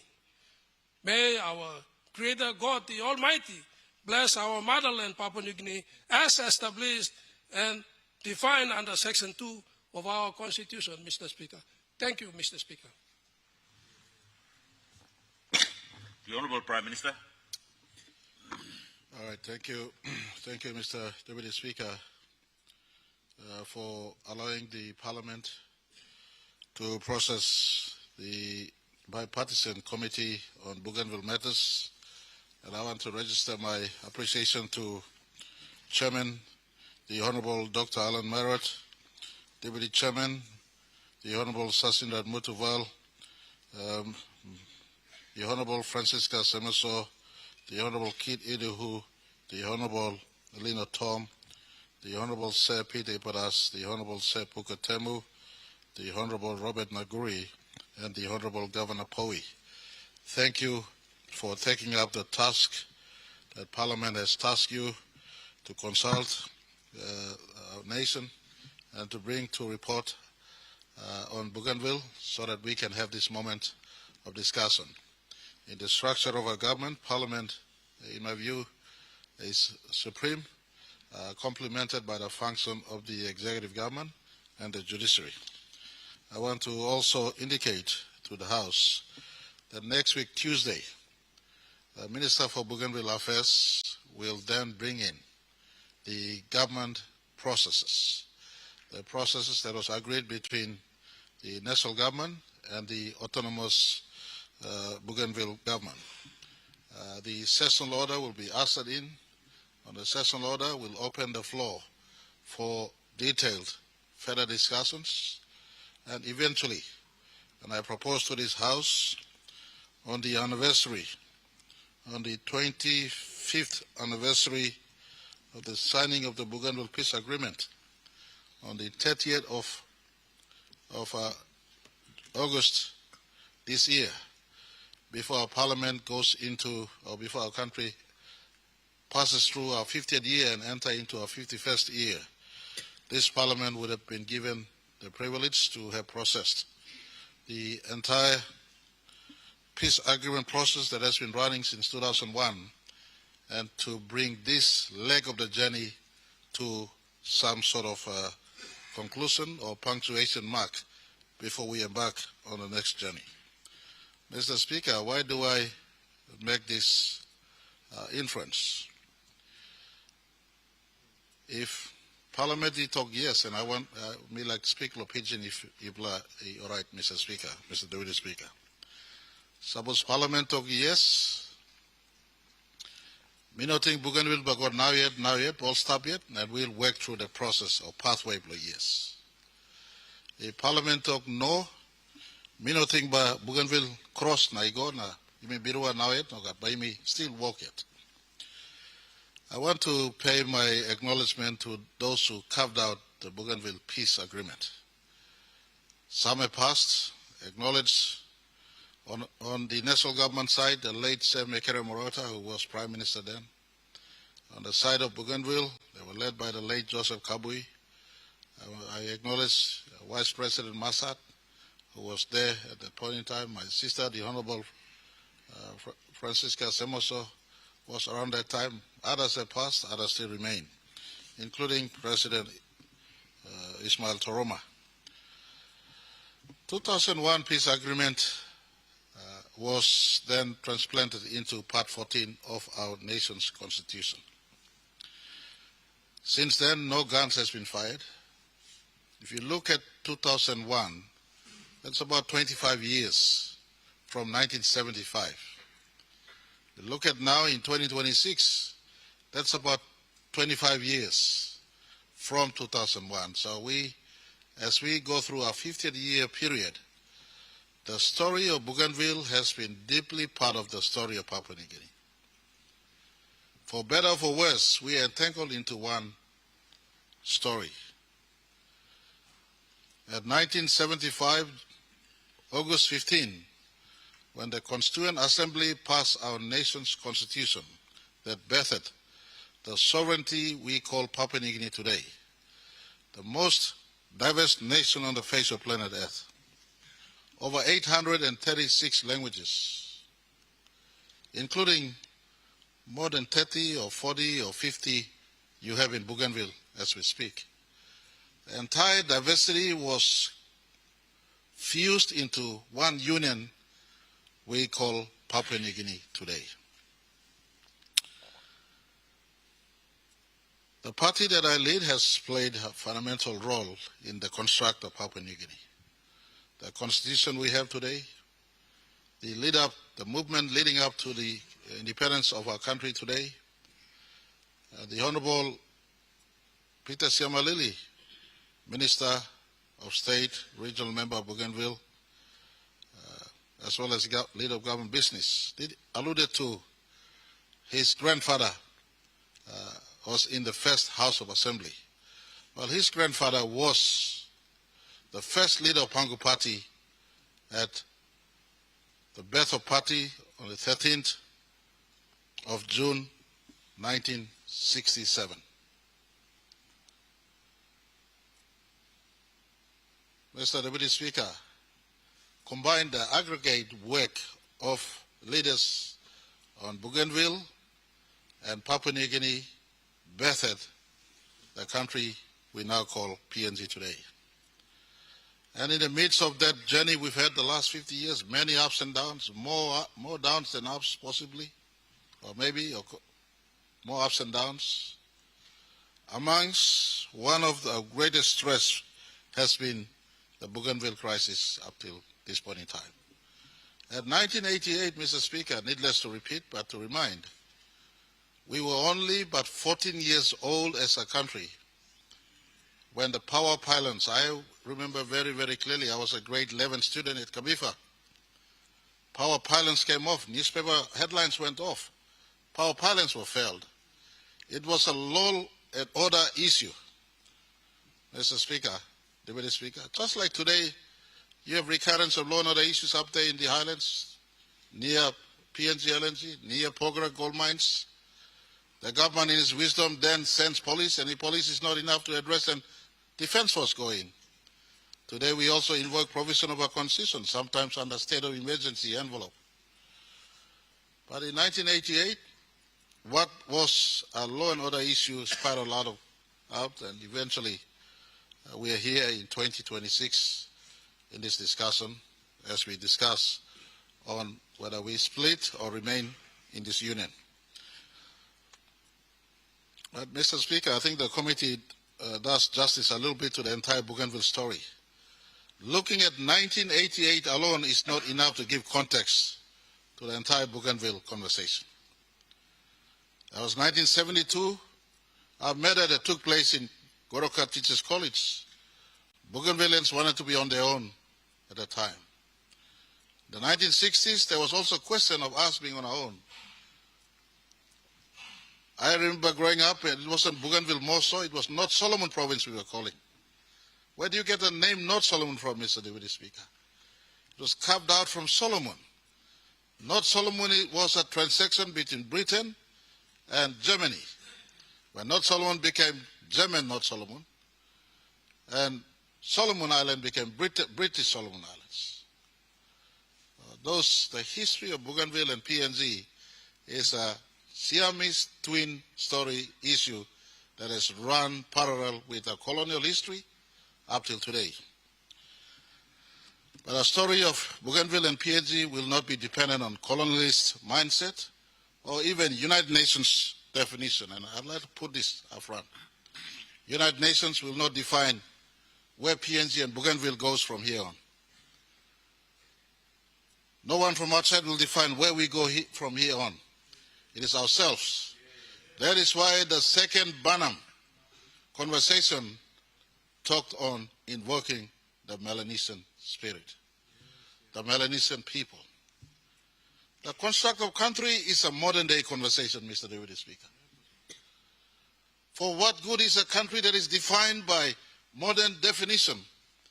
If people are not okay, if lawless still prevail, and if borders restrict movements, and so I commend the former Prime Minister who spoke on maybe in the conversation in Melanesian agreement you've signed in Banam, there may be a wisdom inside. What did I say? And at this point in time, I want to pay a special mention to the Bougainville leaderships. I take my head off to you, Masat. You sit on top. President Toroma. Yes, lo here you may have him samla talk to all talk you come up. You know, me no some all cross you. My brother, the member for Wanamo Green and leader of the PNC party, the Minister of Tourism, is one of those overqualified to talk about Bougainville because he put his body on the line. He put his body on the line to stop a foreign mercenary from going to Bougainville to do reckless, and part of the recklessness would have been harm. PNC soldiers putting their body on the line. Today you may think the Honorable Bel Nama is speaking hatred, but he's speaking love. Just like when the Bougainville leaders signed the 2000 peace agreement, it was in love that we signed the peace agreement. 25 years on, at the shade or right through the 50th anniversary of our sovereignty, or that modern definition of sovereignty that the United Nations have defined on us, we are in these discussions. Mr. Deputy Speaker, we'd like to big thank you to leaders for Bougainville. Yes, on PNG side, we acknowledge him all soldiers will put down in the call of duty or lose him life. Mr. Speaker, I stand here. You know, we all got to get one line. On March 1991, Mipla Tari, Mipla no got plenty of policeman or army or public servant. Mipla last kanaka. Mipla last pla. Papaniginen lo come in contact with them, school savannah or work. And at 1991, we had only few policemen. One of my tribesmen, late Joseph Tangaria, was the first policeman to go down on the Buka Passage. So I stand here with my heart divided on what sort of decision I must make as member for Tari. First policeman, lose him life, late Joseph Tangaria. Never retrieved his bones. His bones is in the Buka Passage. But that is a call of duty. Policemen die, army die, but more Bougainville die. Plenty of blockades, plenty of gun blong resistance, plenty of gun blong BRA, plenty of gun blong PNC soldiers. That's all past and past. How do we reflect on the past and shape a future that is not offensive to Bougainville's aspiration for self-determination, whilst at the same time we all of us are struggling to grapple with, holding all of us together. And I believe the answer could be found as we progress. Mr. Deputy Speaker, Section 342, subsection 1. And more leaders long, you mean long 2001 I'll sign me, I'll put him answer stuff inside. Me like you all got a leaders from Bougainville, now Papa inside, go back now read him. Section 342, subsection 1, I mean I'll give him sunset, long time block consultation. Before referendum, after parliament he decide, one of condition he make him, constitution he talk, you must talk on both sides and find him solution. As 2001 agreement he come up through peaceful means, and no got gun if I had come in up tete. This generation of leaders, we must settle all Papa and Mama living style of Bougainville and rest of the country, and we must give hope to the children in Bougainville and rest of the country. To the Bougainvilleans, when I pick up the result on 7th of December 2019, I made a statement. You want to talk about Bougainville, and I stand here as a person today. If it weren't for a Bougainvillean missionary in my father's village, my father, who was an orphan, would not have been adopted by that missionary family. Would not have my father would not have been taken back to the place he was in my mother's village, and possibly would not have found my mother, and I would not be here today. So I say thank you to the Bougainville missionary, the Sakias family. They're still my family to this day. I go in Bougainville, I'm with them in Bougainville. So I speak to my Bougainvillean people. Your Honorable Ismail Toroma's people as much as you're my people. If your guns go off in Bougainville today, I have no ability to defend you. The Honorable Belanama maybe is correct, maybe it's wrong. You assess yourself. Mekamu 1, assess yourself. Mekamu 2, assess yourself. Mekamu 3, possibly 4. The Musungu Kingdom. All this. As I speak today, when we process this into the floor of Parliament, this Parliament will make it in clearest definition, no PNG Defence Force or PNG, Royal PNG Constabulary will ever enter Bougainville again.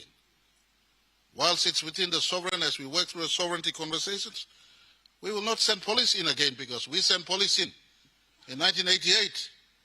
And the turnaround on the police was more serious than a basic law and order issue. It means we are cutting off one part of our sovereignty that was designed when the Constitution was birthed on 15th August 1975.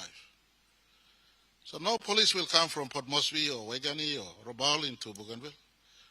No PNG Defence Force will come again. What guarantee will you give me that every people in Bougainville will be protected by Bougainville police? Because they are my responsibility, or whoever comes as Prime Minister in 2027, that's that person's responsibility as much as President, your responsibility. The serious consideration on law and order in Bougainville is something I grapple with all the time. If I let go, what is the assurance? BRA descendants will not turn against resistant descendants, etc., etc. So, Mr. Speaker, those are the issues I grapple with. Issues I also grapple with, for instance, today, the operational expenditure threshold in Bougainville is almost $1 billion kina. And subject to our funding, I do apologize, since 2001, sometimes we have not funded you to the 100%. But the fact remains that almost the collection on the island, you collect less than 5% of your total expenditure cap. That's why this government, following from the PNC-led government's work on Panguna, we've allowed you to have 100% Panguna. All powers that is meant, especially in the economic power, and Section 299 of the Constitution, if I'm not wrong, talks about the powers, over 60 powers, And on our side, if we have failed in giving you the allow you to draw down the powers, we say sorry, but the power needs to be drawn down in fully. Section 299 talks about the fullest power you have to draw down. Those powers must be drawn down and exercised.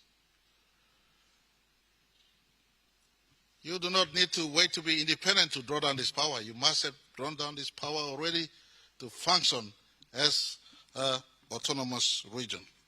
Those are work that we could have done before, we haven't done yet. More work we will do going forward in this space. And Mr. Speaker, I want to ask my friends in Bougainville, my heart is for you, but my mind tells me there's two different things, mind and heart. My heart is soft, but my mind tells me this, and especially the safety mechanisms, economic safety mechanism and social structure safety mechanisms. Because once detachment takes place, if it does, as allowed, PNG soldiers and police will never come back. And even if detachment doesn't take place, I would have advised any government into the future, don't send police and defense into Bougainville. Let them survive and live on their own. We'll assist them in any and everything we can as to relate going forward. These are serious matters of consideration. But coming back to the issue at hand, I want to thank again Bougainville leaders. Thank you, True Loipla, respecting Parliament. We cannot take this away from them. This session, you must, because Parliament, you current report come inside. We like talk thank you long President Oroma. We like talk thank you long Honorable Masat. We like thank you all Bougainville PC na Bougainville executive members, one time ministers, all Parliament, now leaders. They could have protested. This government and Bougainville government conducted about 4 post-referendum consultations. The first time, we bung long Kokopo. We bung long Kokopo. Na misara wambla tok as high as Mount William is. Bougainville tok but Senabe. Minimum Mount William you never lost him until Kingdom come back. Jesus come back. 97.7% am Sena finished, am Sena forever. You ask me why me minimum sla tok. Me Sena sla tok simply because we may approach this. We will certainly be approaching this by Parliament vote. Now Parliament vote which way? Referendum result, but you reminding me play it forever going forward into the future. Taimigo Golong Bougainville occasional referendum result. Sepuka was handing the result in at the government house. I was in Bougainville, personally myself with fellow national leaders, including Deputy Prime Minister. Me talk also, me karem display long Bilum Blomi was a member of Lotari. I could have said me karem was a Prime Minister.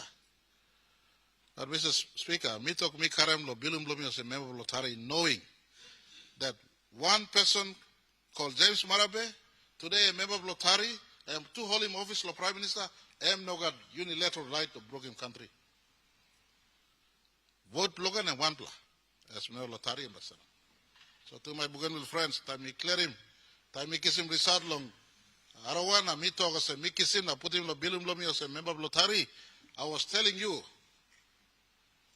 that when section 342 subsection 2 prevails, and that's members of Parliament will collectively make a collective decision. And rightfully so. This Parliament or this country, Blow James Marabeta so. And Blolgada. Talk less lo Westipik, talk less lo Western Province, all talk less lo Manus, all talk less lo New Ireland. Today, all one talk lo New Ireland too, we got Lear Gold, and all talk lo more autonomy stuff. So as Prime Minister Tete, me must look. Today, tomorrow, na backside. What am happening backside? Look at him. Me cause him fracture. That's why your brothers Lumi Masat na President Tami Plastalo Wabek, the second post-referendum consultation of Wabek. Me ask him Yupla. You think from my perspective, and I will think from your perspective. And my perspective is this. This country is a diverse country. One trigger and we could disenfranchise this country. How do we find a solution that does not disintegrate the country, but hold our country while giving Bougainville still a special place. It reflects on the 97.7% result that will forever stand into the future. So I want to thank you. After WABEC meeting, Papua New Guinea Masawe, Bougainville all in a fight, all in a protest, all in a cross. Also, Prime Minister Miplaharem Tok that Parliament must make him decent yet. So I want to place on record here in this day, 2nd of June, 2026, 3:05. So thank you, all Bougainville leaders. You cry one time, I wara one time, pain one time, I could understand your pain. But I want to salute you for giving respect that PNG Constitution, Supreme, decent PNG National Parliament by take place, and one of decent they come up by you accept. And as me talk all Islam, me like talk. Not all hope is lost, me like Sanabin talk. And to all members of this side, two sides of the House, let's not be ignorant of the 97.7%. If there is a no, it must be a no with a yes. If there is a yes, it must be a yes with a no. What do I mean by this? It means we must find solution. You mean Melanie say, white man come na talk, you Bougainville na, New Island na, me Papua na, me Tari na kanis. Put him namelo, I'm the line namelo, you mean upside na. Me blalo here. We have to construct something. My brothers and sisters in Bougainville, I've come to you more than any other prime ministers in as far as post-conflict or post-peace agreement time. More than 8 times we come Salib Sinan Kaike Rananta. Parliament, you respect him, but take him decision, close to. Possibly on 30th of August, coincide one time peace agreement decision date long 2001. When we take the decision, if majority is in the side of no, it doesn't mean we don't love you. But we'll find a solution that is higher than just a no and Lusim Gorana, you stop, also now you stop. If majority talk yes, well, I will ask you too. And I need the spirit plus section 342, subsection 1. They all talk yes, finish, but are you ready now or not? How about you look at him all?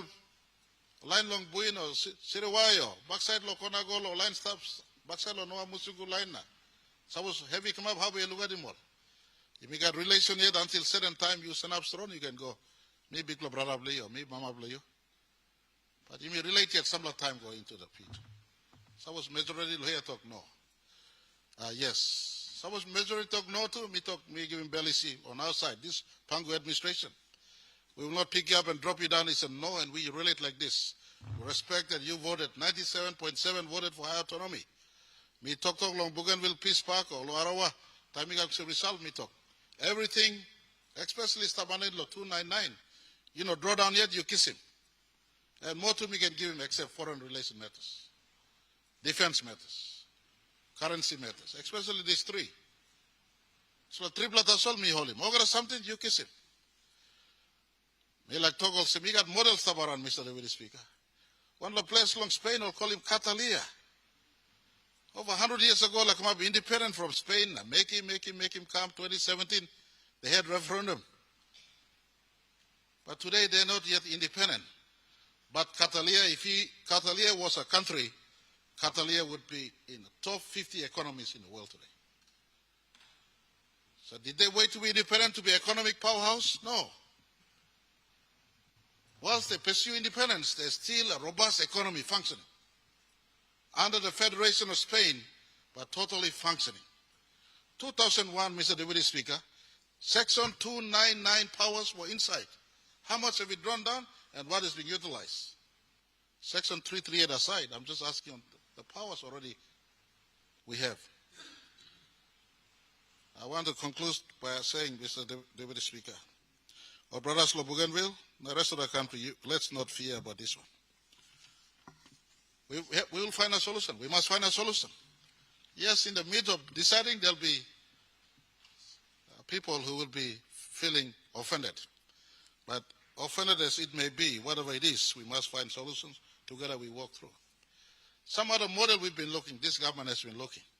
If it is a no, how do we relate going forward? If it is a yes, How do we relate going forward? In transition. In transition to whatever it is the future may decide for all of us. You look at UK today.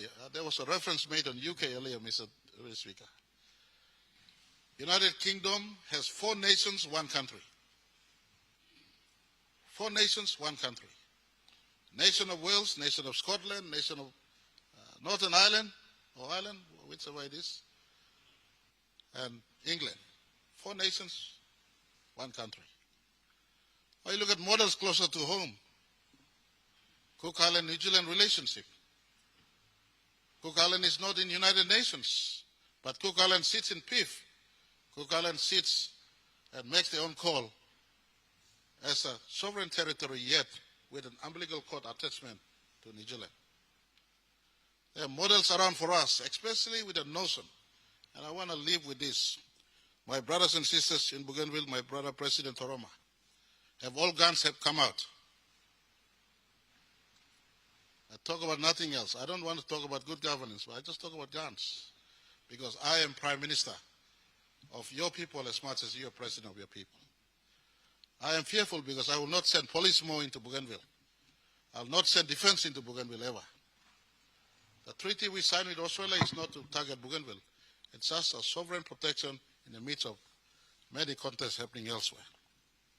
Bougainville, you blow me. Nogan Porado Disla, there was I want to rephrase one author of America in the early 1900s, let me talk. The nameless author, Lovegrave or something, I forgot the name. Let me talk. The greatest fear of fear, the greatest emotion, the greatest human emotion is the emotion of fear. And the greatest fear is the fear of fear itself. A fear of the greatest human, the fear is the fear of itself, and fear for the future. Mela ask him, you mean no for it. Country, you may aspire to country and concept long all United Nations, you know, stop. Time to monobly stop Bougainville and the rest of PNG. And up in the highlands in Cook, in Western Highlands, 10,000 years ago, when agriculture was practiced, United Nations, you know, stop. When more than 10,000 years ago, Melanesia settled in Bougainville, United Nations, you know, stop. This must not be driven by United Nations outside. You yet must find a permanent solution. Country without economic well-being and one, look at us today. 1975, you mix independence, only 300 million Kenya budget. Today, you mean Australia, me at Ogarhablo country, road no connected, plant beginning no school yet, working no stop yet. Money no bipla. First thing first, economic well-being of our country, including Bougainville. That's why me blagi Panguna can make finish 100%. Only the government start him, Marabe government finish him. Kakao you get up him, Ogara get up him, rest of our country. My brother Belen, you talk long good governance here. I mean, Bougainville to also, even though I'm pointing to Bougainville. Ogara provincial government, I had a cabinet last day. Ogara provincial government, only 2 reported on the financial reports last year. Ogara no report, so it's not only Bougainville, so let's not pinpoint the Bougainville. They deserve more. You give Ogara all to right. Panguna carry me for first 14 years. Money must not be a conversation. It's a conversation hard. Me talk to law, outside. So we send up here, but send up throne or no cut. No. Book a House of Assembly, you talk to lab, maybe to talk to here. Email brother, I don't have suddenly one night, but Bougainville go upside now, me block upside now, but me stop yet. So Lucy United Nations, Pastor. Lucy one, let's not be time bound. If you make current result come for the process of comply with 2001 peace agreement, if comes in and this parliament says no, let's turn around the no and find a yes answer. If this parliament says yes, let's turn around the yes and find a no answer. I believe the heart and soul of Melanesia conversation will find a consensus that is win-win for all of us. That 2 people remain in the same space forever going forward into the future where our children can flourish together. So I want this parliament not to be fearful. As we bring the results in through a sessional order next week, Monday, Tuesday, a sessional order will be introduced. And Minister of Bougainville Affairs about talk long display issue from a government perspective. 30th of August 2026, we must take a decision in compliance to 342 subsection 2. Thank you too much, Mr. Speaker. Leader of Government Business. Deputy Speaker, I move that the debate be adjourned and made an order of the day for a subsequent sitting. The question is that the motion be agreed to. Those in favor say aye. Aye. And those against say no. Ayes have it. Leader of Government Business. Deputy Speaker, I move that the Parliament do now adjourn until tomorrow at 10 o'clock a.m. The question is that the motion be agreed to. Those in favor say aye. Aye. Those against say no. Ayes have it. Honourable members, I now adjourn Parliament to tomorrow 10 o'clock a.m.